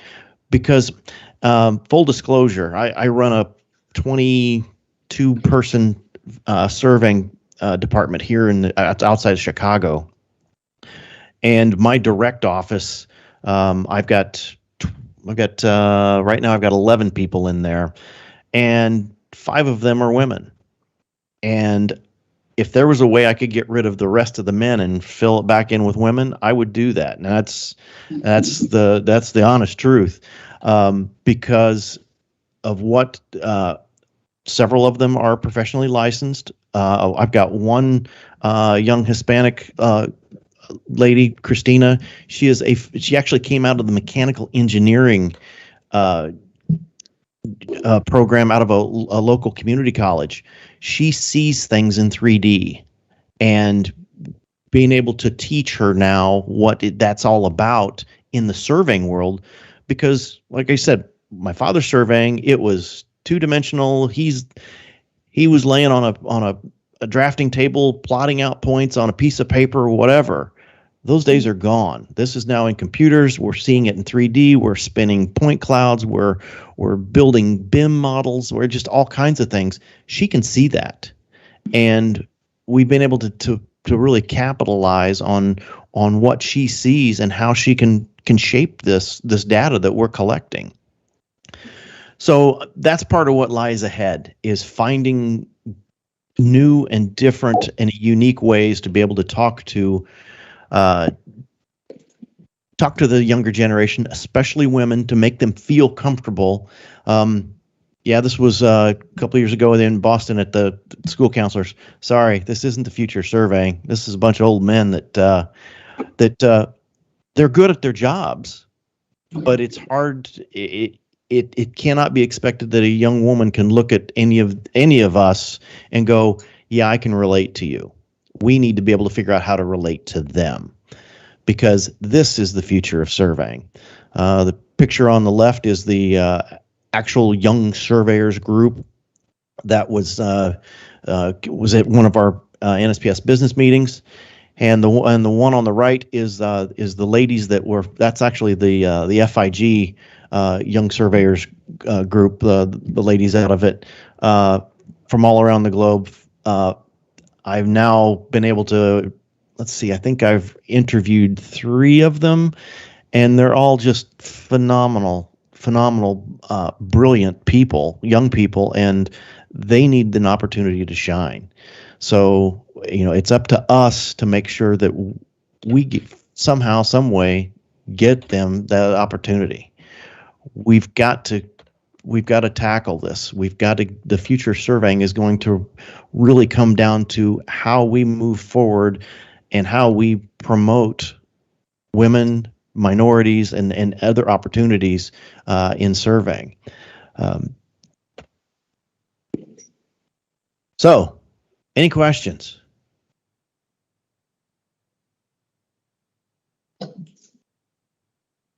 The audience is silenced. Yes. Well, didn't quite mean to blow you away out there, but no. No, thank you. You were great. No, Really? Bottom line is, United States, we're doing the same thing that the rest of the world is, as far as getting surveyors, and especially getting the young women to be comfortable and coming forward and wanting to do this. Bottom line, it falls on the rest of us to really make this work. And I applaud CLGE for making this a headline of women in surveying. I don't know if I could try to pull that off in the United States. To be honest with you, I think I would probably be run out of town on a rail. But you know what? Some of these old stereotypes have just got to go away. And like I said, I applaud you all for doing this. So if there's no question, please feel free to reach out to me if you have any questions someday down the road. And once again, Blaženka, thank you for having us on, and we look forward to working with you a lot more in the future. Yes, thank you.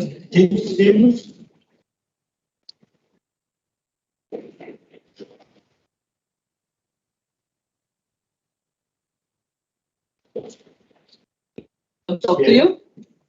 Yes, it was a really exciting presentation, very nice as well from Karin. I got some messages from our members abroad. They were very satisfied about your interventions.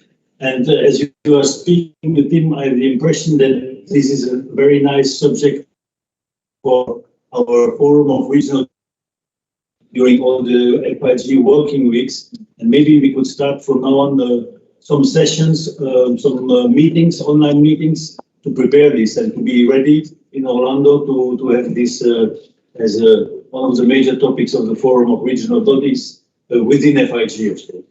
Exactly, and I'll be honest with you. You're going to see a lot of changes coming out of NSPS after the first of the year. Our longtime executive director, Kurt Sumner, is retiring. They're going through a succession right now, picking his successor, and will be installed after the first of the year. Things are going to change because the world is changing, and part of this is, yes, NSPS needs to be in lockstep with your organization, with FIG, with some of the other organizations. Whatever we can do to work together going forward, please let us know. We're going to be right there with you. Great. Then we will hear from you more tomorrow on our general assembly. I've submitted a video for a presentation tomorrow. Yes. Great. Thank you. If you have any more strength, please stay with us. We have one panel, how to raise future geo leaders. Very good panelists here on this panel.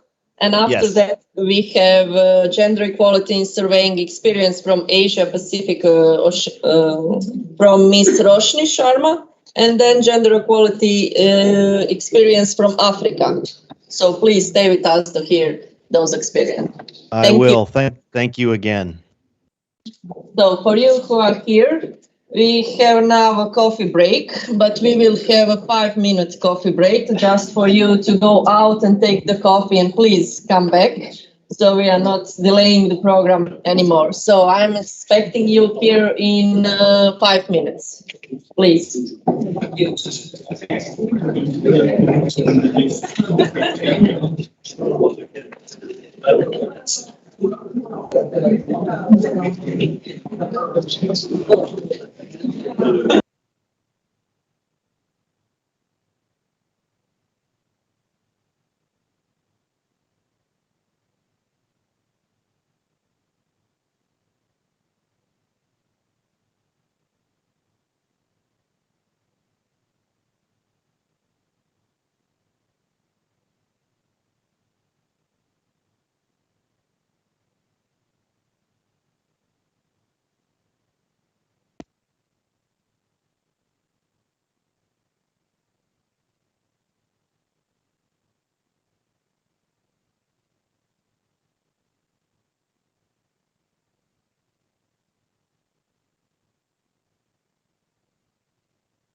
You can't say.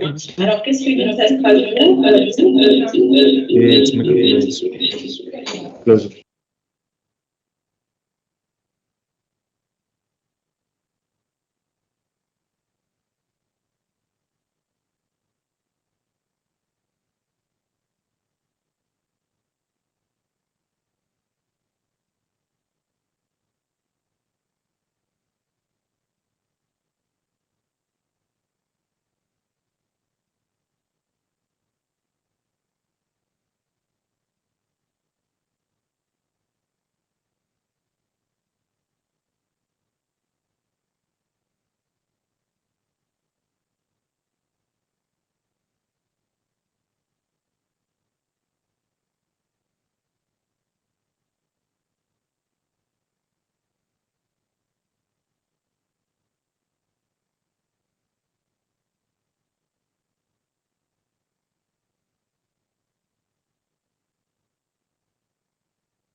Exist on State University since 2007.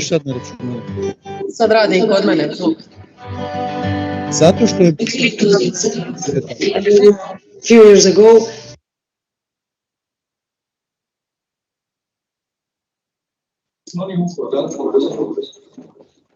it was also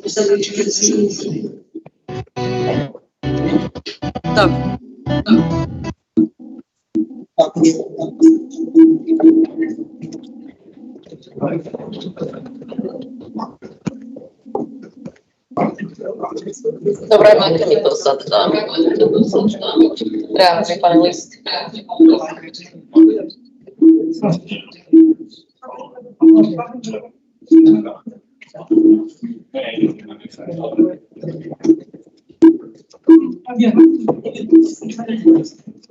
Ajde ugasi, sad to nemamo.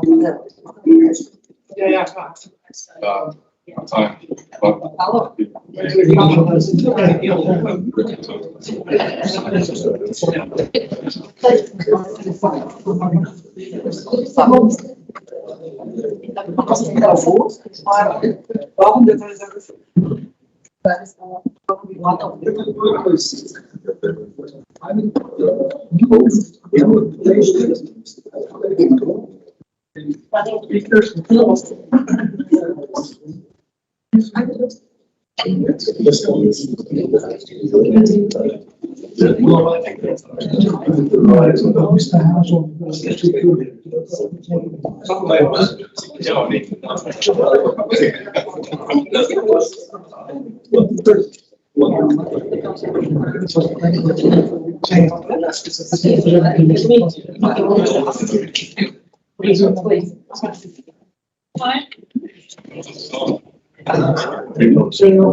Elita, sorry for waiting. As you see, we had some difficulties. Can you hear me? Yeah, good. Great, great.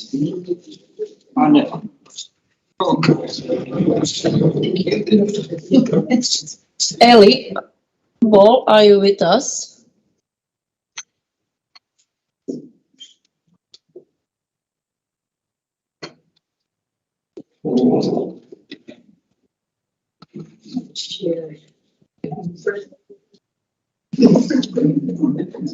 Just to check. Okay.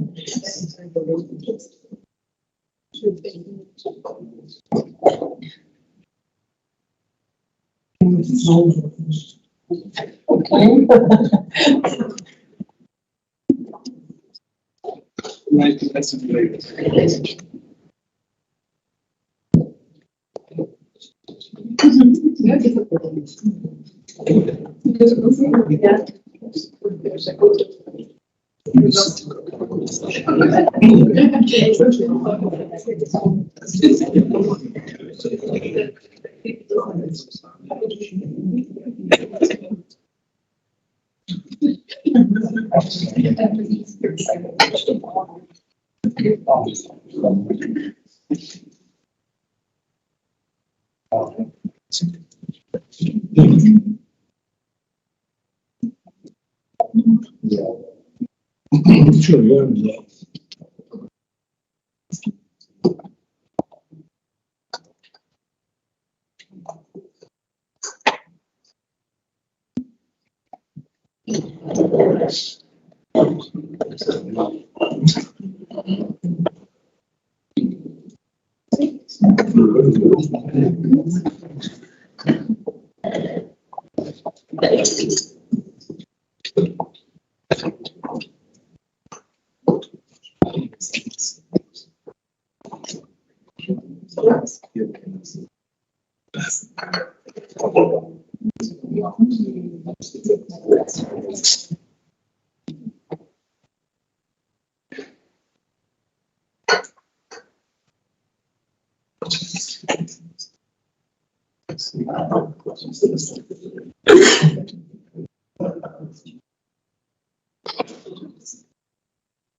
Announced short. So I think that we can start now with our panel, how to raise future geo leaders. We are one panelist short or online. I think that Elaine will not be joining us. I just messaged her, but no response.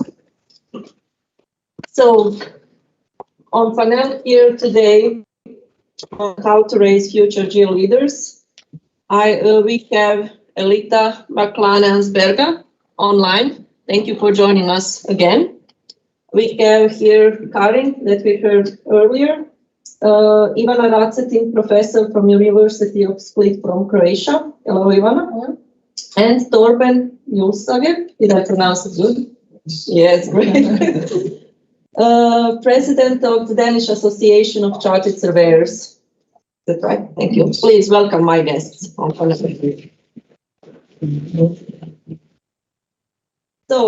for the first, I would like you to introduce yourself in a few sentences, and why did you choose this profession? Torben, you have the honor. Thank you very much. Well, I'm the bad company here. I'm an old man, gray-haired man, like wearing glasses. But nevertheless, I love my profession, and I think it's a profession that needs equal gender, and we have a large and a huge potential to have gender equality in our profession. I was educated 6 years ago, started in the private sector. I've been there since. In 1996, I become owner of my own company. We were 2 persons in my company at that moment. Today, I'm partner in a bigger company. We have had growth since. We are today approximately 260 persons in my company.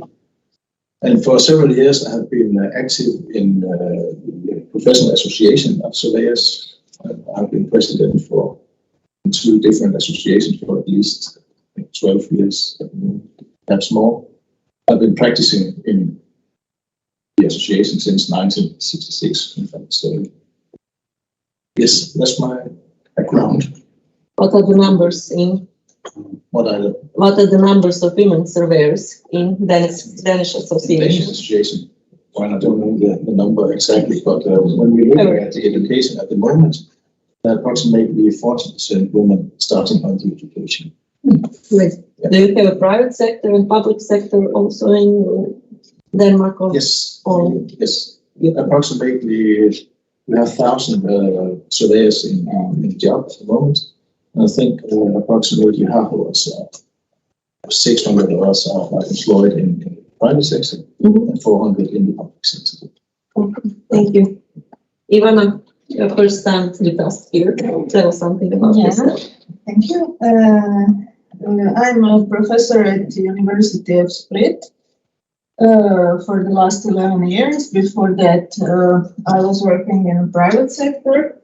And before that, I was working in public sector in the Hydrographic Institute of the Republic of Croatia. So my specialties are land, but also the sea, lots of different things. I'm proud to say that so far I've been engaged in 10 projects, 4 of them international, Erasmus Plus, Cost Action, and so on. Thank you. Karen, we heard a little bit about you from the presentation, but maybe some details or highlights of your career. Oh, yeah. I joined the real estate industry by coincidence as well.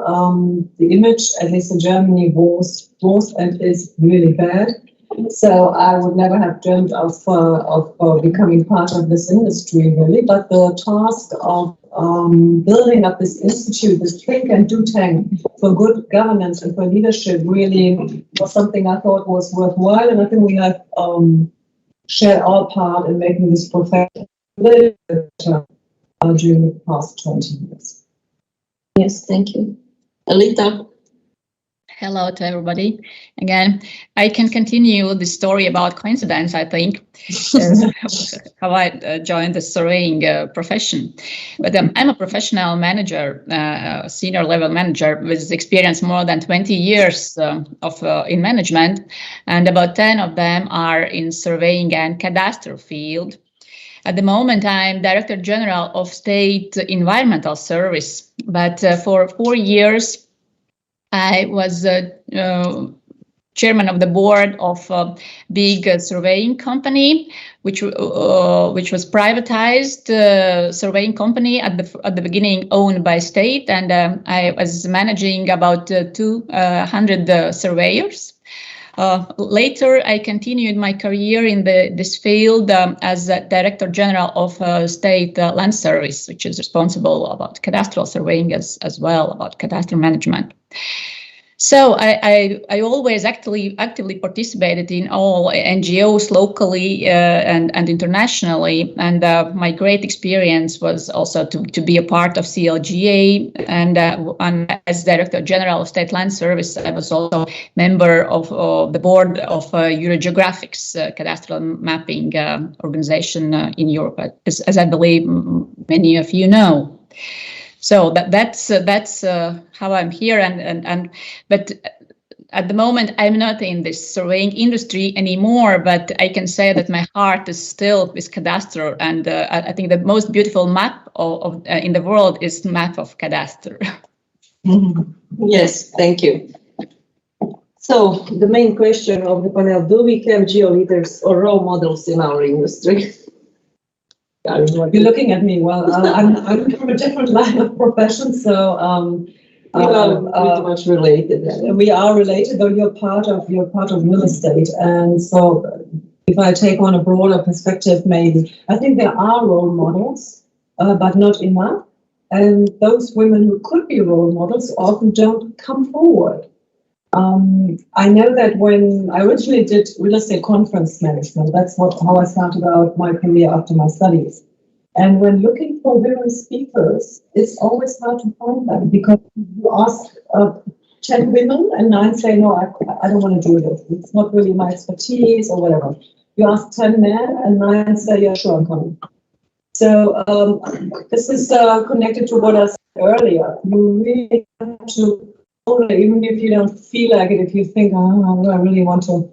No, we really have to, make ourselves visible. That's the only way to become a role model. I think there are, I've met so many great women here today and saw them on the screen.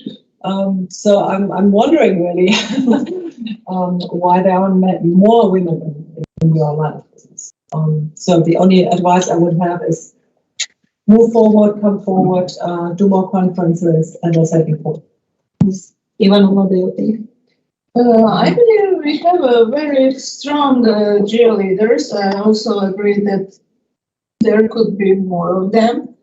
But in my world, in my personal growing in this industry, I had many geoleaders, the people who are improving our profession. But I must say, when I was thinking about names, I must say they were all males. Yes. Well, from my point of view, we have two interests to this question.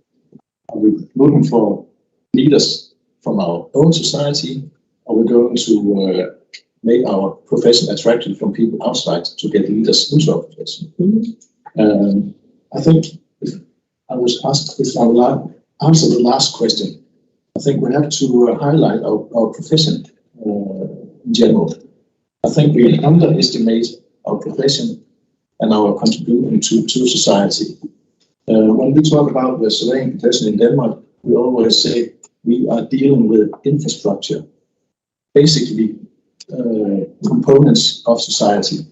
In Denmark, we deal with cadastral work, and we have the technical work, the geospatial data part of our profession. Both parts are very important for our society. The cadastral is basically a component for the Danish economy, for mortgaging in houses and so on. And the geospatial data are very important for society in general to conquer today. As you could hear, the mayor had from Ivanhoe this morning said, we are a geospatial driven society. It's very important for us. I think we have to tell the world that that's what we're dealing with. And if we're talking about the gender today and the theme today, women in surveying, I can see from my own country, we really have girl power in Denmark. But women are going for the educations that are high profile, lawyers and doctors. And if we can put our profession as a high profile profession in our society, I guess that women's eyes will be open for our education and our profession too. Yes, that's the effort that we have to do to put that. Elita, what do you think about geo leaders? If you have to ask this question aloud, then I believe there are not enough geo leaders. But I personally know several of them, and what I would like to mention my great colleague when I was a member of the board of Eurogeographics, Ingrid van den Berge. Maybe someone of you know you. She's Director General of Mapping and Cadastral Authority in Belgium, and she's not only geo leader. I think also she is my big authority, and I have learned from her a lot how to be a leader and also how to be a great professional. And I think in Latvia, locally, I could name also some words, and I think that one of very good examples and could be also Una Krutova, who is sitting between you there, because yes. Una had a really great career and is a good professional and has devoted herself in this surveying field in Latvia. And I think in our countries we could name more and more such names, and maybe we could share those names and ideas, and CLGE could tell those stories across the Europe about our great leaders, women leaders in our countries. Yes, thank you. Una is a great example of a geo leader. So with us is Ellie Ball. Ellie, thank you for joining us. We were just started. Please, can you introduce yourself in a few sentences, and why did you choose this profession? So please, yes. Just if you're Hello, here. everybody. So my name's Ellie Ball, and I work with my sister with the campaign Get Kids into Survey. So my sort of background, well, obviously the family industry has definitely been surveying. So my dad was a mine surveyor and a hydrographer, and so it's been very much in the family. My sort of background as well is also sort of in photography, like construction related photography and floor planning and things like that. So I also had my own sort of interest. And then I got to working with my sister sort of 6 years ago, and then it was about 3 years ago that we came up with Get Kids into Survey, and that's where I'm at now. So we make sort of children's resources, posters, comic book, that kind of thing, to get kids and get the next generation excited about surveying and the industry. So do you think that you ever would choose surveying as a profession if you didn't have it in a family? I'd probably not, because I probably would have never heard about it. Yeah, I don't think so. But I always loved geography, and I think if I'd had more teachers and influencers around growing up, and I would have loved to have a job where I was outdoors and things like that, because when I do any of my sort of floor planning and 3D modeling work, I love doing the site visits and things like that. So I would have loved to do it, but I don't think I would have got into this industry if it wasn't for family. Yes.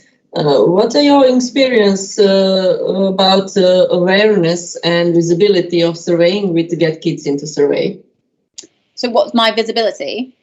Yeah, what is your experience with raising awareness about surveying and visibility of surveying industry with Get Kids into Survey? Yeah, so I mean, a lot of people, especially if you go into sort of schools and just talking to teachers and things like that, general public, as it were, have no idea really, even though, you sort of start to explain a little bit more. They might have one idea, maybe sort of building surveyors or something like that, but generally they have no idea, and you really have to explain. And what's great about our materials is that even though it's aimed at kids, it's very colourful, very fun. Because it's so simple, it really explains the industry, so well to sort of just anyone who wouldn't have a clue about it otherwise, and then realise how much it goes into sort of so many different areas, there's so many different career opportunities and different areas that you can go into within surveying. So yeah, absolutely, it's not on people's radar at all. Yes. We were just speaking about do we have geo leaders or role models in our industry? Elaine spoke about few names earlier on her presentation. What do you think? Do we have geo leaders? I think they're now. I think that with the help of sort of social media, Instagram and obviously LinkedIn now as well, I think that's definitely helped it become more apparent. Obviously, you've always had sort of people that are quite sort of role models within the industry, but it's trying to get those people from the industry sort of speaking outwards and to sort of normal everyday people, and going into schools and being. So what we're trying to encourage with Get Kids in Survey is we have a network of brand ambassadors. So we've got about 50 brand ambassadors globally now.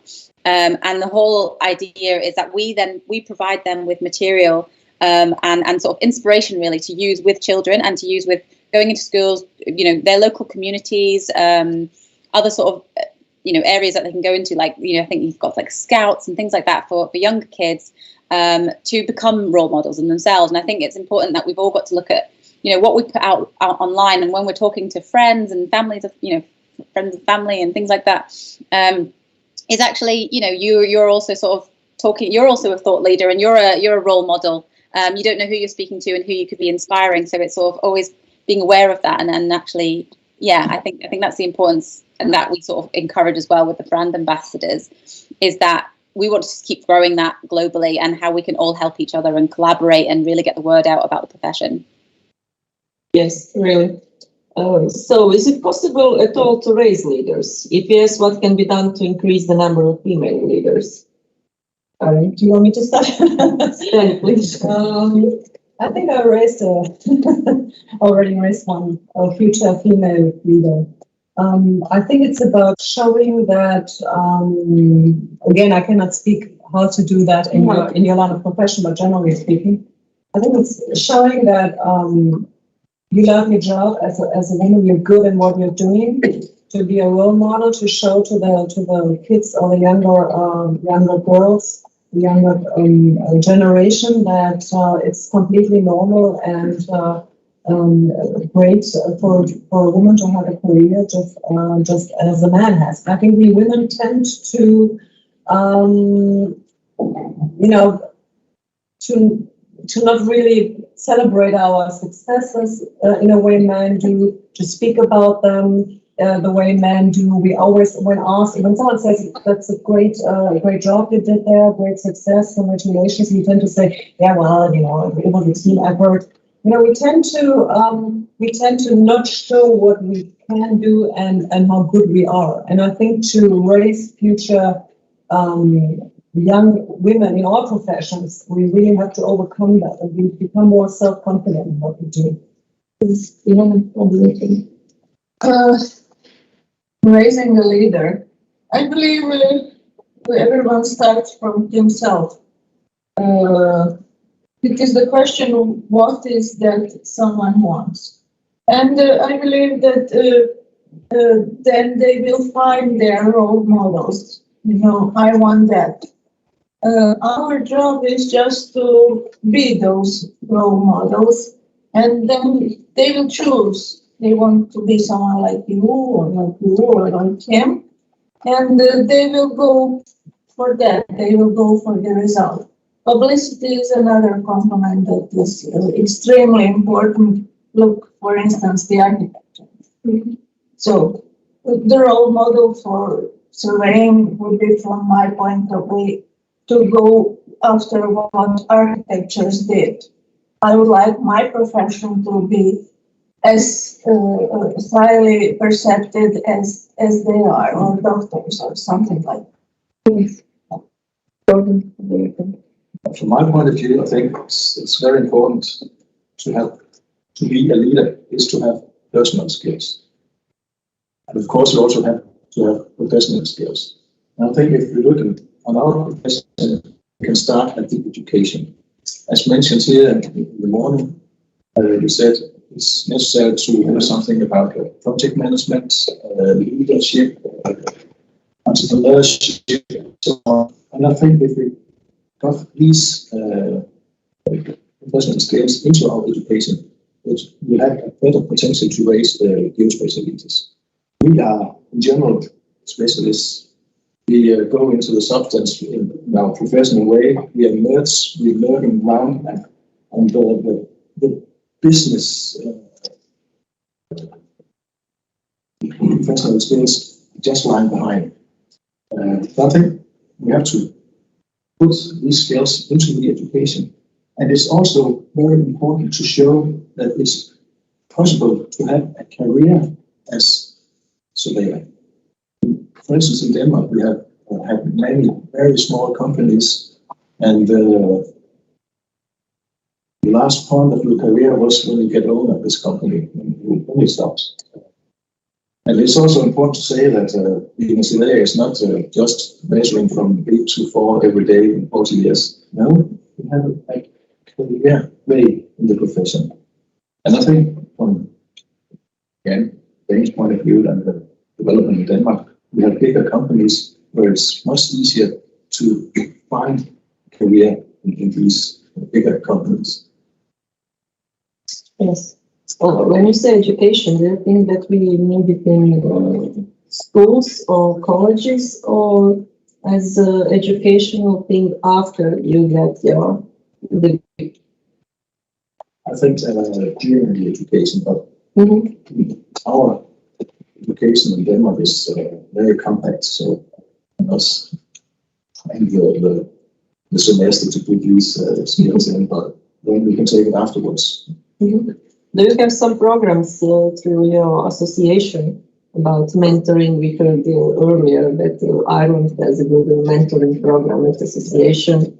Do you have some kinds of program of mentoring, especially for women in your association? Are you planning to? Oh, in fact, not, because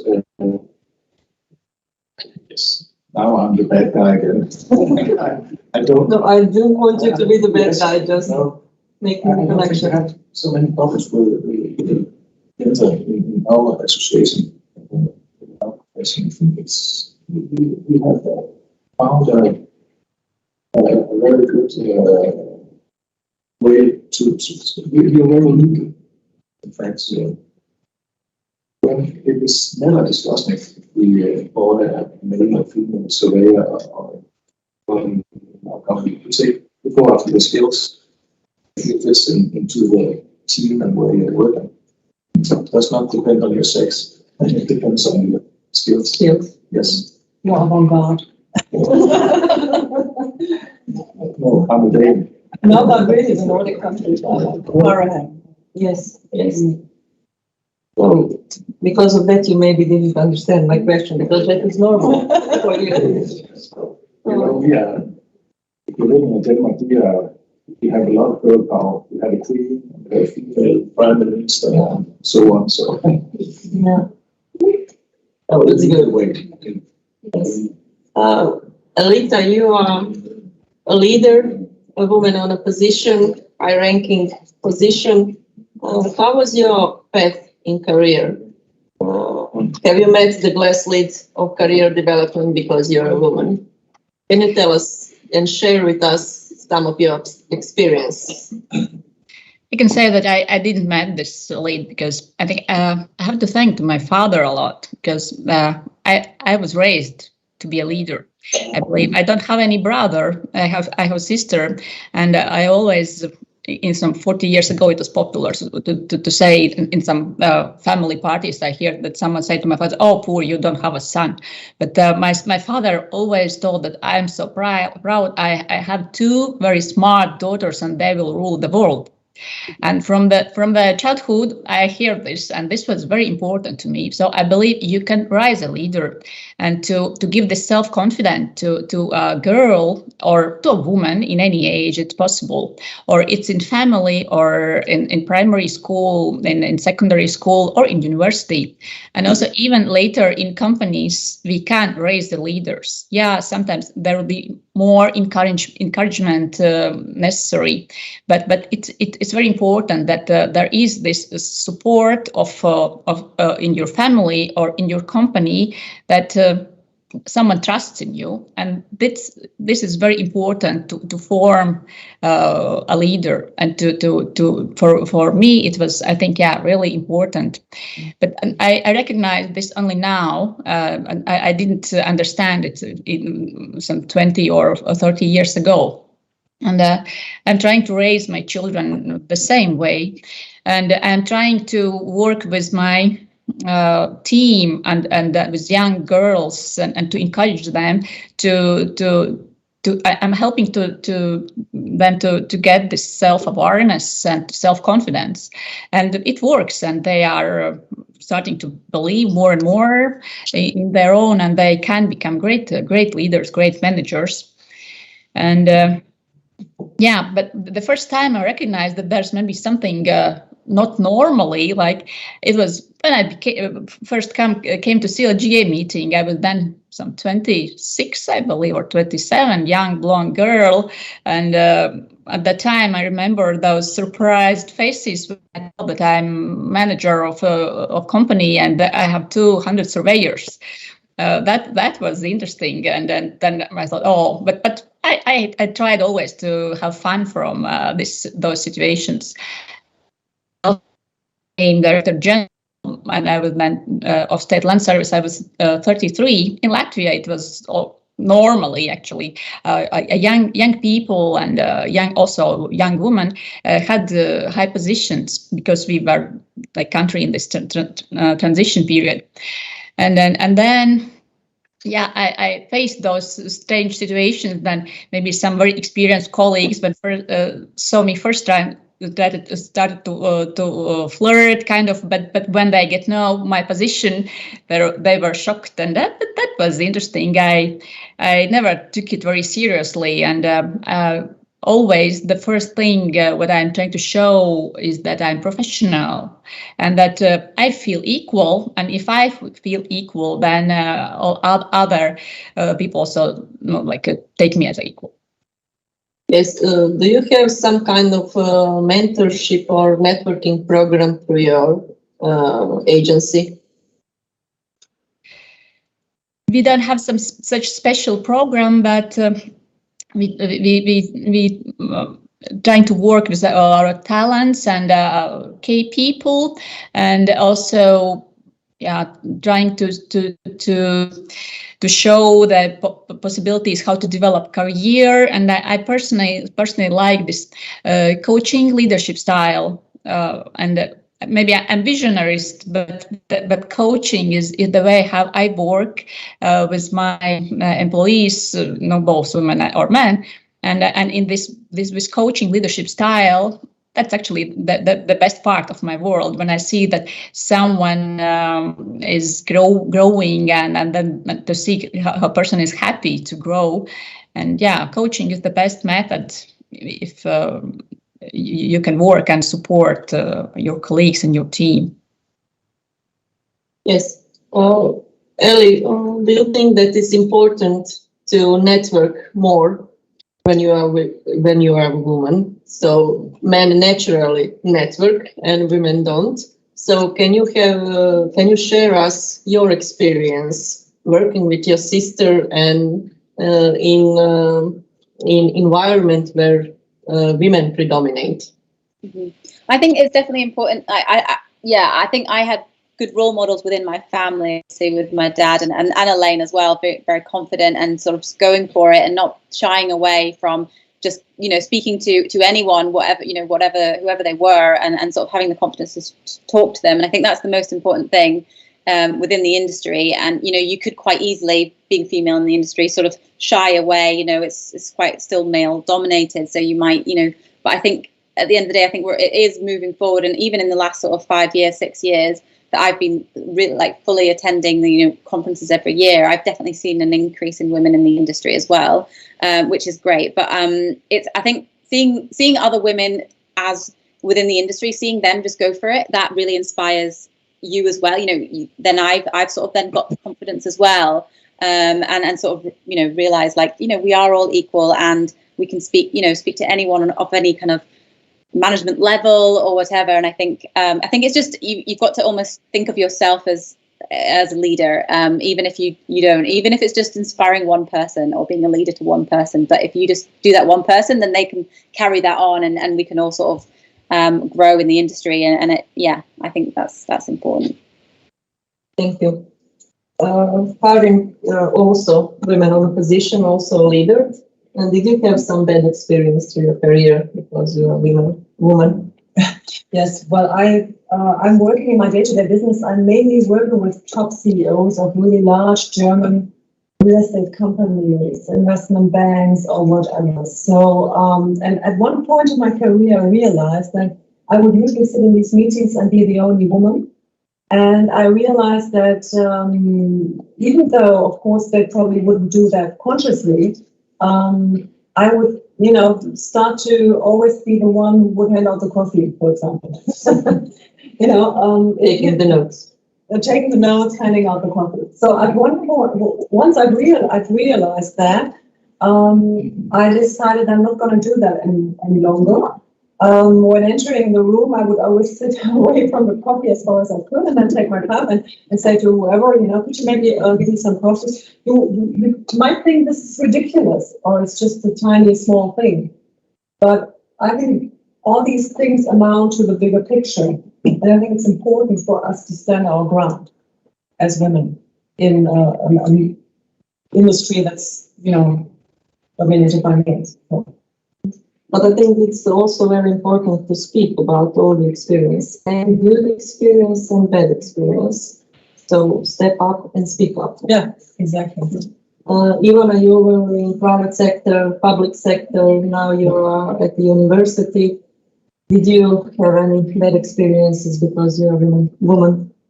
I believe everyone has some barriers in life, whether it's man or a woman.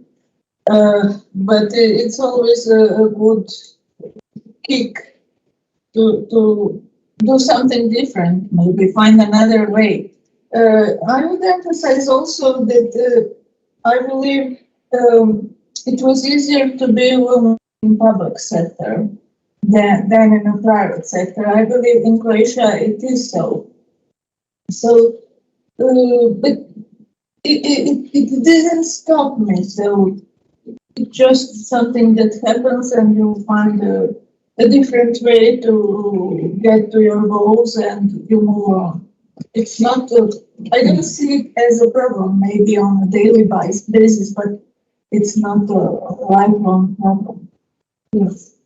So we are closing to the end of our panel. So maybe for the girls, female finalists, I have a special question, and for our colleague, one special question for the end. So we will start with Elita. The same question for everybody. What is the message to your younger self? Do you have a message for your younger self? And for future generation of female surveyors that are just starting their way into surveying? I think I started my speech. I thought that I'm here by coincidence, and luckily it was by coincidence because at the beginning I told no to offer I got at first, because I thought, oh no, it's too complicated, and I love to do things when I really understand them very deeply, and but somehow the situation turned out that I took this position by coincidence, and that was the last thing, last time I said no, and since that I usually say yes to offers which are really challenging, and now when I go with the attitude, who else if not me? And I would like to encourage, always say yes. I can say sometimes it was necessary to someone to encourage me. For example, when I was elected as board member of Geographics, when first time Dave Lowell asked me, okay, maybe you can apply, I said, no, I'm not so experienced yet. And then I remembered that situation, how I'm not experienced yet. If someone sees that I am, I have to try. And that was really great opportunity for me to learn for me personally, as professional, as a leader, as a manager, from colleagues which I was working together. And it was great opportunity for me really to give something new, something for me, for all European community of cadastre, and that was very important for me. So never say no if there is only one reason is I'm not good enough yet. Just say yes, try, and you will succeed. Thank you. This is a great message. Ellie? I think it's most important to sort of get out of your comfort zone. And sort of attend lots of conferences and join like networks. So there's like the young surveyors networks, there's early careers networks for different associations and different regions and all sorts of things. So I think it's joining those, getting out in the community as quickly as you can, and learning from everyone around you, and talking and really talking to people. And sometimes it's just a case of, even at a conference, you might go around, but you might not go up to every stand because you're a little bit, shy. But I think it's just having that sort of initial confidence to just, right, I'm just going to walk up to at least, X amount of people at the show, and I'm going to ask them some questions, and I'm going to get out of my comfort zone. I think that's just having that little bit of bravery, because the more you do something, the less scary it is at the end of the day, and then you soon realize that everyone's just the same, and we're all human, and we're all probably a little bit scared, but you just got to sort of go with it. So I think that's my advice. Yes, I agree with you. I mean, yes, I can completely relate to what you both said. I would also say to my younger self, more networking, start earlier on and really talk to people. I used to go to conferences and then, disappear once the official part was over. That was many years ago, of course, but I would start networking much earlier and say yes to everything. I can completely relate. When I was asked a couple of years ago to run for the position as chair of the International Ethics Standards Coalition, there was someone running against me who was much more my senior, and also, very more well known in the industry. And my first impulse was to say, no, then, I don't stand a chance. And I thought, what are you always telling your mentees? You're telling them to always say yes and go for it. And that's what I did. And here I am. So I can completely relate and support what you said. Great job, and great message. Thank you. Ivan? I would say to every young person, keep going. No matter, the barriers can be avoided in a lot of different ways. Work, and the results will come. No other way. It can't happen no other way. Just move. It won't happen overnight also. Yeah, it's one. So, Torben, from your male point of view, Very carefully, yes. I will not ask you what would you tell to your younger self, but what is your message to all the females that are entering this profession? Not in Denmark. In general. Yes. Don't make your sex as a barrier for yourself. In general, I think that gender equality depends on culture and the political framework you're living in. Somewhere in the world, it's not possible for women to get anywhere. In the other parts of the world, we support equal gender during the society and how we build that society. So therefore, I think it will take a long time before we have gender equality worldwide. As you say here, say yes, go for it.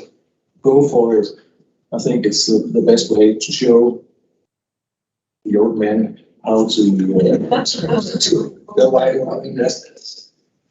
deal. And I have one more, because I said at the start, I think we really have a potential to have an equal gender in our profession. Because when we look on our profession, we have a need for soft skills and hard skills. And I think that soft skills are primarily a female access to the world, and the hard skills are more male. There was a figure in the presentation in the morning. I think I generalize now. I'm sorry, I generalize now. Yes. We need both parts to have diversity in leadership and diversity in the solutions. Another point is we have technical skills, we have juridical skills in our profession. We work with these, but behind all this, it's all about people. And I also think that when you talk about people and empathy, it talks to both men and women. Yes, thank you. Great conclusion. So please, applause to my panelists.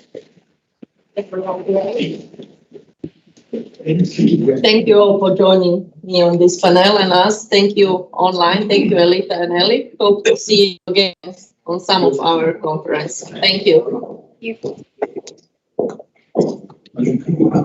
have a 3 minutes to experiment I'm going to do.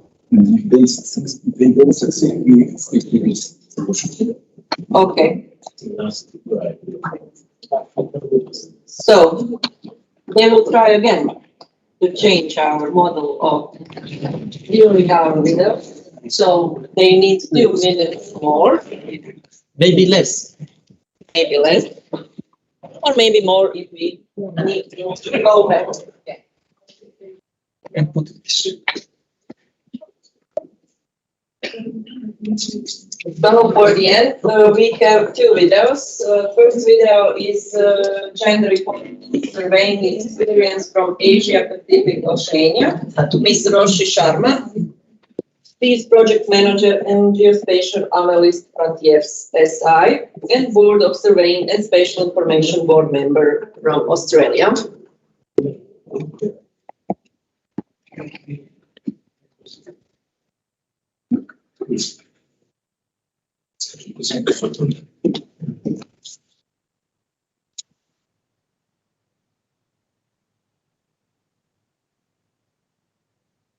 Just have to do something before. Hi, my name is Roshi. Shocking. I'd like to talk to you today No, but- about practice from Australia and the Pacific. But for not from environmental studies. To tell you a little bit about myself, I currently work as a project manager and geospatial analyst for Frontier Research, as well as running my own soft skills coaching, leadership coaching business. Yeah. Just we have to put now the sound, not from the computer, but from change the settings. I go out to CLGE.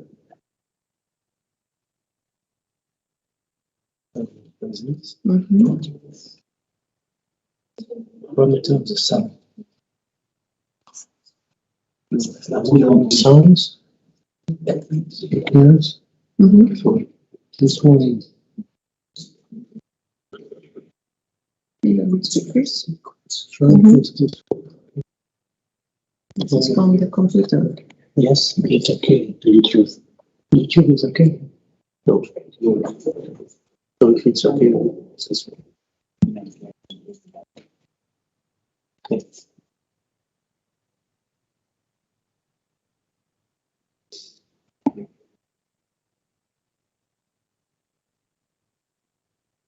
Hi, my name is Roshi Sharma.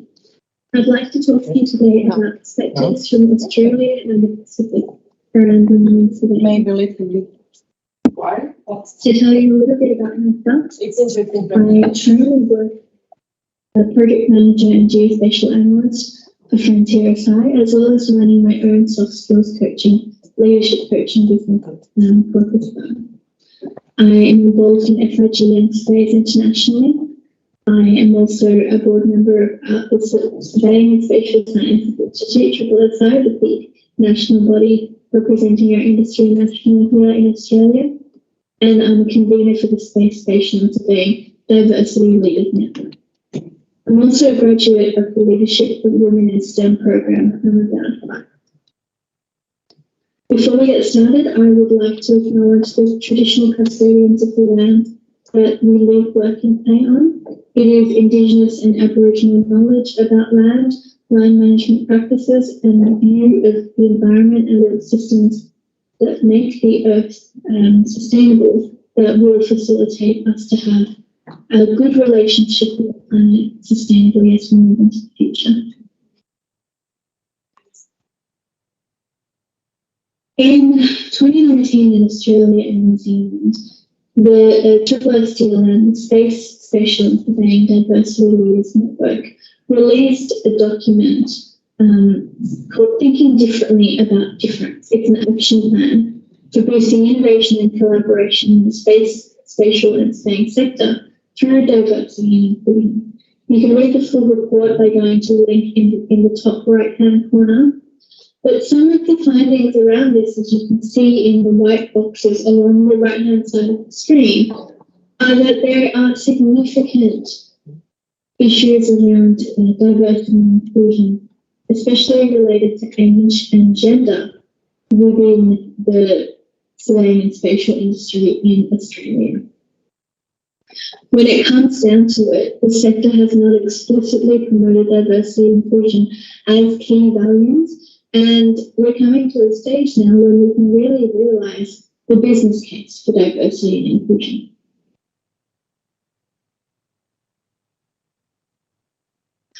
What I would like to spend today talking about with you is what is needed to empower women in surveying. Because at the end of the day, it's up to us to work through any systemic issues that arise in the roadblocks and facilitate a stronger, more united way forward. I'd like to take a moment to go over some of the key issues that we face. There is a sense, in some ways, of being invisible for women and other minority groups. When it comes to diversity, both gender and intersectionalities play a part in this. And that brings us to the concept of the leaky pipeline that I will explore a little further. This leads to the need for inclusive workplace cultures that cater to caregiving and other facets that come with gender and intersectionality related diversity. And then we have the issue of looking forward, what sort of future can we build? The issues around capacity building and creating a skilled workforce for the future will need us to tackle all of these problems. And these are not just issues that are faced in Australia and Asia and the Pacific. These issues are global.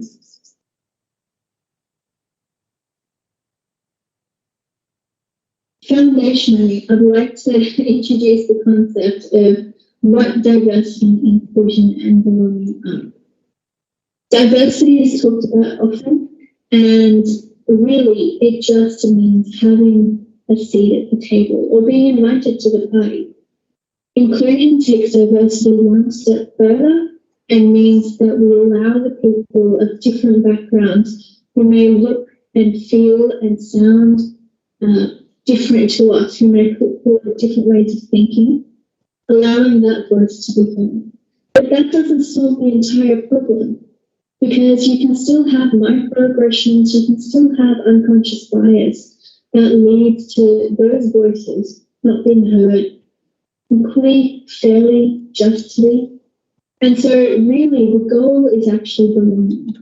It is to have those voices be heard, and though there actually is no difference between what those voices bring to the table and what the majority brings to the table.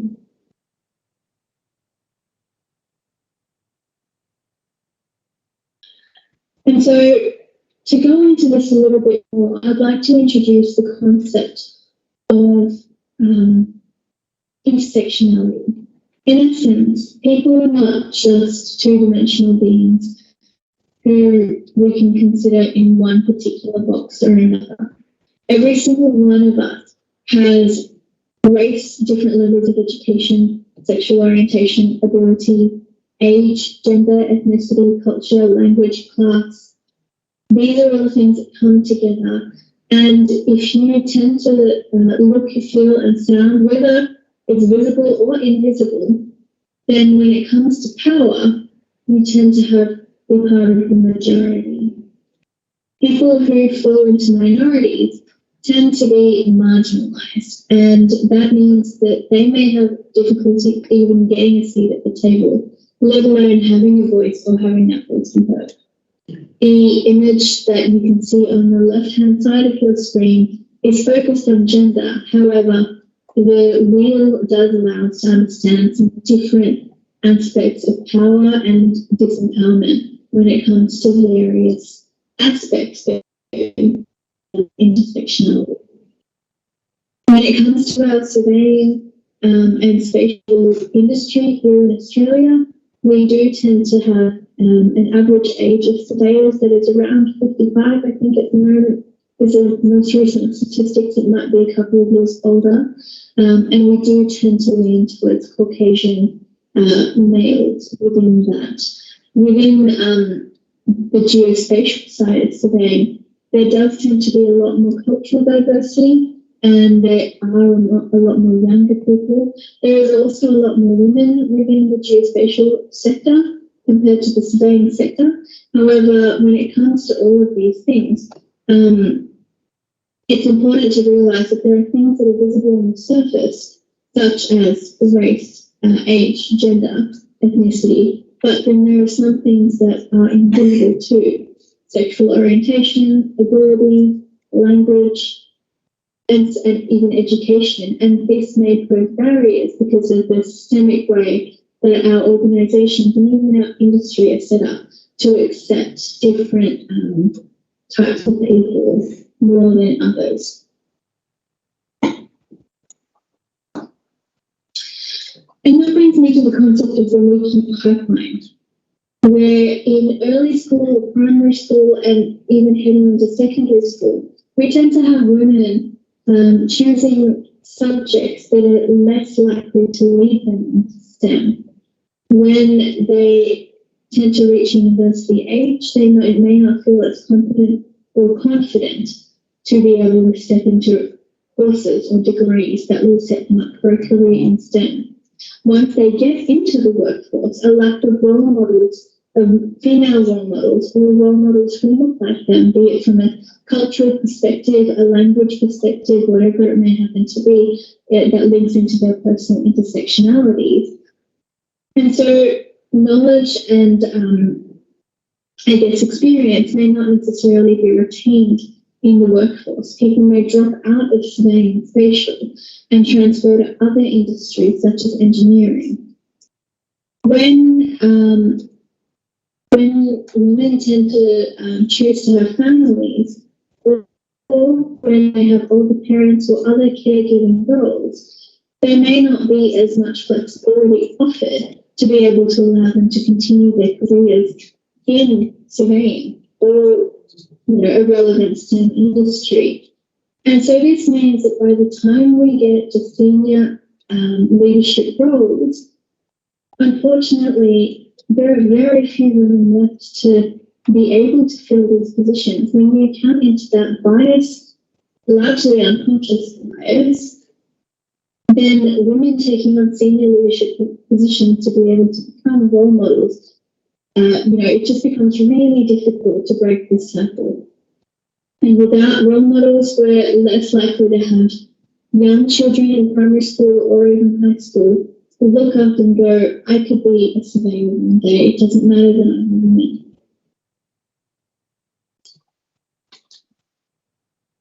One of the things that comes along with diversity and inclusion is the need to create inclusive cultures. This slide is based on an article on the Harvard Business Review website. The link is available in the bottom right-hand corner if you'd like to go there and read to understand it better. But essentially, workplace cultures, in order to be able to facilitate greater inclusion and therefore affect stemming of the leaky pipeline, and to really take advantage of diversity and push it through from inclusion to belonging, we can consciously design things within our workplaces to be able to make this change. One step is really listening. There is a lot of research out there for the business case for diversity and inclusion, and particularly for cultures that facilitate a sense of belonging, and no matter where or who or how somebody tends to look and feel and identify themselves as. We really need upper management in particular to really listen to what they can do to actually craft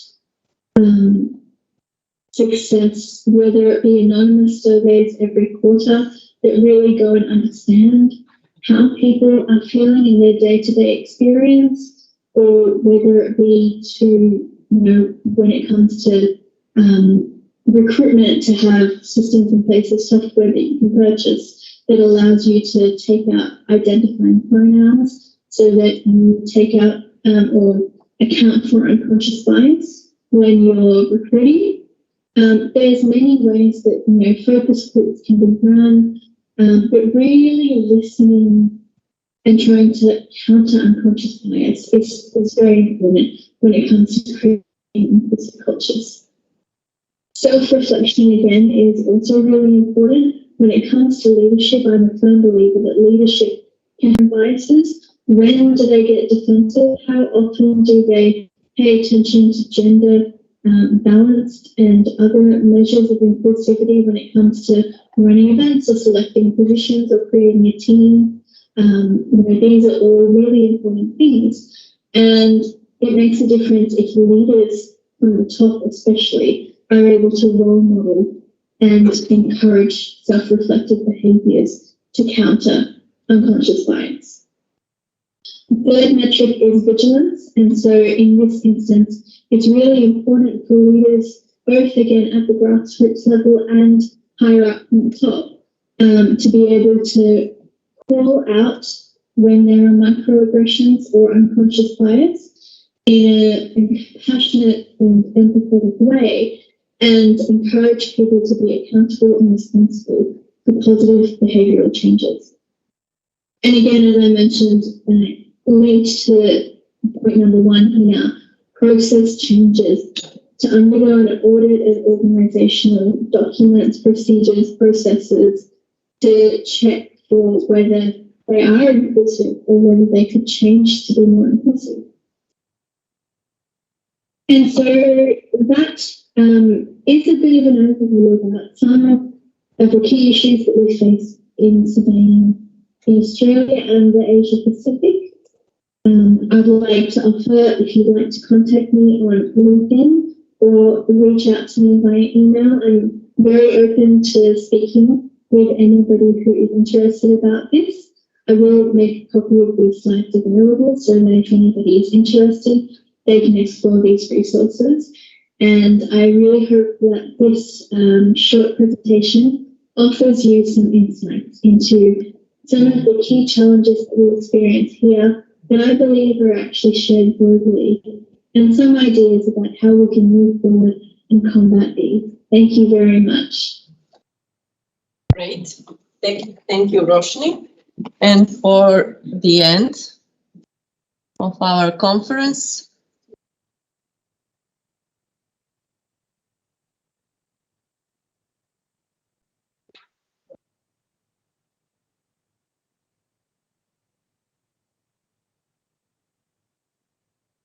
we have experience from Africa video. Hello everyone, my name is Tiana Lena Williams and I am the co-founder of African Women in GIS. Today I'll be taking you through a geospatial story that will be looking at the gender equality in surveying experience from Africa. To start off, I'll let you in a little bit into my story as a woman in GIS and how I got to where I am, some of the challenges that my members in African Women in GIS are facing, and how the community aims to curb those challenges, as well as also taking you through some of the surveying experiences of some of our African women. To start off, my story begins way before university. I got the inspiration to enter into the geographic field from my brother, who was about 5 years, he's about 5 years older than me.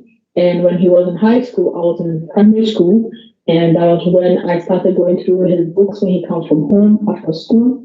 And that was when I gained the interest into geographic stuff. I have also been into the National Geographic Channel growing up. And as I entered into high school, from the picture you see here, this was me in high school. That was where I chose to further geography as a course, because I was supposed to choose between 2 courses, and one had more art courses covering Lapland and literature. But I went for the geographic course because that was what I wanted to do. Fast forward to university, this is where I found GIS. So in my 3rd year, we were supposed to choose elective courses, and GIS was one of them. In order to choose my courses, I had to do research. And during my research, that was when I found out that GIS is actually a really good field that is growing. And in some time, it will become really important and people will get more aware of it in Africa. Therefore, there was more room to grow in that field. So I decided to take it up, and that was when I entered into the GIS field. During my time in school, I actually offered an international service in a GIS and software development company, and there I was introduced to GIS, software development, that's tech, and basically business. So those actually gave me the motivation to pursue that course. In my last year in university, my thesis covered urban sprawl and water supply in urban Accra. And here is a screenshot of the map that I produced. Fun fact is that this map was made in less than a week because at the end of my thesis, my supervisor told me that it would have been so ideal if I could add GIS. And because I liked GIS and I actually wanted to pursue it, I decided to take up that challenge and add GIS to my thesis in less than a week. So this is showing the urban sprawl that you can see built up areas, that's the red areas. In a span of 3 years, you can see how much built up has increased in these specific communities in Accra, that is in Ghana. Next, I'll take you through my life after university. So after graduating, I was fortunate enough to be called back by the startup company, the GIS and software development company. There I offered my 1-year national service, and as you can see here, and as people know, in national service, you get to do so many jobs, especially in a startup company. And there, as you can see, I served as an administrator, I was a GIS technician. I also became a program manager for some of the software solutions. I was also a project coordinator as well for some of the solutions. So this is myself and a colleague. And moving on, I actually offered a 3-month course in coding with a community or an organization that was called Developers in Vogue. They are also a community in Ghana that is helping to educate ladies and girls in the software development fields. Then moving on, I was fortunate to be able to represent the startup company at a competition that helped to curb or find a solution for the fall armyworm infestation in Africa in the year 2018. I was also able to work at a food and beverages company. As you can see here, this is a company that is a subsidiary of Coca-Cola Beverages Africa, and that was where I was able to use GIS in the business sector in the food and beverages industry. I also became a LinkedIn coach. I teach young people how to utilize LinkedIn as a personal branding tool to help them to build their brands in order to stand out and easily get opportunities that they want in life.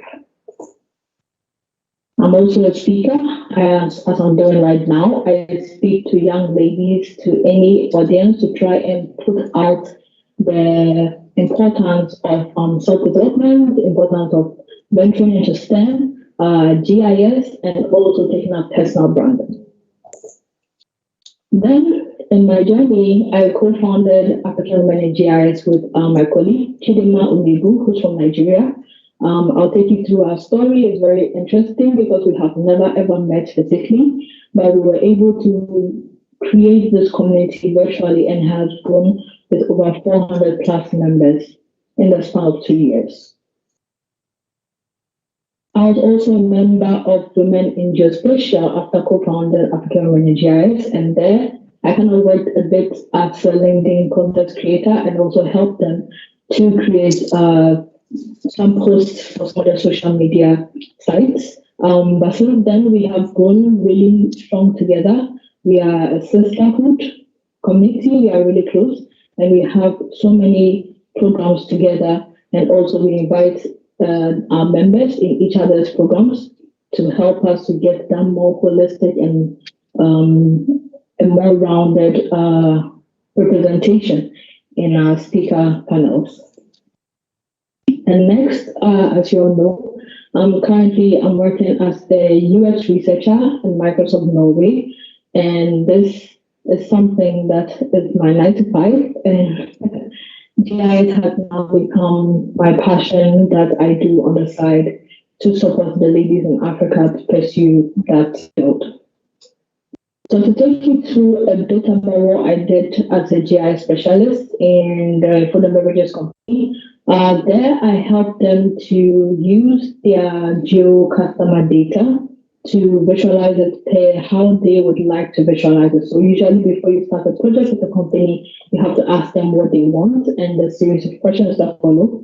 And with that, I was able to create the solution. Mind you, the data is pseudo data because every company data is confidential, but this is to give you an idea of what the company utilized and was benefiting from GIS.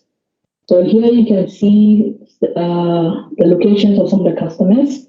So there's a representation of the location of customers. And with the data, you can actually visualize their location and also other details about the customer, including the amount of beverages or products that they would like to buy for the week. And this can help in creating sales decision, as well as helping them to easily distribute their products. And that was the main aim of the project, to help them easily and efficiently distribute their products. And mind you, this has helped the company in so many ways. Currently, they have cut down costs drastically, and they are really benefiting from this project.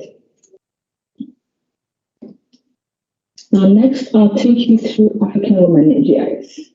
Now, African Women in GIS is a community, an online community that aims to help bring together women from all different geo-related fields and even enthusiasts together to help to grow together, to network, and also benefit from sharing information that will be of relevance to them in their fields. So this community started off as two separate communities. Myself and my co-founder Chidinma, we both had separate communities. I had in Ghana, she had in Nigeria, and we met online, and that was when we decided to combine our communities. And since then, we have over 30 plus countries, mostly in Africa, with over 400 plus members, and we are still growing. Most of our members reside in Nigeria, Kenya, Ghana, Egypt, and South Africa. And this is a map that represents some of the countries that we have our members residing in. So as you can see, we have some outside of Africa, because we have some members who have moved out, just as I have, to other countries and are residing there, studying or working, and are part of our community, because our community deals with mostly African women all over the world. Now, what were some of the problems that influence our existence? So the basic problem is that there was lack of awareness around so many things. And we divided the problems into two. There was the fundamental and the career. The fundamental has to do with the basic problems that come as a result of being in a home of or in a surrounding that is a bit how you grow in your career or even in your life. So the first is that the STEM fields are predominated by men. Statistics show this, and I'll show you a bit of the statistics. We have lack of career guidance. Most of our schools don't have career guidance for the students. We have inadequate school curriculum because the curriculum does not really focus on the things that students will benefit from after school. Some of the curriculum is mostly theory and hardly has any practical to help the students get that practical knowledge they need before they come out of school and be able to work. We also have lack of exposure to GIS role models, especially female GIS role models, to help the ladies who are interested in the field to get someone who can guide them and help them avoid the mistakes that might make that obvious. We also have the grassroots GIS benefits and application awareness issue among students. That is, most of the students do not know or have any idea of the field GIS. Therefore, we need to make them aware of some of these other fields that are away from the generic fields that we have been taught to go into growing up, especially when the students have interest in those outside fields. And the generic problem that happens a lot and is usually overlooked is the career tenacity of African parents. I once shared a story that I have a friend who her choice of school and course was changed by her parents because they felt she should do another course, and in that process she actually failed.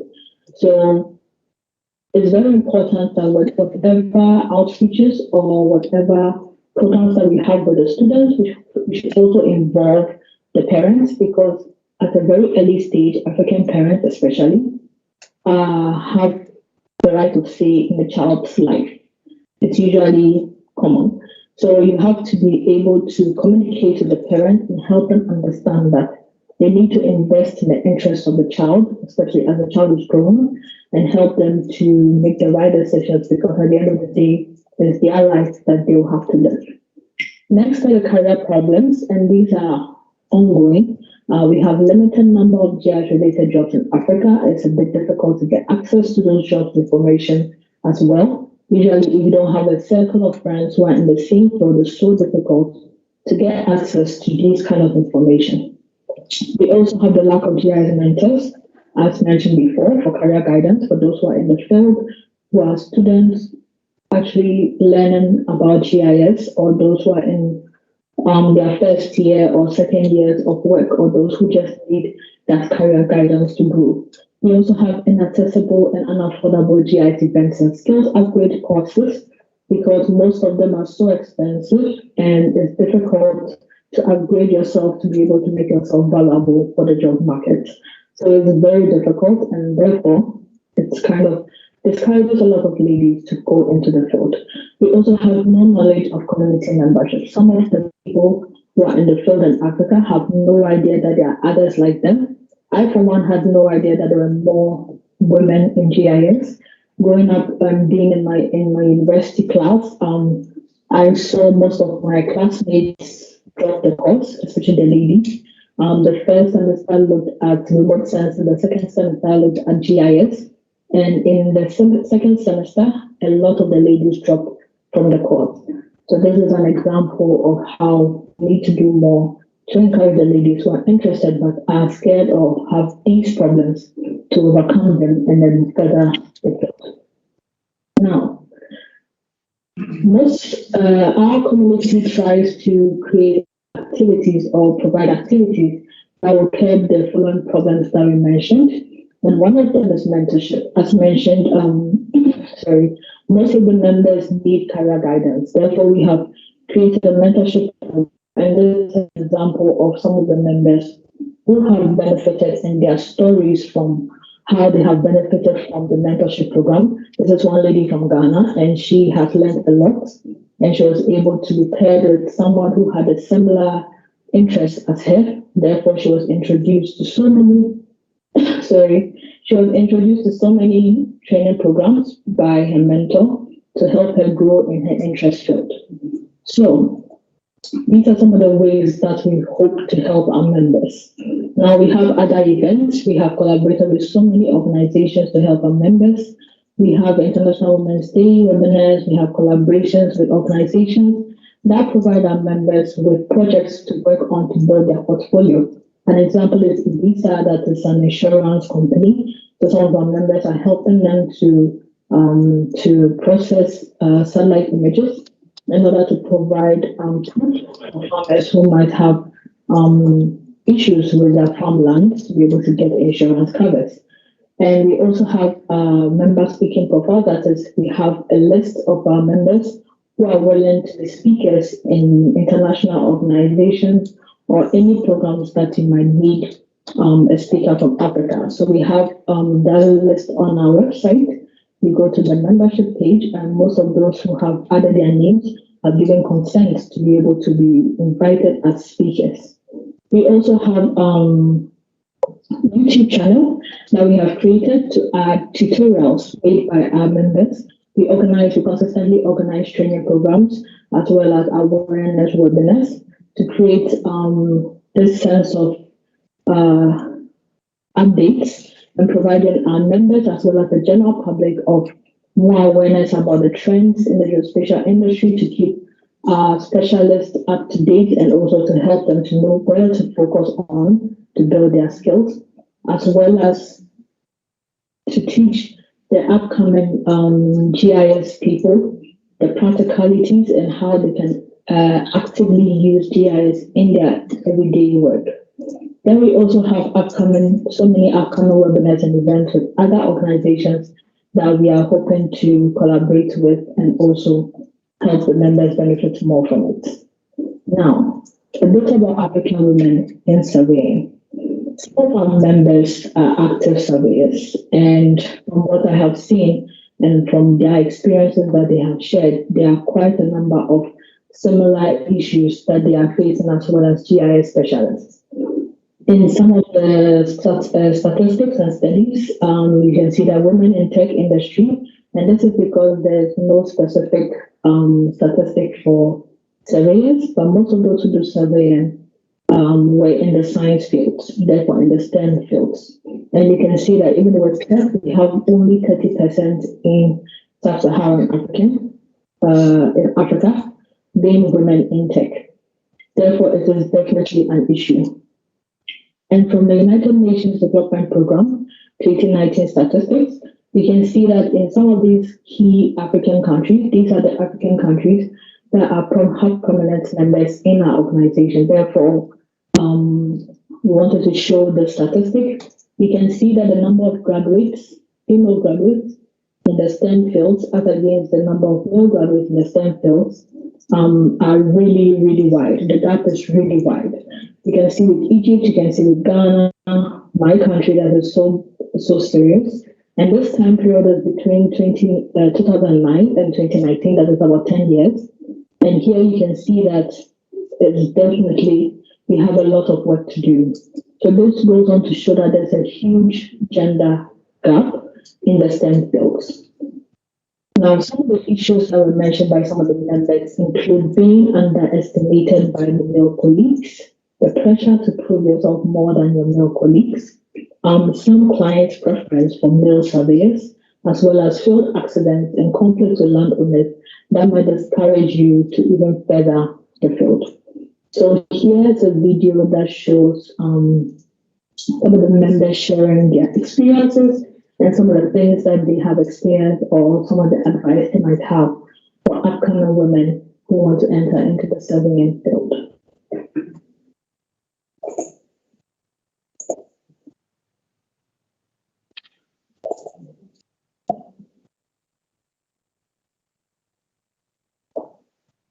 My name is Mildred Vera. I'm from Nigeria and I work as a surveyor at GIS Transport Limited. I started my career in surveying from the university as everyone else did.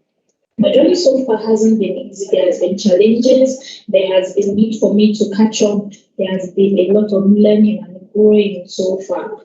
I faced a lot of challenges in my career, and all of them, which I can't go into details to state now, have built me to the woman I am now in my professional career. My advice to young people, especially students, would be to take time. When people are learning something, take your time to learn the instruments, take your time to learn the softwares, have mentors. Mentorship has really gone a long way to building me to the woman I am now in surveying, and also take good, perfect advantage of internship positions at companies that are offering such positions. Also, I would also recommend that even though if you realize that you're going to field is not your forte, you should train yourself to use softwares, to do data analysis and all of that, because now the world is going away from manual data capture and is going towards instrumentation and programming, artificial intelligence, all of that. So I would advise every young person out there, students, to tap into this opportunity as it comes by. Sky can only be your starting point. Kudos to every surveying woman out there. Thank you. Good afternoon. My name is Adishina Abiodun, a graduate of Surveying and Informatics, Federal University of Technology, Akure, Ondo State, Nigeria. And I got to know about surveying through my loving father of the blessed memory. He told me about surveying being a professional course, which is one of the most interesting thing to him that made him love the course, because he actually loved the professional course, a course that you can be on your own, you can be your own boss, you can have your own firm. So that is one of the first things that entices him, that made him to ask me to go for the course. And then, luckily for me, I got the jump form and I filled the degree, and glory be to God. Now the graduate of Surveying and Informatics. I've been in the field for a while and I've seen a lot of things. I've seen the challenging part of it, going to sites, entering bush and then all sorts of things. Being chased on the site with machete and everything like that. Though there are good part of it that you go to sites, you just run your own travels, run your own people and everything, and you just go back to your office, key of computation and everything is going on good.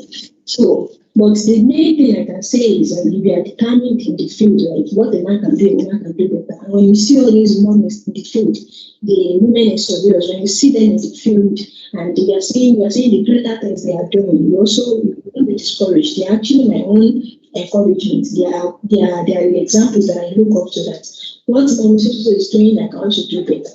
I've seen many of examples like Surveyor Mrs. Fakulite, our own nice chairman here in those states. I've seen Surveyor Dr. Unja, Surveyor Mrs. Akinde, a lot of them, Surveyor Mrs. Adetoye in Osun State, a lot of them that I've been looking up to and I'm seeing the greater things they are doing. Surveyor Mrs. Akinde, they are doing greater things. So when you are seeing them doing all these things in surveying field, holding all these political posts in surveying, you'll be like, wow, I can do better, So through the weeks, I've had a lot of adventures, according to our slogan, bringing adventurers and courageous. I've seen a lot of adventures, I've had a lot of brilliant experiences with them. I've received my courage from them. And from what is our programs, I've received a lot of courage from it also. And also, I would encourage younger ones that come in that surveying is one of the professions that you would lovely want to be proud of and you want to be part of it. And when we say surveying and informatics, we say we are the bedrock of any meaningful development. Why would you want to be part of the bedrock of something that is meaningful? Any meaningful development, why would you want to be part of it? So I would encourage our younger ones to please, aside being a doctor, being a pharmacist and everything, surveying, being a surveyor is also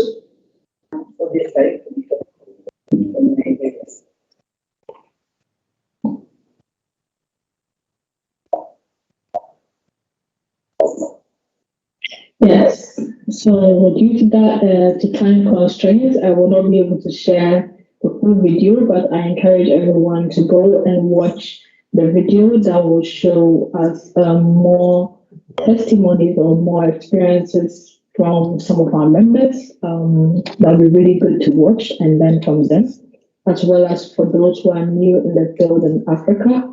It's really, really good for you to watch these videos and be encouraged and be motivated to do more. Now, in conclusion, due to the COVID-19 outbreak, GIS has actually gained some form of awareness by the general public. Therefore, even though the circumstances are unfortunate, it's also an opportunity for us to do more, especially those in the geo-related fields, to do more to share with the world the possibilities of using GIS.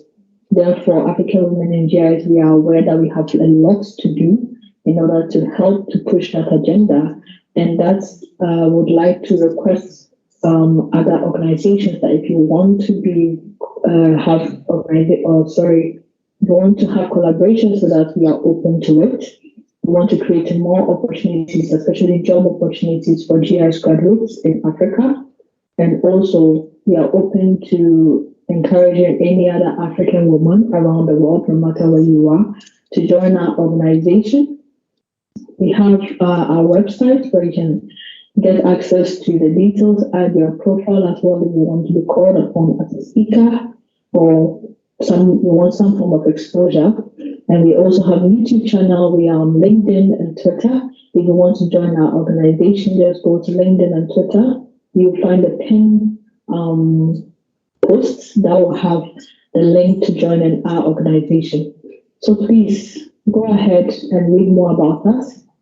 Reach out to us if you're interested in collaborating or joining us. And remember that you are always welcome. Thank you very much for this opportunity.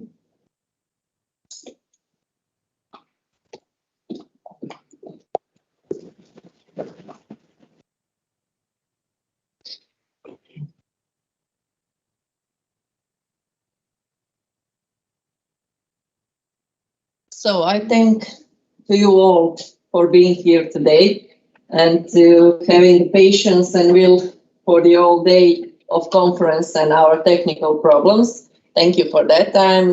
Special thanks for our panelists and our presenters and our guests. But before the end, I would like you for a few minutes of patience for our wrap-up of this conference.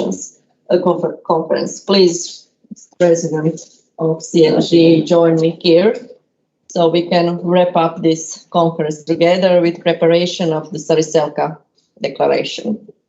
So the 7th CLGE conference of the European Surveyor has concentrated on the topic Women in Surveying in line with the UN SDG 5 gender equality. From information gathered through the prior survey as well as testimonials during the conference, it appears that there is still inequalities in the number of women who are entrepreneurs in our sector, surveying companies owned by women, and CEO positions held by women.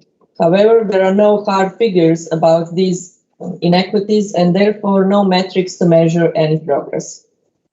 Hence, CLGE proposes that all official professional bodies and, in their absence, the professional association start a structural and harmonized monitoring of the situation. So, CLGE will support initiatives to define guidelines for national chambers or association of geodetic surveyors on how to keep records in order to monitor the exact number of women and men in surveying industry and their respective socio-economical situation. CLGE also pledges to support the development of guidelines in the surveying sector for the introduction of gender equality policies in the private and public sectors, the definition of national or regional mentoring and networking programs for women, raising awareness about geodetic surveying and surveyors, both women and men.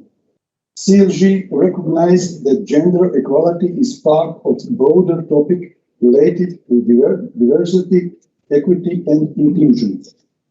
So CLGE will create a permanent structure about diversity, equity, and inclusion with the aim to develop guidelines and policies which will ensure the promotion, representation, and participation of different groups of individuals, including people of different ages, ethnic abilities and disabilities, genders, religions, cultures, and sexual orientations in our profession. A fair treatment, access, equality of opportunity, and advancement for everyone. The development of a culture where everyone feels welcome by actively inviting every person or every group to contribute and participate. So this declaration is a proposal from this conference, and we will propose to General Assembly tomorrow or on Sunday to accept it and make it official Sariselka Declaration. I hope that you also support this kind of declaration. If somebody has some remarks or proposal, you can contact any of us to discuss and maybe to put eventually your remarks in this declaration. So, first decision from me to this permanent structure will be to improve gender equality in our technical teams, because I'm sure that if we have enough more women in that technical teams, we don't have so much technical problems. At the end, I would like to ask and call our host Arlo to the stage, give some CLGE presence.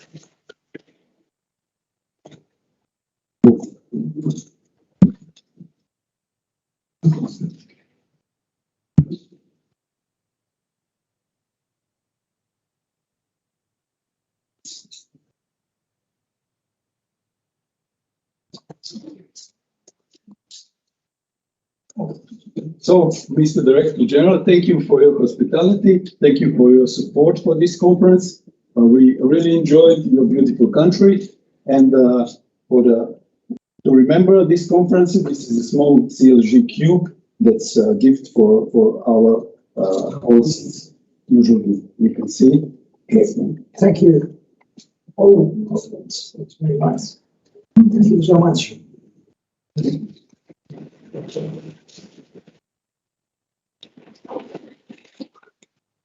Maybe if you allow, I can say some words because the ice break will start quite soon, so that we can start to make it real life.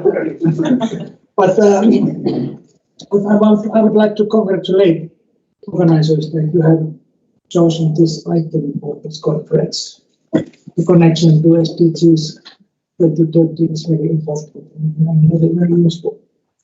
I noticed that I had possibility to listen to these presentations, which were very interesting. There were some highlights for me. For example, in the morning it was the survey between countries, how male and female are divided in our business. It was interesting.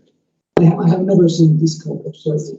So that was very interesting. And in the afternoon there were many good presentations, but I stopped to think about what our US colleague thought, how we have to prepare for the future, and how young people, young children must take care of behind surveyors in the future. And also this Australian presentation was very fascinating. Well, I don't know what was your reason to start professional course one surveying. In Finland, it's very often so that surveyors, we love nature. It's one reason that we want to. I was graduated more than 40 years ago. It's a long time. But I had such idea that it would be very nice to work in summer outside, and it's in winter time inside. Well, life is different. I have been nearly 30 years inside all year. But nature is important. And now we are in such part of the world where nature is being challenged. As a mayor of Ivalo said that this is one of the northeast part of the world where people live permanently. So that the nature is here very hard, challenging, but also very fascinating. For example, today, sun is up in Saariselkä for 3 hours. Next week, 4th of December, it will go to sleep. Sun will sleep until 9th of January. 32 days. So that it's some kind of dark also. And in the summertime, it will shine 32 days. And then we have a lot of pets, mosquitoes. This part of the land is also very well surveyed. First, surveyors came from France, I think it was in 16th century. And in the beginning of 18th century, Mr. Drew and some other came from Black Sea to Arctic Sea. And this is very well mapped area in Finland. And now Christmas is coming. And you know where Christmas party is. 139.7 kilometers from Saariselkä to southeast. There is a mountain called Korvatunturi mountain. He lives inside the mountain. You can go and visit her. There's one tricky question because his address is secret. But nowadays, Father Christmas has come also to city. The Lapland county's capital is Rovaniemi, and he has a park so that you can be professional. I wish you all the best and all the good success for you. Thank you, Mr. Director General.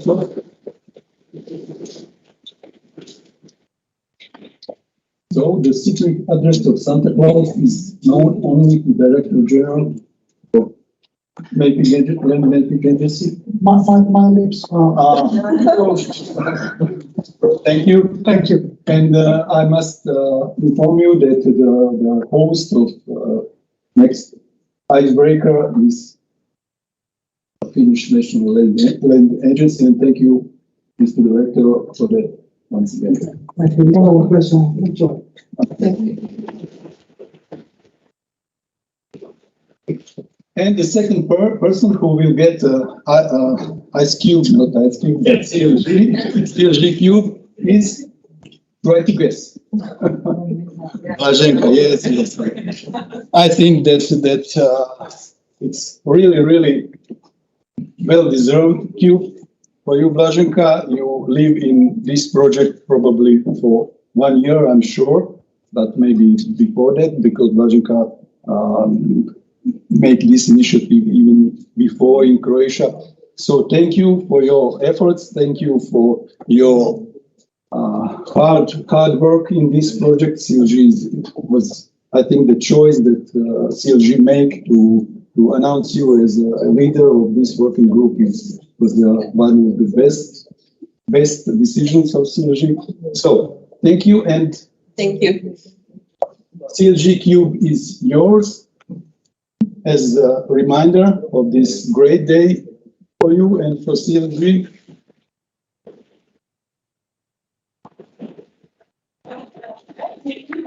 And from a woman in surveying, there is our cube. I am pretty sure is that very Thank you.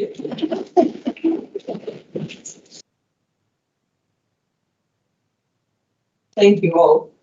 I will stop there. Don't say anything more, but thank you. I think I spoke pretty much today. Thank you all. Okay, thank you for all your efforts, and we can go now for the third part of our conference. Please enjoy the. Thank you.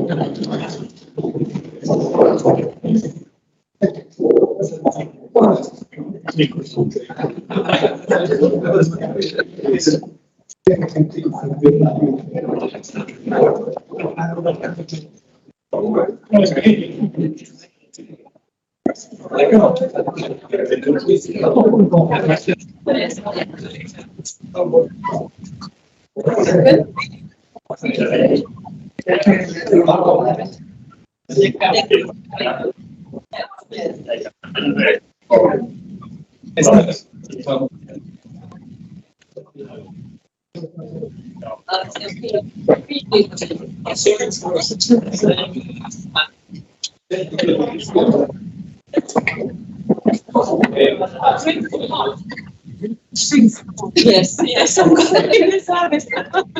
Good job.